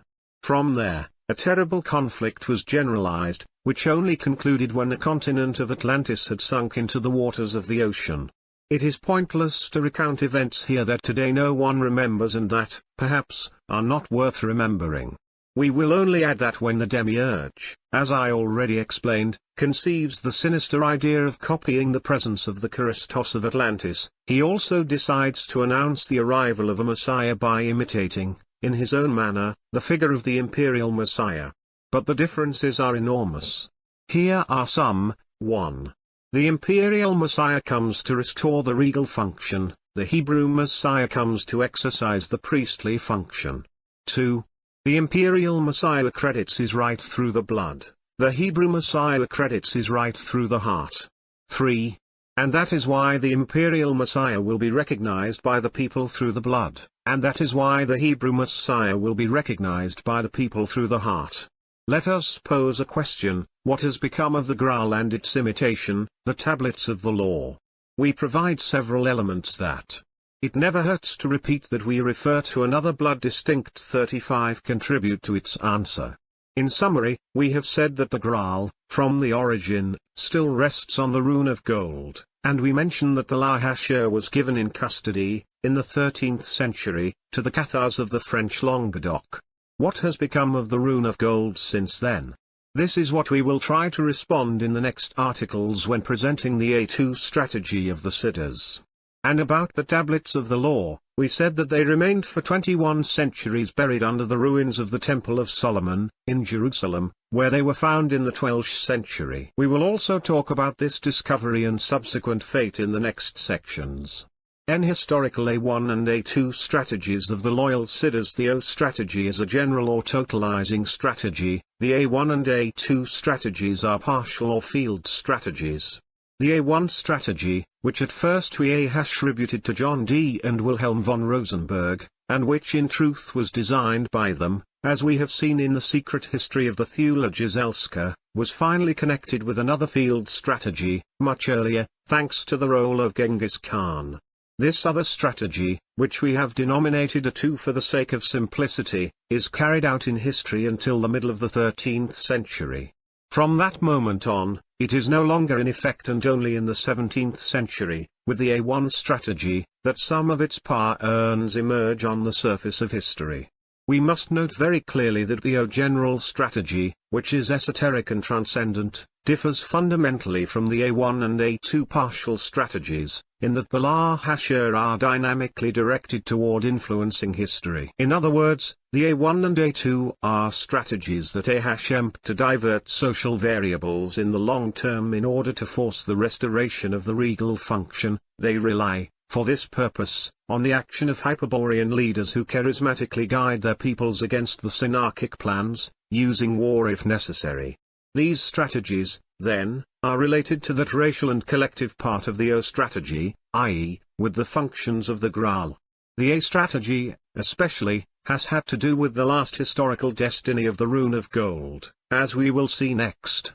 In order to interpret, without misunderstandings, the role that the A2 strategy has played in history, on which we are now going to elaborate, we have synthesized the principal storylines in a few graphs.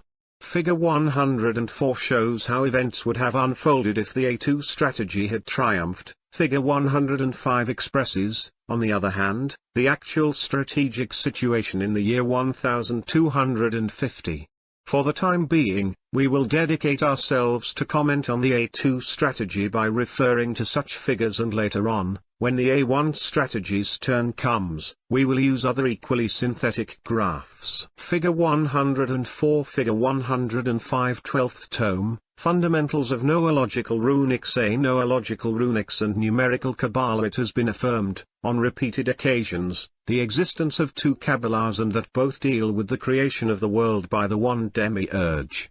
1. The Numerical Kabbalah contains the secret of the 10 Sephiroth and the 22 sounds. It enables one to obtain the keys to the collective psychoid archetypes and to know the plans of the terrestrial demiurge Sanat Kumara or Jehovah Satan. The other, Acoustic Kabbalah, deals with the way in which these plans can be put into practice and enables one to elaborate procedures in order to influence the physical world. Numerical Kabbalah facilitates control over crowds and men in combination with concrete elements of the Acoustic Kabbalah. Acoustic Kabbalah enables thaumaturgy and the exercise of the totality of the occult arts in combination with symbolic elements of the Numerical Kabbalah. Both doctrines are, therefore, complementary and necessary for magical praxis. But as the Numerical Kabbalah is the object, almost exclusively, of study by Jewish sages, and the Acoustic Kabbalah, at least in the last 3,000 years, is the domain of the Druids, this complementation has not presented problems to both races engendered by Jehovah Satan, the accomplices and executors of the plan of the Synarchy. But this was not always so. In the Christian Luciferic period of Atlantis, during its Hyperborean splendor, the numerical Kabbalah, which was a theoretical doctrine for the symbolic interpretation of the world, could be studied by anyone. For millennia it was a collective cultural patrimony, and so it continued, until the final cataclysm that submerged Atlantis. This is the reason why some surviving ethnic groups, and others who were vassals and were inhabiting continental lands, originally possessed and preserved Kabbalistic knowledge, such as mathematics or astronomy. Contrary to the vulgarization of the numerical Kabbalah, in Atlantis, the acoustic Kabbalah was known only to Hyperborean initiates, while the Luciferic period lasted. Later, when Satanism became a standard practice on the part of the priestly caste, the noticed difference in spelling marks the clear distinction. B36 part of the doctrine was lost and, also the sinking, it practically disappeared as initiatic knowledge. However, a small remnant of survivors who were neither Negroid like the Egyptians, nor red like the Toltecs, nor yellow like the Mongols, were possessing sufficient practical knowledge of Atlantean science in order to reconstruct the acoustic Kabbalah, had they wished to do so. This group is what modern anthropology denominates Cro-Magnon men, and who in reality constitute the authentic ancestors of the white race. In Atlantis, there was no significant white race. The Cro-Magnon was a minor race of Viryas taken under the protection of the Hyperborean Siddhas of yellow race, to whom was entrusted, during the Luciferic period, a collective mission linked to the 37 acoustic Kabbalah, to be the guardians of the lithic wisdom. They, Behasher than anyone else ever, possessed the secret of stone, of carving, of its transport by levitation, of telluric resonance, which enabled them to harness the energy currents of the earth, of the construction of rock crystal transducers, the use of which as an oracle John Dee also knew, and which could constitute, depending on the type, a ray-launching weapon, an ever-burning lamp, and even a flying vehicle. The lithic technology of Atlantis would seem even today, having developed techniques in order to construct solid-state integrated circuits with 50,000 silicon crystal transistors, oxides, etc., amazing for the precision and effectiveness that it would have achieved. Also the sinking, the white Cro-Magnons, guided by some Hyperborean Siddhas, occupy themselves with stabilizing the formal relief of the terrestrial surface, making use of the knowledge acquired in Atlantis. It is these people who construct the great megaliths that are spread along the coasts throughout the world, which are not primitive monuments, but highly advanced technical instruments. But as long as we do not have a clear idea of what the sinking of Atlantis really signifies, we will not be able to understand the megalithic labor of the Cro-Magnons. Perhaps something will become clearer if we consider that what occurred was not a simple cataclysm, explainable only by physical causes such as Plato's seismic hypothesis or that of Velikovsky's aerolite, but the consequence of a terrible war into which the extraterrestrial Siddhas poured all their enormous knowledge. The Bahashal field was not only the terrestrial surface, for other, more subtle planes of exis. This is the origin of the friendship B-37 were involved in the conflict. In short, much is unknown, but it should be kept in mind that also the cataclysm of the Earth, which is a living organism, it had to be restored in its physiological functionality so that it would continue to be habitable.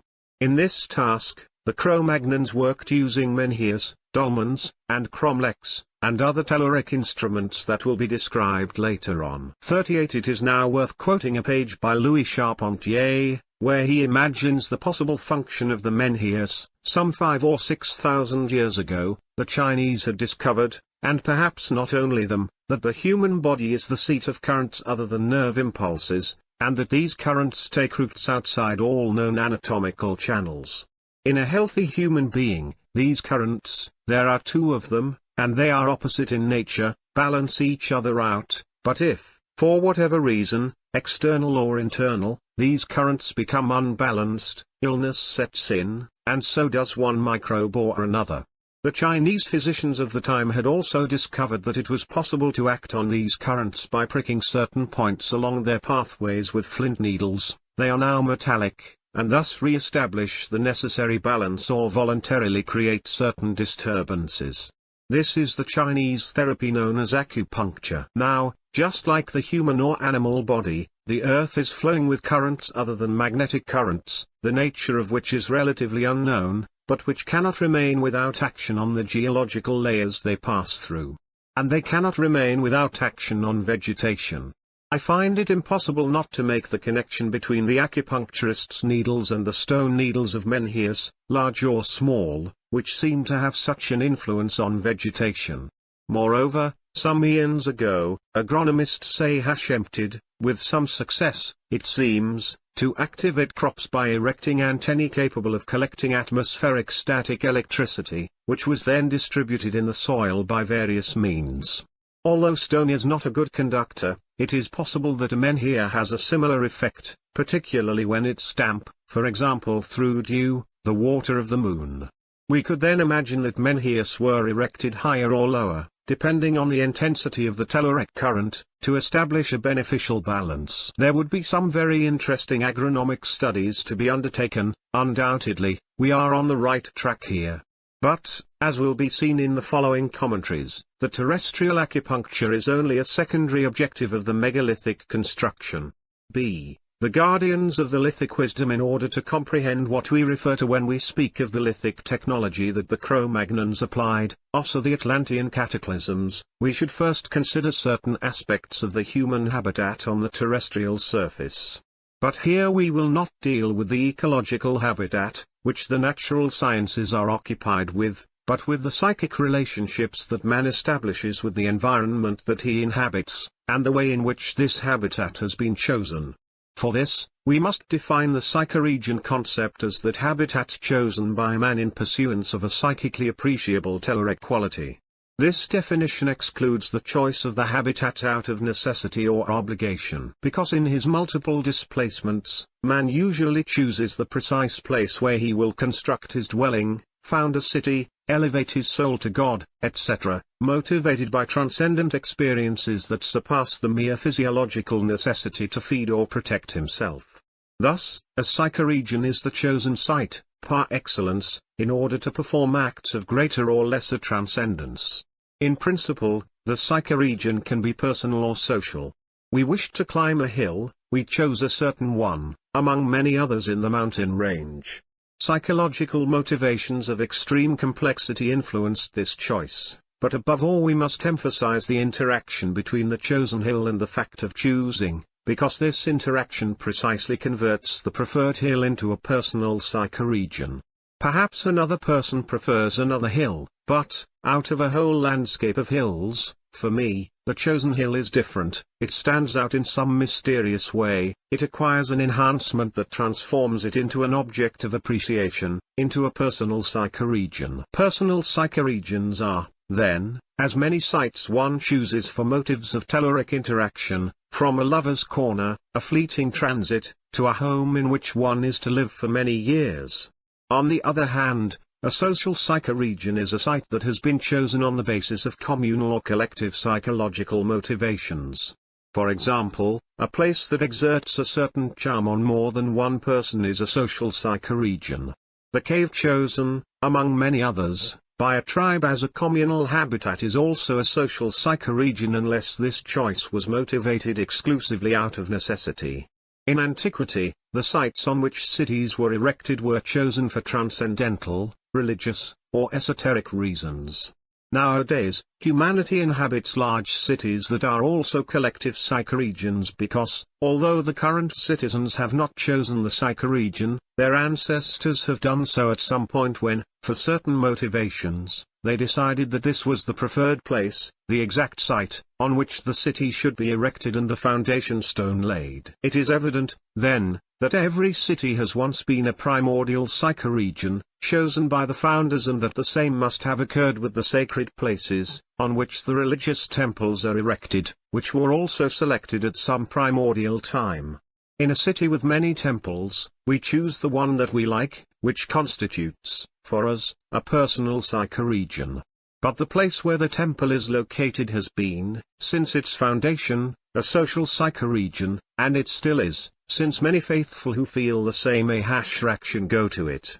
As usual, we refer only to telluric interactions and discard other important relationships, but of a psychological order, such as the closeness or remoteness of the temple, the worship there of some advocation or sacred image, any need or obligation, etc. Without going into more examples, we can complete this concept by considering that nowadays, due to the demographic and material expansion of civilization, it is no longer common to choose a social psychoregion, although all humanity constantly chooses personal psychoregions. But in antiquity there was a whole science for telluric selection and, in fact, the most ancient cities that have come down to our days have been founded by means of guidelines that are today completely unknown.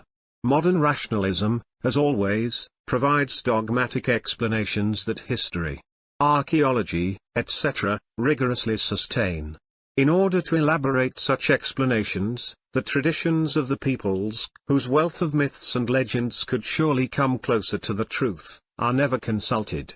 On the contrary, a scientific method is used in order to interpret the fact that, this time, is extremely simple. A rational manual of procedures is invented, and by consulting its classificatory guidelines, the labor of the ancients is academically graded. In said manual, the guidelines of defense, food, water supply, communications, etc., are considered. If, of a city, for example, Babylon, had been founded with said guidelines in mind, that is, near a river, close to trade routes, on an elevation that overlooks the surroundings, etc., then its inhabitants were brilliant, almost modern. But if a people committed the error of building their cities without following any of such rules of the modern rationalist strategy, if, for example, they despised that impregnable hill and chose to live in the valley, then they are simply idiots, primitive beings who were ignorant of everything about the way in which a good city should be planned. Of course, the rationalist blindness, which affirmed for centuries that Troy could not be where it really was and which fails to grasp why the Maya constructed cities that they were never inhabiting, does not recognize an important aspect of the problem, which is the choice of psychoregions. In antiquity, the telluric inspection was entrusted to sensitive persons, priests or initiates, who were never using a rational criterion in this task, but were guided by esoteric knowledge. These persons knew how to choose the right place according to the community's needs, which were varying in many cases: lasting city, transitory city, encampment, fortresses, grange, etc. In very ancient times, a suitable site was carefully selected for every construction, be it a port, a temple, or a bridge. Today, it seems evident that, first, the road has arisen and then, in the vacant places, the bridge was constructed or the stones for jumping over were placed.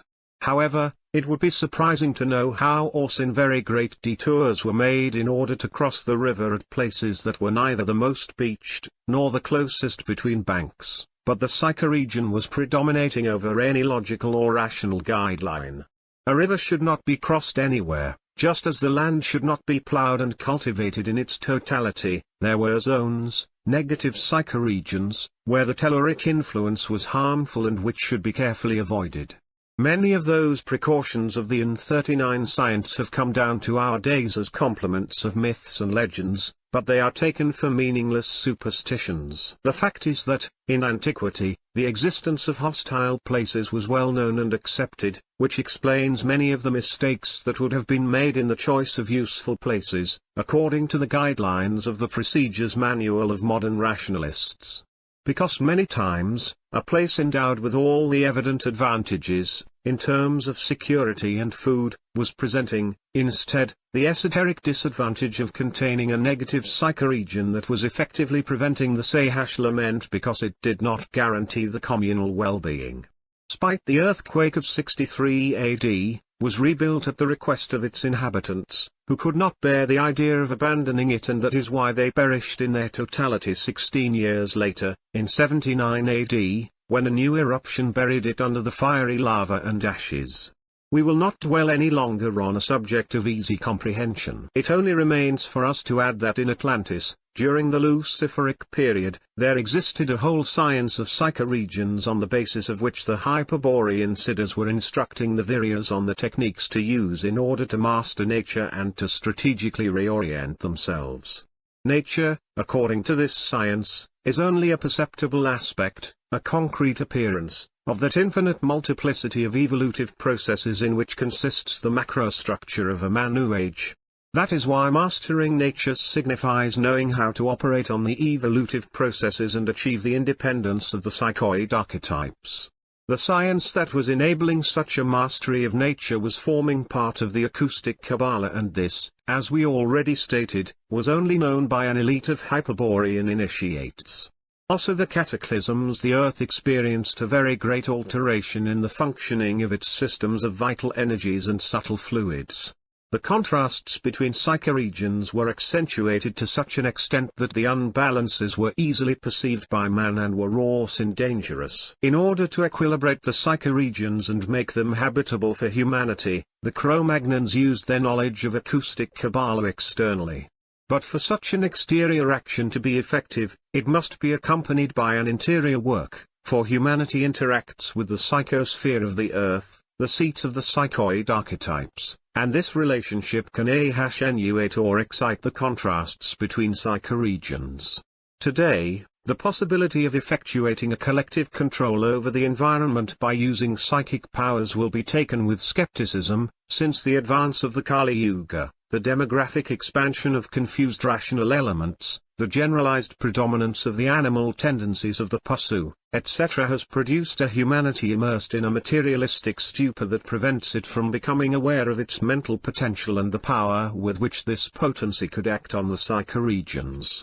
In consequence, modern man finds himself unable to resolve the present-day alterations between psychoregions. The strategy of the Synergy has capitalized on this impotence and has launched subversive movements that denounce the conflict between man and his ecological environment, but there are, in truth, actual causes that an authentically ecological movement should investigate seriously. Returning to the psychoregion concept, it is now time to ask, what is the psychological interaction between man and the environment called?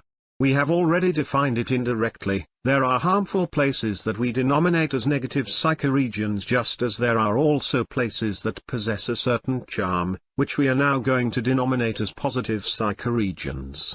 These elementary concepts can be deepened if we define a new concept, that of psychophysical climate. Let us recall that a psychoregion is the habitat chosen by man in pursuance of a psychically appreciable telluric quality. Now, we can add that every psychoregion possesses a climate that is particular to it, which can be defined as the set of sensorial and extrasensorial perceptions that impression a man situated in his environment. The concept of climate can be applied to both positive and negative psychoregions, personal or social, etc. For example, from the gloomy feeling of oppression that is experienced in a dark cavern to the electrified atmosphere of a theater hall that at the climax of the drama or tragedy is perceived by the whole audience, exist an infinity of special climates of common knowledge. With the purpose of achieving a clear and comprehensible elaboration of this concept, we will begin by studying the climates of the natural psychoregions. See psychoregion concepts. There are places in the world that enjoy a particular charm, and sometimes their qualities are so intense that, when perceived by many, they transcend borders and gain a lasting fame. Who has not heard of an inspiring mountain, a dreamy riverbank, a sweetly murmuring stream, all places recommended as very propitious for meditation or love, or for recovering lost health, or even for inquiring into the future? Generally, it is the sensitive spirits, musicians, or poets, who express, in popular language, these geographical qualities by contributing to increase their fame. Here, we are facing a case of profound psychology, the comprehension of which is usually facilitated by establishing analogies with phenomena of physics. That is why we speak of psychophysical climate, although it would be more appropriate to refer to a microclimate, i.e., to the climatic conditions in a limited space. For example, what do we mean when we say that a psychoregion possesses a particular microclimate? We mean that in that psychoregion is experienced a psychological state different from that which would be experienced elsewhere, even in the immediate vicinity. affected in ordinary life. It is as if the place, its microclimate, induced in man a totalizing force that, by dissolving perceptions and sensations, transports him toward the non-differentiated or unconscious. And this regression to the primordial states of consciousness, far from constituting a passive attitude on the part of the one who experiences it, generates the active participation between man and the microclimate. The consciousness of experiencing something special, the ecstasy, is precisely the effect of an active participation. We have already mentioned, on several occasions, the psychosphere concept, which alludes to a field that surrounds the Earth and interpenetrates with all the points of its interior space. Such a field is equivalent to what in the Hindu science of breath is denominated the terrestrial Akasha globe, i.e., that sphere where are deposited the Manu archetypes, which we have called psychoid, and, on a lower plane than these, the Akashic records, which are nothing more than the astral impression of their evolutive unfolding in Mahashur. This field is, also, one of the 10 vestures or veils of the demiurge Jehovah Satan, the Ancient of Days, which are named in the Hebrew Kabbalah.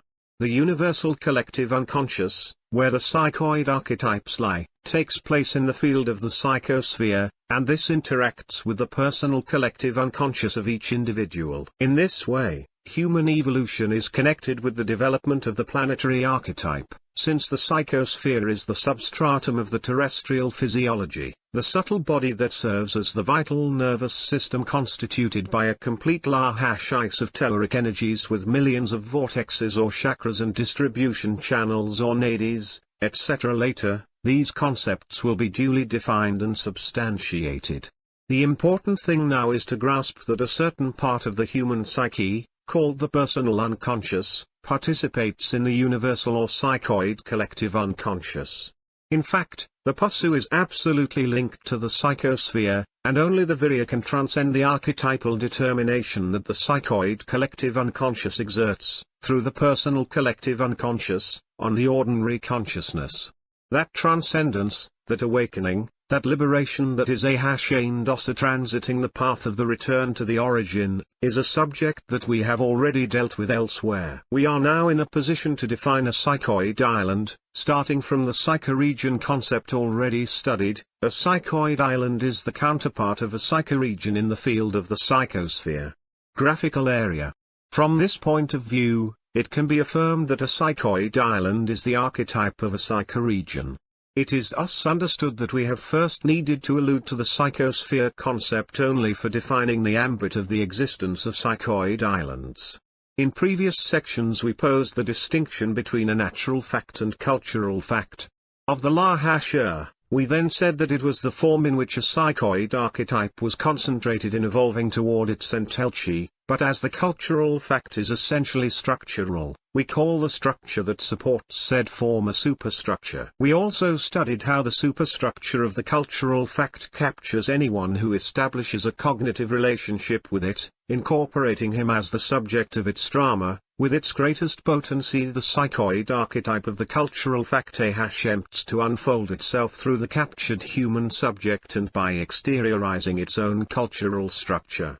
We can apply these concepts in order to explain the origin of that active participation between man and the microclimate that we were just mentioning. By feeling attracted to a psychoregion, man actively participates in its microclimate because he has been captured by the microclimate in which the psychoid island unfolds.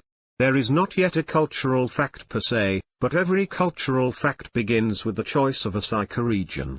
We can say, in order to give more clarity to the Mahashur, that a psychoid island operates as the framework or sahashing in which every cultural fact must take place. That is why when a psychoid island captures man in the microclimate of his psychoregion, by that fact alone, the proper framework is arranged for the psychoid archetypes, in a karmic reaction, to unfold through a superstructure that now includes man and the psychoregion as component elements and the form of which, dramatically, is denominated cultural fact.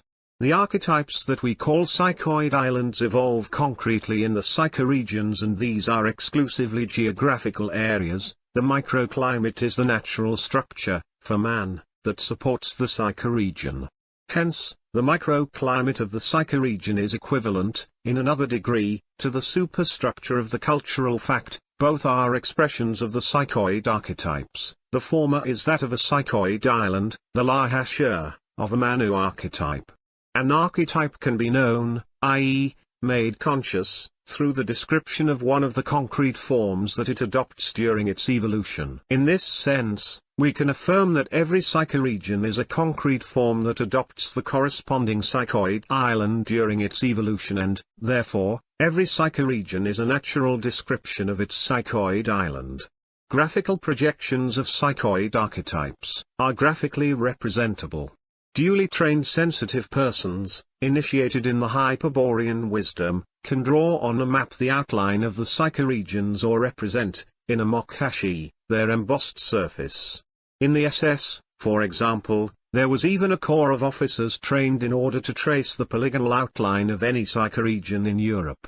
D. Psychoid island concept. Let us resume the distinction between a natural psychoregion and a social psychoregion.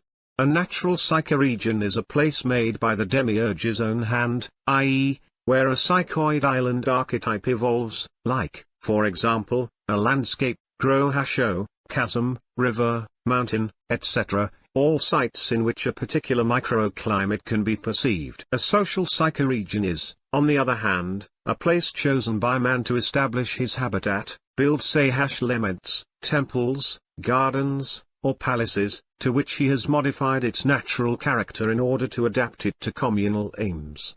It is evident that every site of the second case has been, before the intervention of man, a place of the first case. It is worth asking, can any place be used to, through its formal modification or alteration, provide a microclimate suitable for human needs? No, it is necessary to choose the site carefully. As we saw in the story of Nimrod, the defeated, it can sometimes take years to locate a suitable site, and that is if one has at his disposal the people qualified in order to read, in nature, the descriptions of the psychoid islands. And yet, in spite of such a complexity, the white Cro-Magnons, wise men of stone, adapted psychoregions throughout the world so that they could be inhabited by man. Also the last Atlantean cataclysm, they repaired the terrestrial nervous system, again making possible the strategic reorientation of the viryas. Because, although the megalithic constructions keep a relationship with the currents of telluric energy, this only comes from a functional aspect of them and does not constitute, far from it, the motive for their making, as Louis Charpentier and other adepts of Druidism suppose. It was not a mahashur of practicing a terrestrial acupuncture but of behaving according to a Hyperborean strategy. Here is the key in order to interpret the ahashitude of the Cro-Magnon constructors. Today, the Sinaki attempts, by any means, to erase the traces of the cosmic war, and its tactic, in this sense, consists in denying any warlike determination to the peoples of prehistory. Thus, it will be seen that all the esoteric authors of the Sinaki, Theosophists, Rosicrucians, Masons, Martinists, etc., are pacifists to the extreme who blindly affirm that the survivors of Atlantis were founders of civilizations and provide, as proof, the Maya, Sumerian, Egyptian, etc., cultures, without explaining the lapse of millions of years that separate them from that cataclysm. In order to get closer to the truth, and to avoid synarchic misinformation, let us ask ourselves for a moment, what is the most likely conduct that the survivors of a civilization that has succumbed and disappeared as a result of a total war would adopt? They would certainly not behave just like civilization founders. In reality, such survivors would maintain a constant state of alert and would only conduct themselves by following military guidelines, both for moving and camping, and, even if they were trying to save elements of their lost civilization, this would not be, of course, the principal motive that would determine their actions. We have an example close at hand in those Japanese who survived more than 20 years in the Pacific Islands after the end of the Second War, although they constructed themselves cultural objects necessary in order to survive or live, such as a hut, a hook, or a game of Go, and although they had transmitted part of their knowledge to the Aborigines, civilizing them, none of these motives was determining their actions. On the contrary, upon being found, it was verified that the soldiers had not forgo the war at any time, always maintaining a constant state of alert and conducting themselves, both for moving and camping, according to military guidelines. An example of this was the correct functioning of their weapons, which they had lubricated and kept in good condition, and fundamentally, the constant respect for the military rank. A sergeant in 1945 was still a sergeant in 1960, which reveals a whole universe of honor and martial virtues. This is undoubtedly the attitude of those who survive a total war and have not surrendered. Every movement, every action, is tactical and, therefore, must be executed according to the principles of war. But every tactic, in turn, must be planned in the framework of the general strategy, so that it contributes to fulfilling its objectives. That is why the Cro-Magnons moved and acted according to the tactics of the Hyperborean wisdom, and their acts of war, be they Menhirs, Dolmens, or Cromlechs, were in accordance with the objectives of the general strategy of the Siddhas. The principal objective of the Hyperborean strategy is the return to the origin, and, therefore, a dolmen, for example, has to principally serve for that, and then for listening to the music of the spheres or affixing telluric currents as Druidism claims. There is, in all this, a great secret that obliges us, in order not to give it away, to use symbolic language. Let us say, then, that when the principal object of the Hyperborean strategy is effectively achieved, the Viryas disappear from history. We cannot add more. It thus turns out that every successful action of war carried out by Hyperborean Viryas, also the total war, culminates with the disappearance of its protagonists. But the stone weapons always remain, even if they cannot be used again in the same way as their constructors utilized them.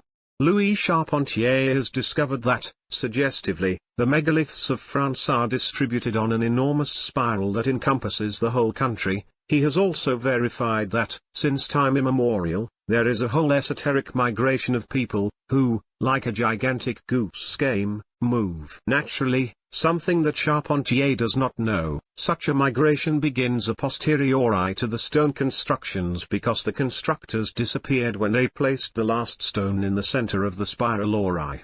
Those who arrive asaward, and do not know the secret of the stone or lack the blood purity to pose a Hyperborean strategy, only have the alternative of purifying themselves by following the stone route of the Siddhas.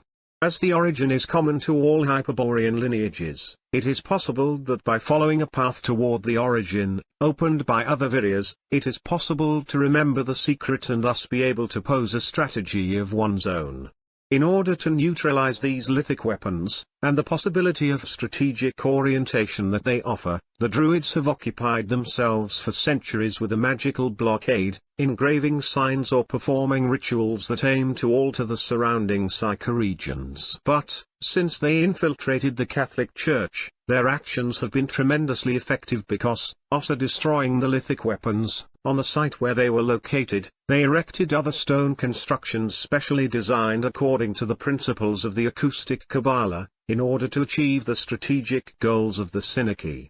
We will return to them later on.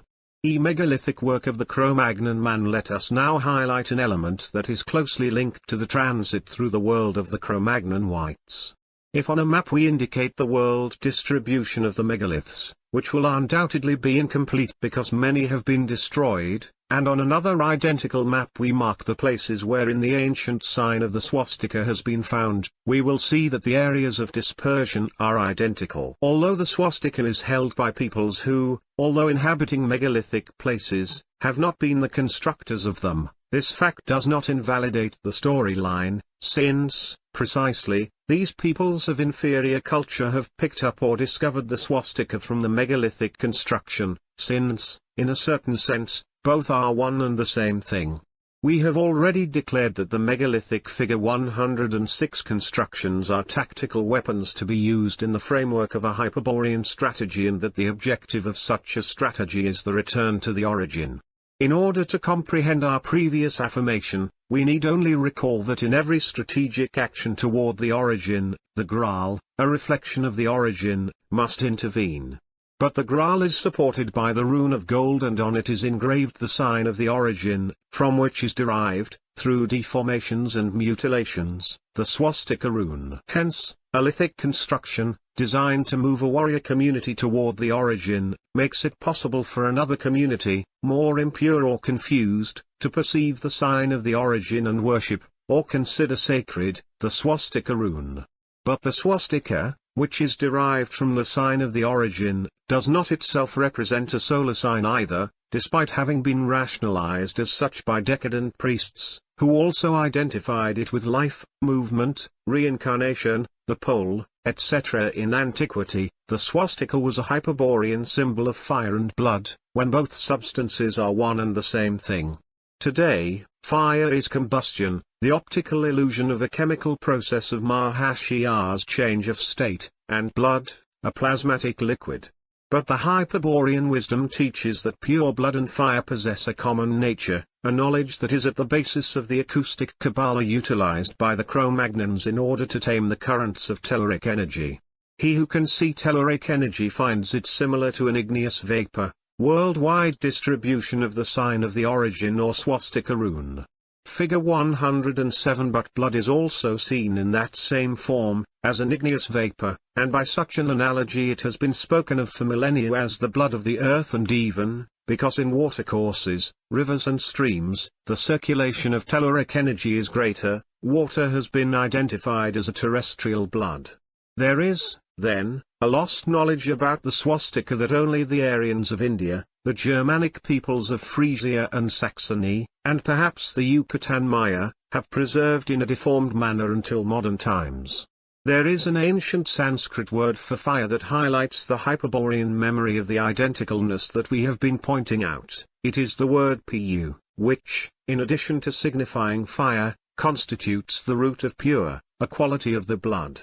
In effect, in the Vedas one reads constantly that the blood of kings, warriors, or priests, i.e., of members of the higher castes, is pure and, therefore, igneous. Blood and fire were named in ancient Sanskrit, then, with a single word, pu, which was also meaning to purified, the undisputed quality of Agni, the god of fire, and of the blood of the legendary heroes or siddhas.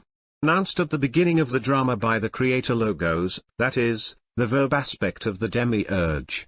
Knowing the acoustic Kabbalah signifies a strategic advantage that enables one, for example, to adapt the environment, the Valplads, so that it serves the aims of a Hyperborean strategy by diminishing the satanic pressure of Maya, the illusion of the real.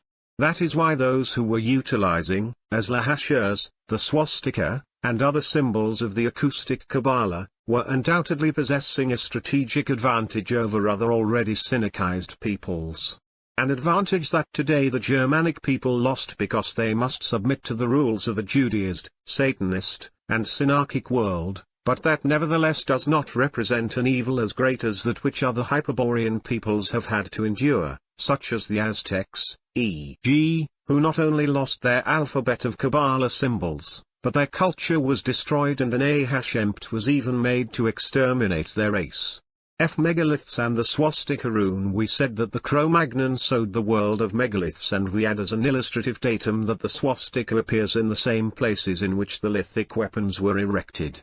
We know that an infinity of nonsensical opinions have been voiced on this subject. However, we cannot avoid the affirmations of certain profane commentators, widely promoted as of late, who, also observing that the megalithic constructions are predominantly distributed near the coasts of rivers and seas, draw the conclusion that the constructors were coming from the sea, or were, simply, a seafaring race.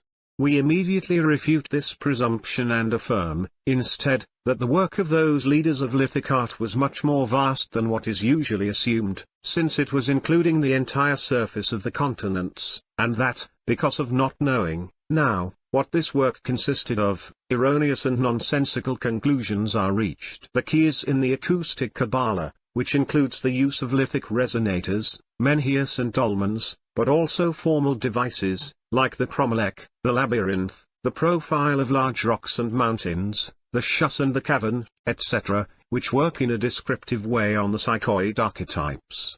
Many caves exist that have been artificially modified in order to serve determinate aims, if not totally artificial, and numerous shas, throughout the world, show a human elaboration. Also the petroglyphs and cave figures of Cro-Magnon origin, as in the caves of Altamira, Lascaux, or Aurignac. Announced at the beginning of the drama by the creator logos, that is, the verb aspect of the demiurge. Knowing the acoustic Kabbalah signifies a strategic advantage that enables one, for example, to adapt the environment, the Valplats, so that it serves the aims of a Hyperborean strategy by diminishing the satanic pressure of Maya, the illusion of the real. That is why those who were utilizing, as lahashers, the swastika, and other symbols of the acoustic Kabbalah, were undoubtedly possessing a strategic advantage over other already syncretized peoples. An advantage that today the Germanic people lost because they must submit to the rules of a Judaist, Satanist, and synarchic world, but that nevertheless does not represent an evil as great as that which other Hyperborean peoples have had to endure, such as the Aztecs, for example, who not only lost their alphabet of Kabbalah symbols, but their culture was destroyed and an Ahashemt was even made to exterminate their race. Megaliths in the swastika rune. We said that the Cro-Magnon sowed the world of megaliths, and we add as an illustrative datum that the swastika appears in the same places in which the lithic weapons were erected. We know that an infinity of nonsensical opinions have been voiced on this subject, however, we cannot avoid the affirmations of certain profane commentators, widely promoted as of late, who, also observing that the megalithic constructions are predominantly distributed near the coasts of rivers and seas, draw the conclusion that the constructors were coming from the sea, or were, simply, a seafaring race.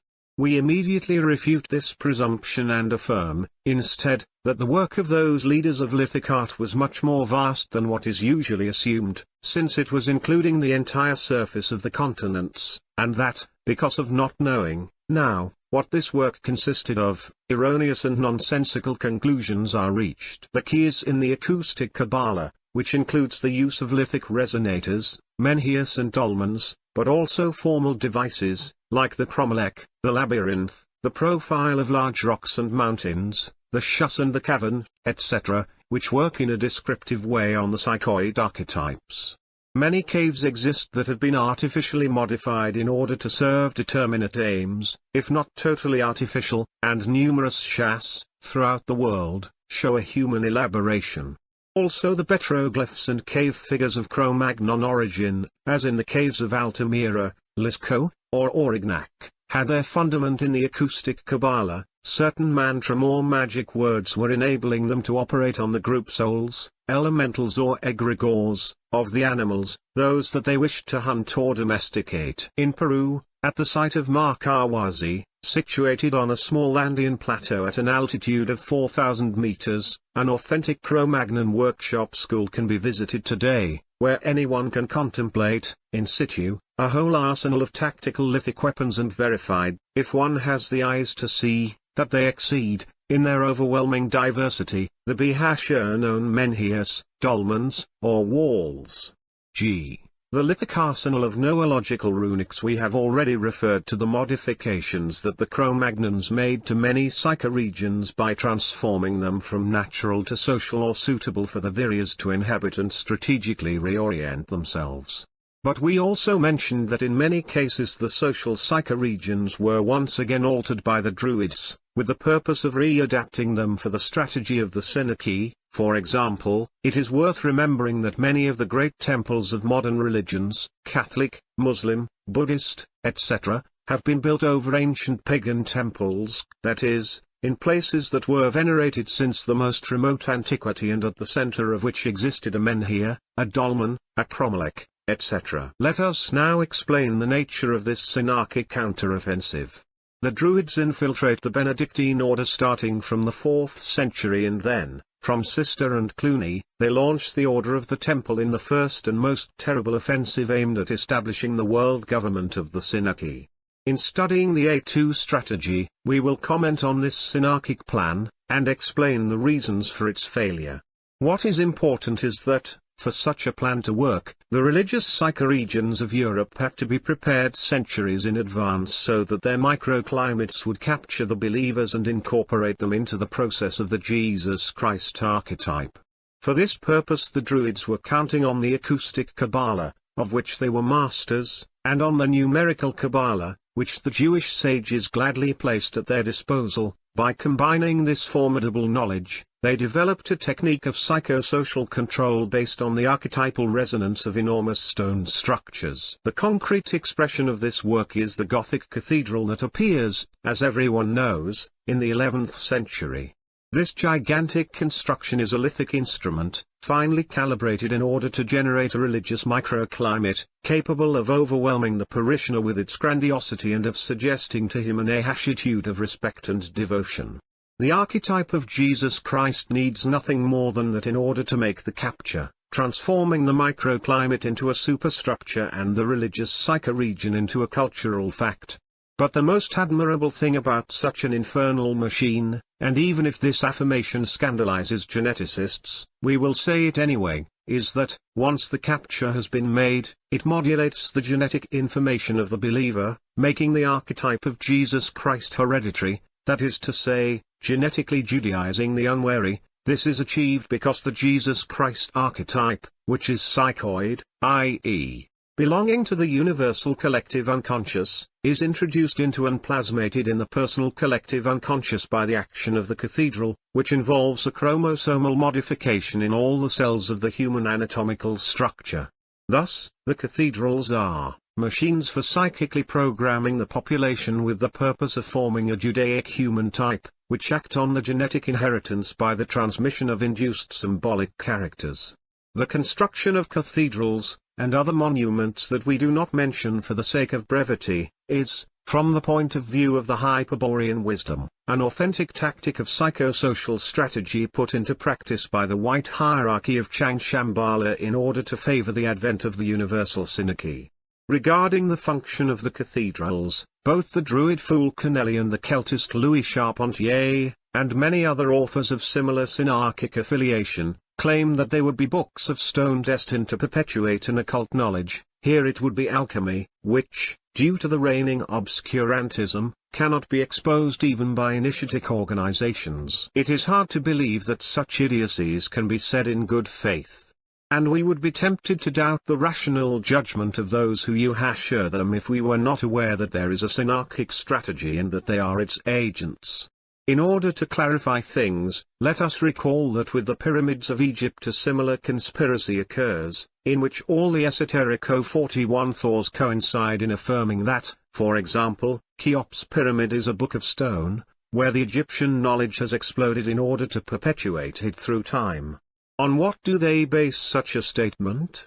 On the perfect geographical orientation of the constructions, pyramids and cathedrals, and on the intervention of very exact and striking numbers, extracted from physics or astronomy, in the dimensions of the monument.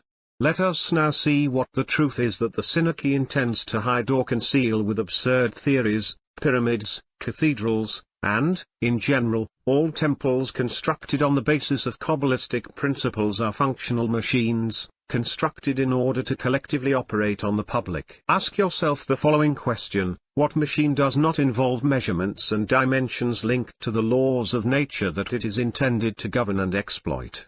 To infer from this that the machine is a book into which has been poured knowledge of nature intended to be read in the future is an unrealistic idea.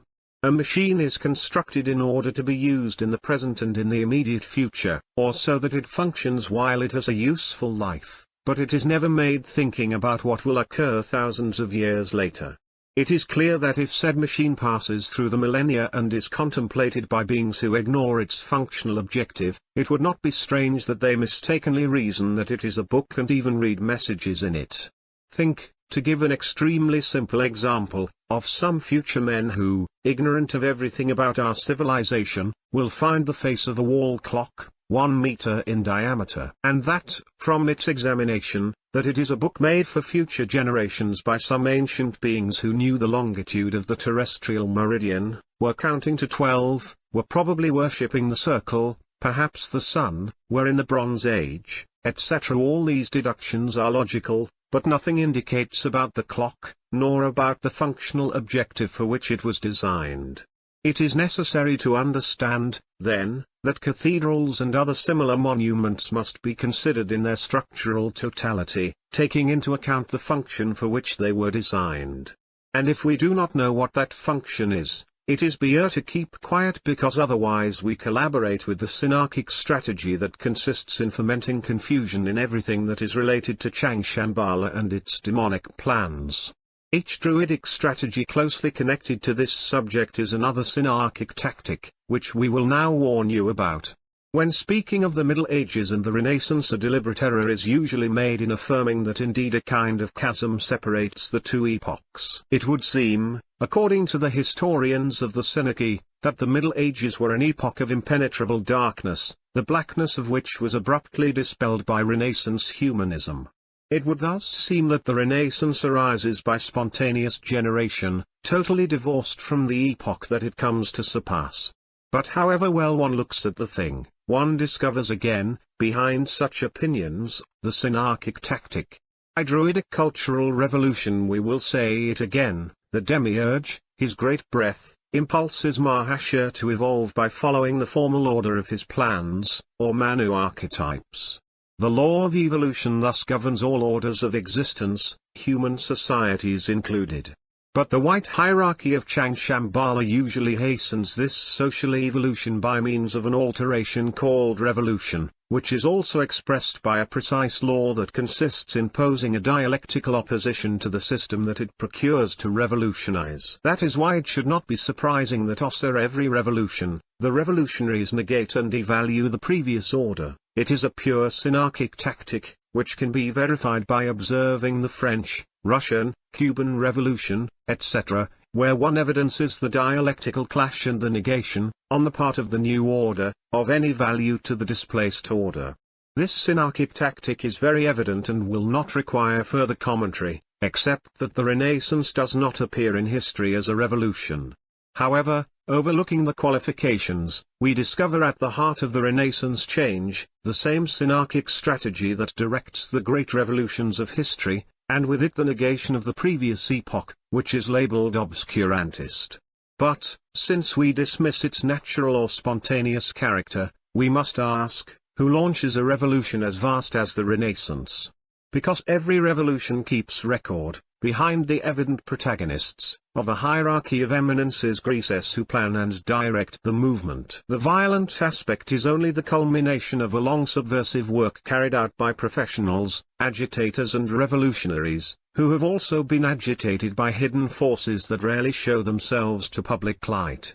We know that the synarchy lies behind these powerful movements, but in the case of the Renaissance this is not always sufficiently clear, and we will say why. Because the Renaissance was a cultural revolution, not a political one like the violent revolutions that we are accustomed to consider.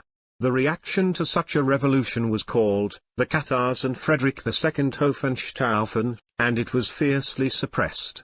And note that if we speak of a reaction in the 13th century to a revolution that takes place in the 15th century, it is because we admit that in the 13th century the motivations that would trigger the revolution of the Renaissance were already in sight, motivations that the Druids and their henchmen had incubated for 800 years. And the greatest of such motivations, the most evident, were the cathedrals, so effective in their cultural revolutionary objective, so splendid in their structural perfection, but, above all, so grandiose in the face of human smallness, that it was making it very difficult to react against them.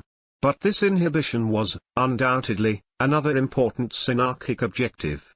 We repeat it for the last time, an error is committed in believing that the Renaissance truly signified a reaction against the culture of the Middle Ages. It was the Middle Ages itself, its hidden forces, that generated the Renaissance, preparing itself for centuries, acting on the masses by means of psychosocial tactics, among which, since they are by no means the only ones, are the cathedrals that we have been mentioning. But, surely, we are tempted to ask, without the cathedrals would there have been a Renaissance? We believe not. This answer may give an idea of the importance that we attribute to the collective influence of the gigantic stone machines and to the science that made it possible to design them, the acoustic Kabbalah. Notions of esoteric horology. Whoever has read the previous 9 articles will have already understood that we reject the socio-cultural point of view, which recognizes man as the active agent, and earth as passive subject, is 42 now generally accepted, because it implies a false concept of free will that man, a slave of Jehovah Satan, does not really have. On the contrary, for us, and according to the Hyperborean wisdom, man is the subject of a drama that unfolds in the theater of a psychoregion of the earth, which behaves as an active agent that captures and integrates him into the superstructure of cultural facts.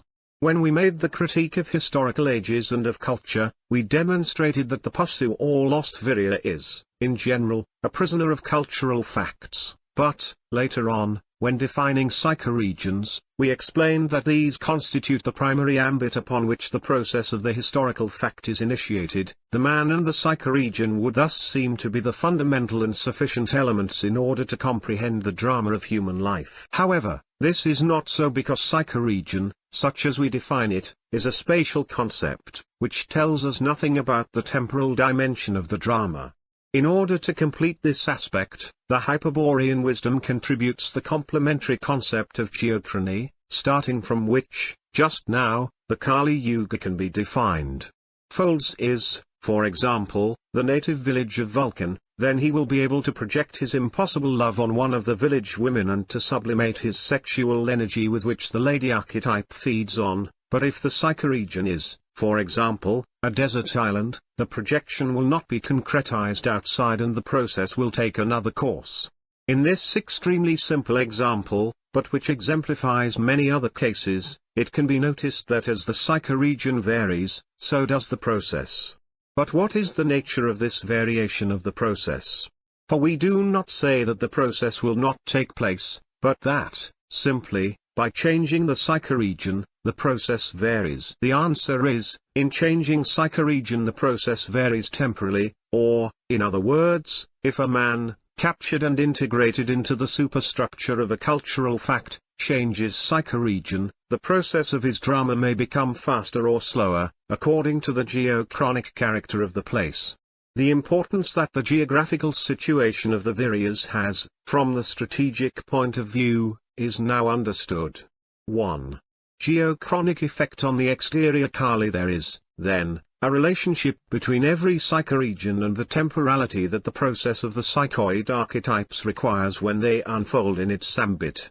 But the different psychoid archetypes make up an infinite set and, each one of them, presents a different time of evolution in each particular psychoregion. That is why it is not possible to take into consideration any particular archetype in order to refer to the temporal relationship between psychoregions and cultural facts or, in the psychosphere, between a psychoid island and a psychoid archetype. The concept of geochrony is defined by the Hyperborean wisdom following a reverse path. It does not refer to the projection of a psychoid archetype but to a blood memory, to the memory of Lilith outside, that is, to Kali. In effect, geochrony is the capacity that a psychoregion has in order to obscure the image of Kali. What does this have to do with time?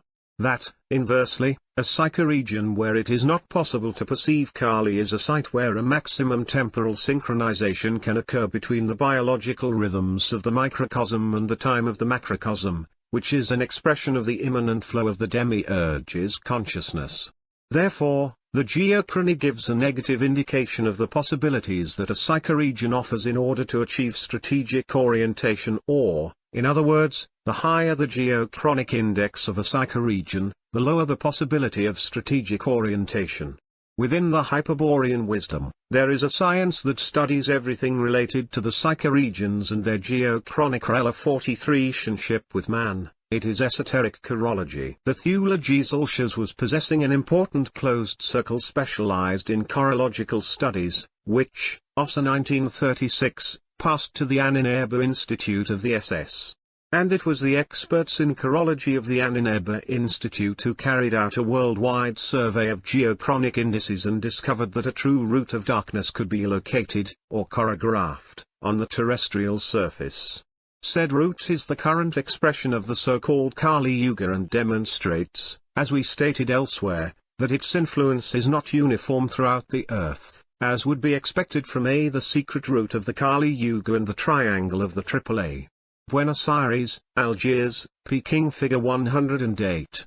Chorology, from the Greek root, Korosh equals place, literally means the 43 study of the relationships between things and persons that give character to places, in the theory of the 19th century German geographer Ferdinand von Richthofen. But esoteric chirology is concerned with studying, not just any places, but psychoregions and establishing specifically geochronic relationships between them and the man affected by his environment. Esoteric chirology is, properly speaking, applied Hyperborean wisdom.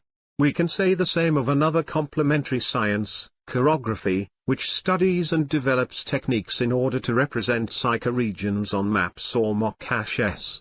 Simple historical age, but varies in intensity according to the latitude considered. The intensity that varies is that of the darkness that prevents us from perceiving Kali, and that is why, as we advance in the direction of the Kali Yuga route, the loss of strategic orientation is greater and greater. 2. Chorological determination of the Kali Yuga route. The Kali Yuga route has its point of least intensity at the South Pole and that of greatest intensity at the North Pole. From the South Pole it advances over Antarctica by forming with part of the Antarctic Peninsula and several island archipelagos, the Omega of the Leyland. These islands, among which are principally the 45 Orkneys and South Georgia and South Sandwich Islands, are an exterior appendage of the Andes Mountains, which plunge under the Atlantic Ocean in order to reappear in Antarctica as the Antarctans, at Tierra de San Martin. The route then continues over America, parallel to the Andes Mountains, but, at the equatorial line, it turns sharply westward and links the Earth by arising in East Asia and crossing the whole of Europe. Always from east to west, the route crosses the Atlantic Ocean to Mexico and Cuba, from where it turns around again to the north, encompassing almost the entire territory of the United States, part of Canada, and Greenland. In this way, following a tectonic schema that is not always clearly noticeable, the Kali Yuga route imposes a helicoidal or spring-like movement around the Earth. The lines that limit the Kali Yuga route are denominated, in esoteric chirology, isochronic curves because they have been traced to constant geochronic indices. 7 great regions of different 46 geochronic intensity are thus distinguished, each one of them limited by isochronic curves. Region I, the Omega of the Leyland, is an enclosure limited by 2 isochronic curves and 2 straight lines. The first of these, A, is a segment of the Antarctic. This does not mean that the Kali Yuga acts only on the route. The 44 whole Earth is subject to its influence, but, for man, due to the geochronic action of the psychoregions, the intensity of the darkness is overwhelmingly greater within the route. It is understood that we refer to the Ladola hand of Sanat Kumara or 45 Jehovah Satan. Isochronic, from the Greek roots, iso equals equal, and chronos equals time. 46 it literally means at a constant time, but, in chirology, isochronic curves allude to the constancy of the geochronic index. Tick polar circle, and the second, BB, is a segment of the parallel that passes through the Chilean city of Punta Arenas. From there, Region 2 extends to the CC line that forms part of the 90 meridian west. Region 3 encompasses a very large area that concludes at the DD line, which is determined by the meridian that passes through Peking. Then follows Region 4, always within the route, i.e., limited by 2 isochrons and 2 straight lines that ends at line EE, which is part of the meridian that passes Mount Elbrus in the Caucasus. Region V, distinctly European, ends at segment FF, part of the meridian that passes through Madeira Island. From there, Region V extends to the Geisha segment, part of the Arctic Circle, and, beyond that, lies the end of the route, Region 7 of maximum darkness. The Kali Yuga motor and zones of intensity along the route figure 109. There are also 2 geochronic zones outside of the route, one that encompasses South Africa has the dimensions of Region V, and the other, which includes England and Ireland, is a clear indicator of Region V, closer to the end of the Kali Yuga than the nearby European Region V, that is, where the darkness of the Kali Yuga is 1 degree more intense than in Europe. It has also been indicated, in figure 109, with a large cogwheel, the axial center or axis of which is situated in Mongolia, at the Kali Yuga's center of the lowest intensity, which we mentioned earlier. Strictly speaking, said center is the vertex of a colossal vortex of energy that fulfills the function of granting movement to the root, and that is why it is called the motor of the Kali Yuga, although it would be more appropriate to say the glabella of Sanat Kumara. Analogous to the eye of the hurricane, an absolute calm reigns in the center of lesser intensity that enables its inhabitants to reach the highest transcendence. That is why the Hyperborean Siddhas have counted, and always count, on those inhabitants, the Mongols, when their psychosocial strategy plans require the mobilization of peoples of Hyperborean lineage in different regions of the root. 13th tome. Complementary concepts of Hyperborean wisdom. The elementary notions of esoteric horology that we have previously developed will enable us to interpret, from the point of view of the Hyperborean wisdom, numerous facts that until now, except in the closed circles of the Theologies, had been the object of synarchic cultural disinformation. We will give some examples of such an interpretation in the following commentaries. A Hyperborea and the Hyperboreans in synarchic occultism. A nonsensical and tendentious association is usually established between the swastika, the polar or circular movement of the constellation of Ursa Major, the number 7, the regions of Turan or Mongolia, and the Hyperboreans.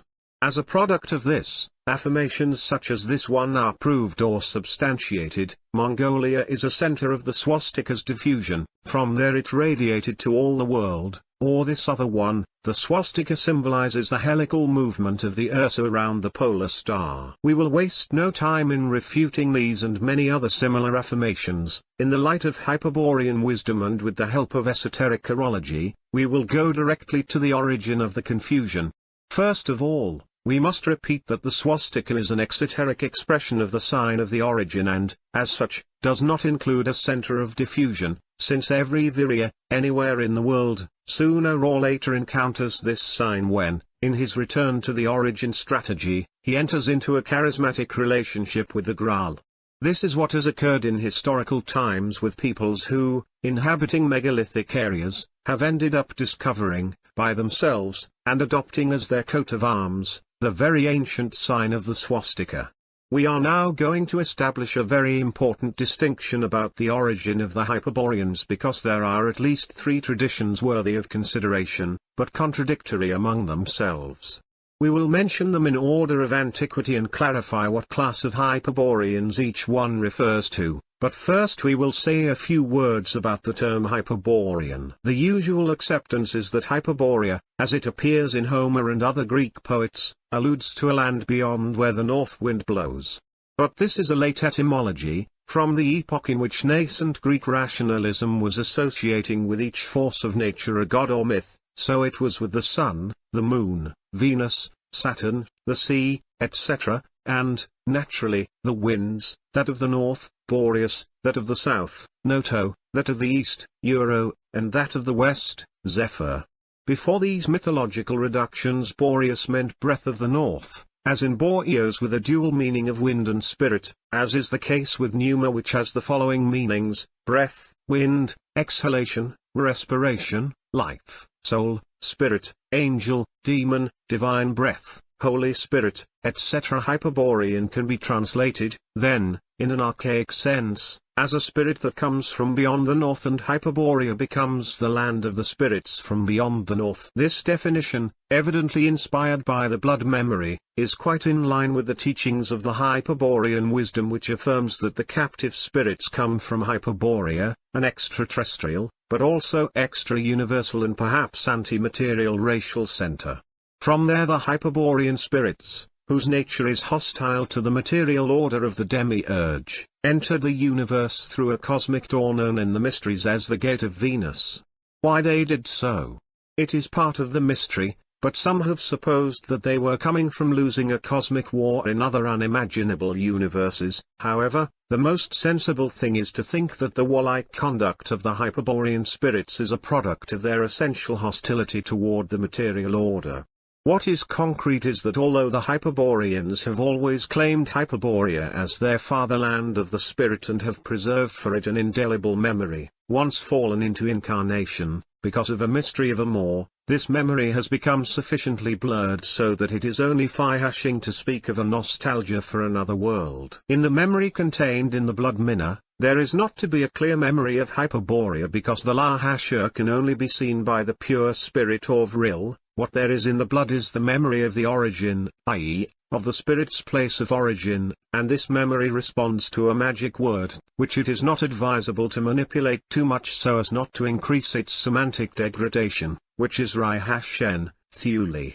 Thule is the name of the origin and, therefore, its graphic symbol is the symbol of the origin, from which is derived, by mutilation and deformation, the swastika rune. With these clarifications, we can consider the three traditional origins of the Hyperboreans. First, the most ancient tradition, the Germano-Nordic, is that which situates Hyperborea in the far north, in an area populated today by Arctic ice. This tradition has no other fundament than the blood memory of Thule and its associations to various motifs taken from the Akashic records, from the Isle of Valhalla to the Atlantis of Frisia. However, when the memory is very clear and refers to an island inhabited by giants who were possessing a terrible spiritual power called Vril and beautiful women magicians capable of giving a love that was immortalizing the beloved, what is being spoken about is that of the Hyperborean Siddhas and of the Isle of Valhalla that was once really in the north millions of years ago. Second, another tradition, much more recent, about 10,000 years before Jesus Christ, has the Hyperboreans coming from the west, i.e., from the Occidental West. This is a Greco-Mediterranean Atlantean tradition that is not only the heritage of the Greeks. These are the ones who best expressed it in historical times, but also of all the remnant peoples or vassals of sunken Atlantis, Ligurians, Basques, Berbers, Egyptians, Cretans, etc. Here, the Cro-Magnon migration, which advanced, as we shall see later on, inversely following the route of the Kali Yuga, that is, from the Atlantic Ocean, through Europe and Asia, toward China and, by sea, to South America, is specifically alluded to. Of course, not all the Cro-Magnons made it all the way to the end of the route.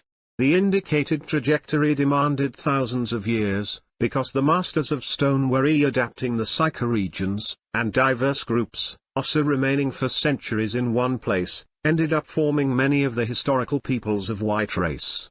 But the migration, its central nucleus, never stopped until it reached the omega of the lay hand. The proofs of its passage are the traces of miscegenation with giants of the white race that are observed all along the inverse route, from Eastern Europe, Russia, China, Japan, the Pacific Islands, and South America, from Colombia to Tierra del Fuego. This second tradition, then, does not allude to the Hyperborean Siddhas, but to the Cro-Magnons who were, in a spiritual sense, authentic Hyperboreans. Third, the last tradition consists in affirming that the Hyperboreans, primitively, came from the east, without exactly specifying a particular place. Such an attitude varies with the different ethnic groups considered, for while some Germanic peoples were declaring to come from the Caucasus and others from the plains of the Ukraine or the Ural Mountains, the white tradition is usually linked with that of the yellow by marching eastward, clearly linking itself with the shamans of Siberia and Mongolia. On the other hand, in India, the Indo-Aryans coming from Iran, i.e., from the west, always add Mahashed to a Nordic origin, but here we are talking about the north of India, i.e., the Himalayas and, further on, Mongolia. This tradition also has its basis of truth, like the other two, but in this case the error lies in identifying the whole ethnic com. However, from the point of view of the current Hyperborean Lin 47 community with certain gods or legendary heroes, who in truth were coming from East Asia or, more concretely, from Mongolia. Of course, we are not referring to the masters of wisdom of Changshambhala, so dear to Western theosophy, but to some Hyperborean Siddhas who, by taking advantage of the Kali Yuga's center of lesser intensity, from there, burst into the history of the peoples in order to carry out a racial strategy. From there was coming Odin Wotan and toward there was returning, every 19 years, the Hyperborean Apollo, who lay a cultural trace of that transit to the Orient in the symbols of the bear, the seven, the pole, etc., that many of the peoples that were in his path were bearing. It is true, then, that there were Hyperboreans coming from the Far East, as the noted third tradition affirms, but those were Hyperborean Siddhas and not migratory peoples. True displacement of Cro-Magnon men. The Cro-Magnon, masters of lithic art, initiate their strategic displacement from the Atlantic, following an inverse direction to that of the Kali Yuga route. They begin in Region V, where they apply almost the totality of their megalithic science, and then slowly move toward Regions 4, 3, and 2. In each region, three things happen: one group disappears from history, another group lay in the Psyche region, especially in order to practice agriculture and stock breeding, and a third group, the bulk of the race, moves in the indicated manner toward the southern regions. While this migration takes place, i.e., during thousands of years, the Hyperborean Siddhas in charge of leading the Cro-Magnon strategy establish themselves in the center of lesser intensity, where they open a gate toward the Isle of Valhalla, called by them, Agatha. Such a gate, a Nadi topological tunnel between dimensions of space, oriented inward into the earth, is the origin of the belief that Agatha, the land of the Siddhas, is a subterranean world. It is worth noting here a fact that will later become important, when we reveal the incredible secret of Heinrich Himmler. The Hyperborean Siddhas who led the Cro-Magnon strategy were of yellow race. This particularity was due to the fact that said Siddhas were, hundreds of millions of years ago, those who developed and taught the acoustic Kabbalah to the Cro-Magnons, in the Second Atlantis. See Strategy of the Führer and the offensive toward the east that Germany undertook during the Second World War. Political explanations have been rehearsed: the purpose of annihilating the Russian communist regime, or geopolitical, the need to conquer living space or Lebensraum in the east, but the real strategic objective was known only to very few persons in the Third Reich: the Führer, Rosenberg, Rudolf Hess, Himmler, the SS initiates and a few other persons, and this objective was as follows: to march with a Luciferic army, under the banner of the swastika, along the Kali Yuga route in the inverse direction, it is said, to go down the Kali Yuga until South America. However, the success of such an esoteric objective could only be achieved by carrying out a reckless commando operation consisting in occupying the center of lesser intensity, in Mongolia, and operating the Door of Agatha. We will return to this Mahashur in order to explain why that operation failed despite several attempts to accomplish it several times, with greater or lesser desperation. Israel, terrestrial chakra within the Kali Yuga route are distributed the principal chakras of the earth. This affirmation of the Hyperborean wisdom would not require a commentary except for the possibility that it misleads the declaration that we made elsewhere in the work that Israel fulfills the function of the Earth's heart chakra or Anahata chakra. In effect, by observing Figure 4, it is clearly noticeable that the state of Israel is outside of the route, which seems to contradict the previous affirmation. But there will be no possibility of error if we clarify that the Israel chakra is constructed by the chosen race and not by the state of Israel. On the contrary, the concentration of members of the Hebrew race in Palestine is an act opposed to the plans of the Synagogue, a Mahashur of which the Führer was perfectly aware, and that is why he tried to favor the emigration and lament in Eretz Israel of European Jews. Several negotiations between Germany and England to concretize this migration were frustrated by the intrigues of English Masonry, a Sinaitic organization that, contrary to common belief, was opposed to the eradication of European Jews. The reason is eminently esoteric. The function that, in the planetary anatomy, the Hebrews fulfill consists in producing a collective contact between the emotional body of the earth and the consciousness of the demiurge, and this function can only be effective if the diaspora is maintained, i.e., of the Hebrew race that demonstrates, in an eloquent manner, that the principal objective of the Jewish strategy is not Zionist, but Sinaitic. The O strategy has impulsed two lines of action: one, clearly Western, is initiated with the delivery of the rune of gold to the Cathars of Montségur for its guardianship, and the other, Asian Western, begins when Genghis Khan receives the sign of the origin. This second line, and in general the whole A2 strategy, are founded on a principle of the Hyperborean wisdom concerning the mission that corresponds to the Mongol peoples in the history. We must then know this principle and also define what is to be understood by Mongolian peoples. But that is not all. in knowing the mission of the Mongols, we will wonder about the true meaning of the name Kali Yuga, with which the current era is denominated, and such a question will force us to reflect at length on the modern concepts of historical age and history before arriving at a definition that clearly expresses the Hyperborean concept of the Kali Yuga. These and other mahashas of similar importance will be the object of the introduction. At the conclusion of it, the facts involved in the A2 strategy will be briefly narrated, which will be, thanks to what we have seen here, easily understood. 1 degree, by Mongols, not only should a racial community of defined ethnic characteristics be understood, but also those peoples who, possessing such ethnic characteristics, have inhabited the territory of Mongolia since ancient times, i.e., in that desiccated sea between the Altai, Kongai, Cheyenne, and Tanuola Mountains and the Gobi Desert to the southeast. With this criterion will also be considered Mongolian those ethnic groups that would have lay, through emigration, their primitive settlement in Mongolia, for example, the Huns, Bulgars, Turkmen, etc. The necessity of linking some yellow peoples, also nomadic, with a certain territory in order to consider them, just now, as Mongolians comes from the particular importance that the Hyperborean wisdom assigns to a vast region of Central Asia, which is also loosely identified as Mongolia. In effect, in Mongolia lies the Kali Yuga's center of lesser intensity, a concept we will explain later on. But we can now state that it is by virtue of the geochronological quality of Mongolia that the peoples coming from its confines. This clarification is necessary because otherwise all members of 49 always perform significant movements for the history of humanity.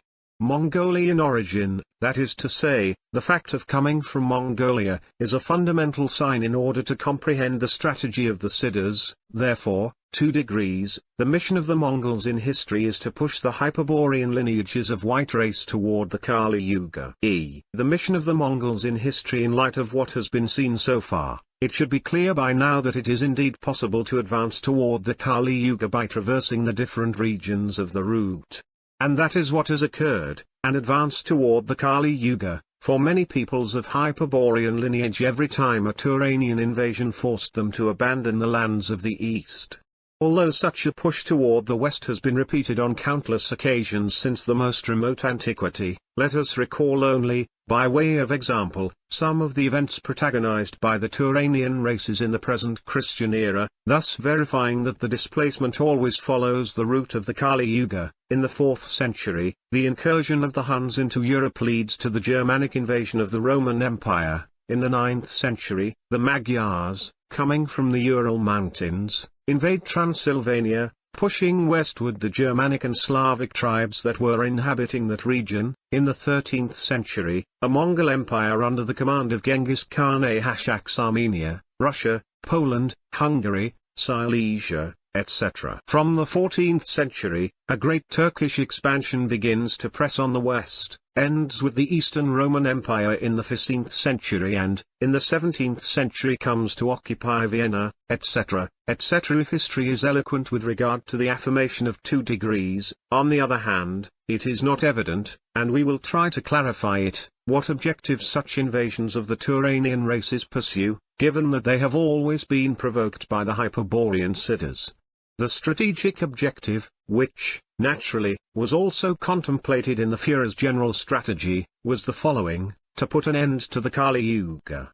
For this purpose, the Hyperborean lineages of white race must enter the route of the Kali Yuga until reaching the maximum darkness, and then, from there, they will have to transit the route in the inverse direction, toward the east, under the command of a great chief who raises the total war against the infernal potencies and achieves for the race, in the heat of the combat, the definitive mutation, the magical change that transforms the animal man into a semi-divine hero and the hero into an immortal Siddha. Figure 110. This objective has been proposed by the Hyperborean Siddhas for thousands of years, but only recently, thanks to the esoteric chirology of the SS and its discovery of a route of the Kali Yuga, has it been possible to comprehend the occult reasons behind it.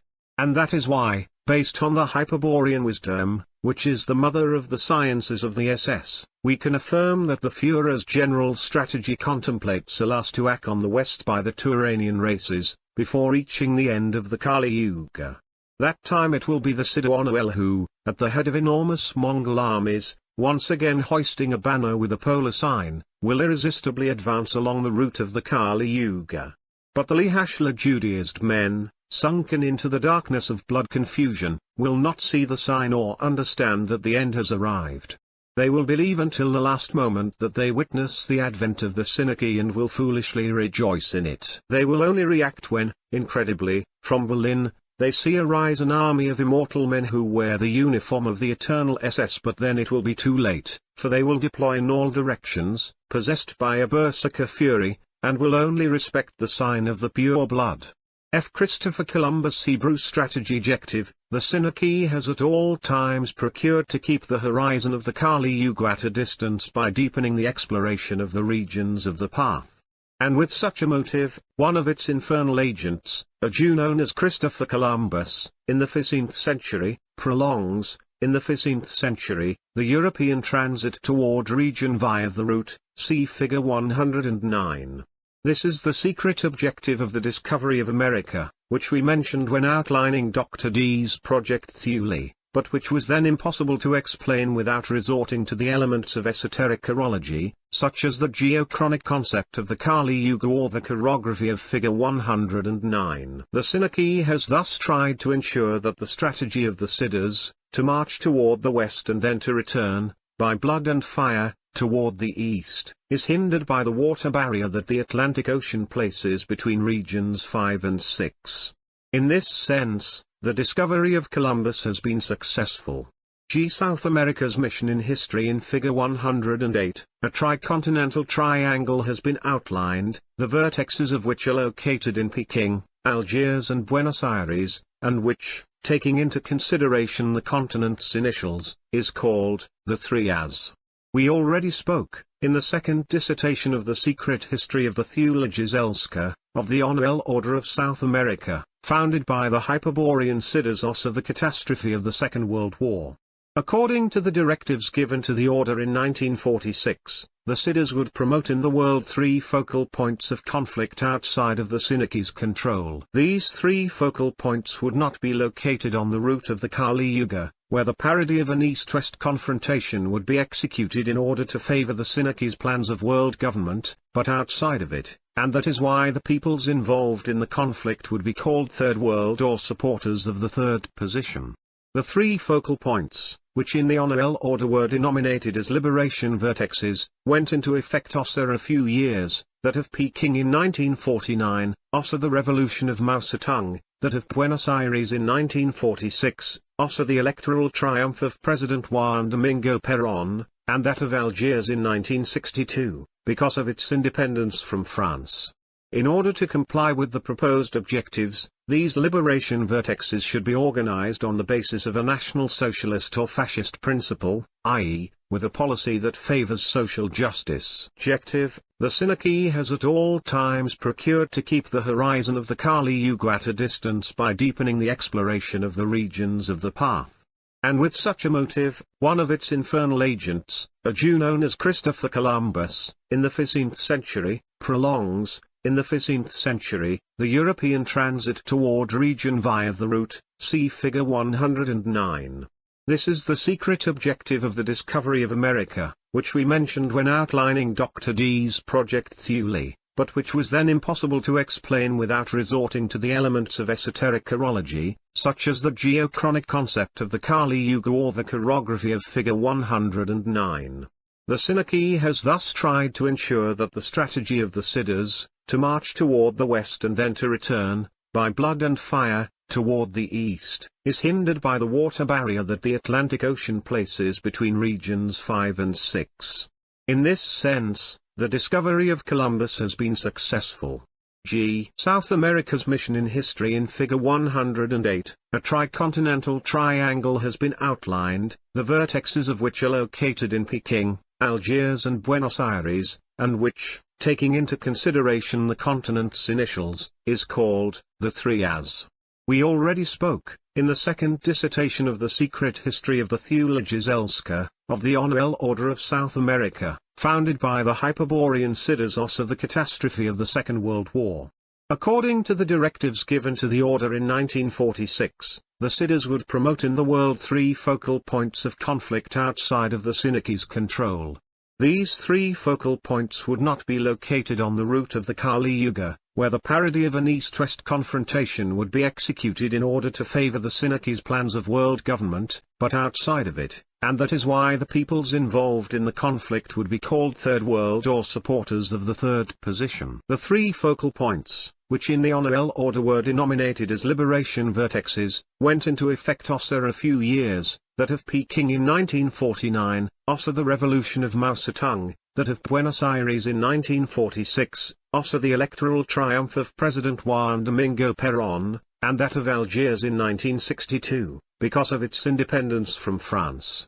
In order to comply with the proposed objectives, these liberation vertexes should be organized on the basis of a National Socialist or Fascist principle, i.e., with a policy that favors social justice inward and defends national interests outward from the borders. But the principal thing would be that, starting from the liberation vertexes, the conflict would spread to other focal points of similar social composition. Such an effect was sought not to favor the revolution, since such a national socialist liberation movements would operate outside of the socialist, communist, or Trotskyist internationals, but to balkanize the areas of conflict with myriads of independent or liberated countries that would render inoperative, with their contradictory votes, the United Nations or any other similar synarchic organization. The Chinese Revolution achieved this objective in Asia, but its most important role was to prevent a Russian invasion to the center of lesser intensity, which could come from the USSR itself or from Southeast Asia. Orwell's directive of 1946 was saying, China and Africa constitute the body of a new world order that will arise from the chaos of the West, but without the pressures of the Kali Yuga, and then, Hispano-America will be the head of that new civilization. The will of the Siddhas is comihashed to it.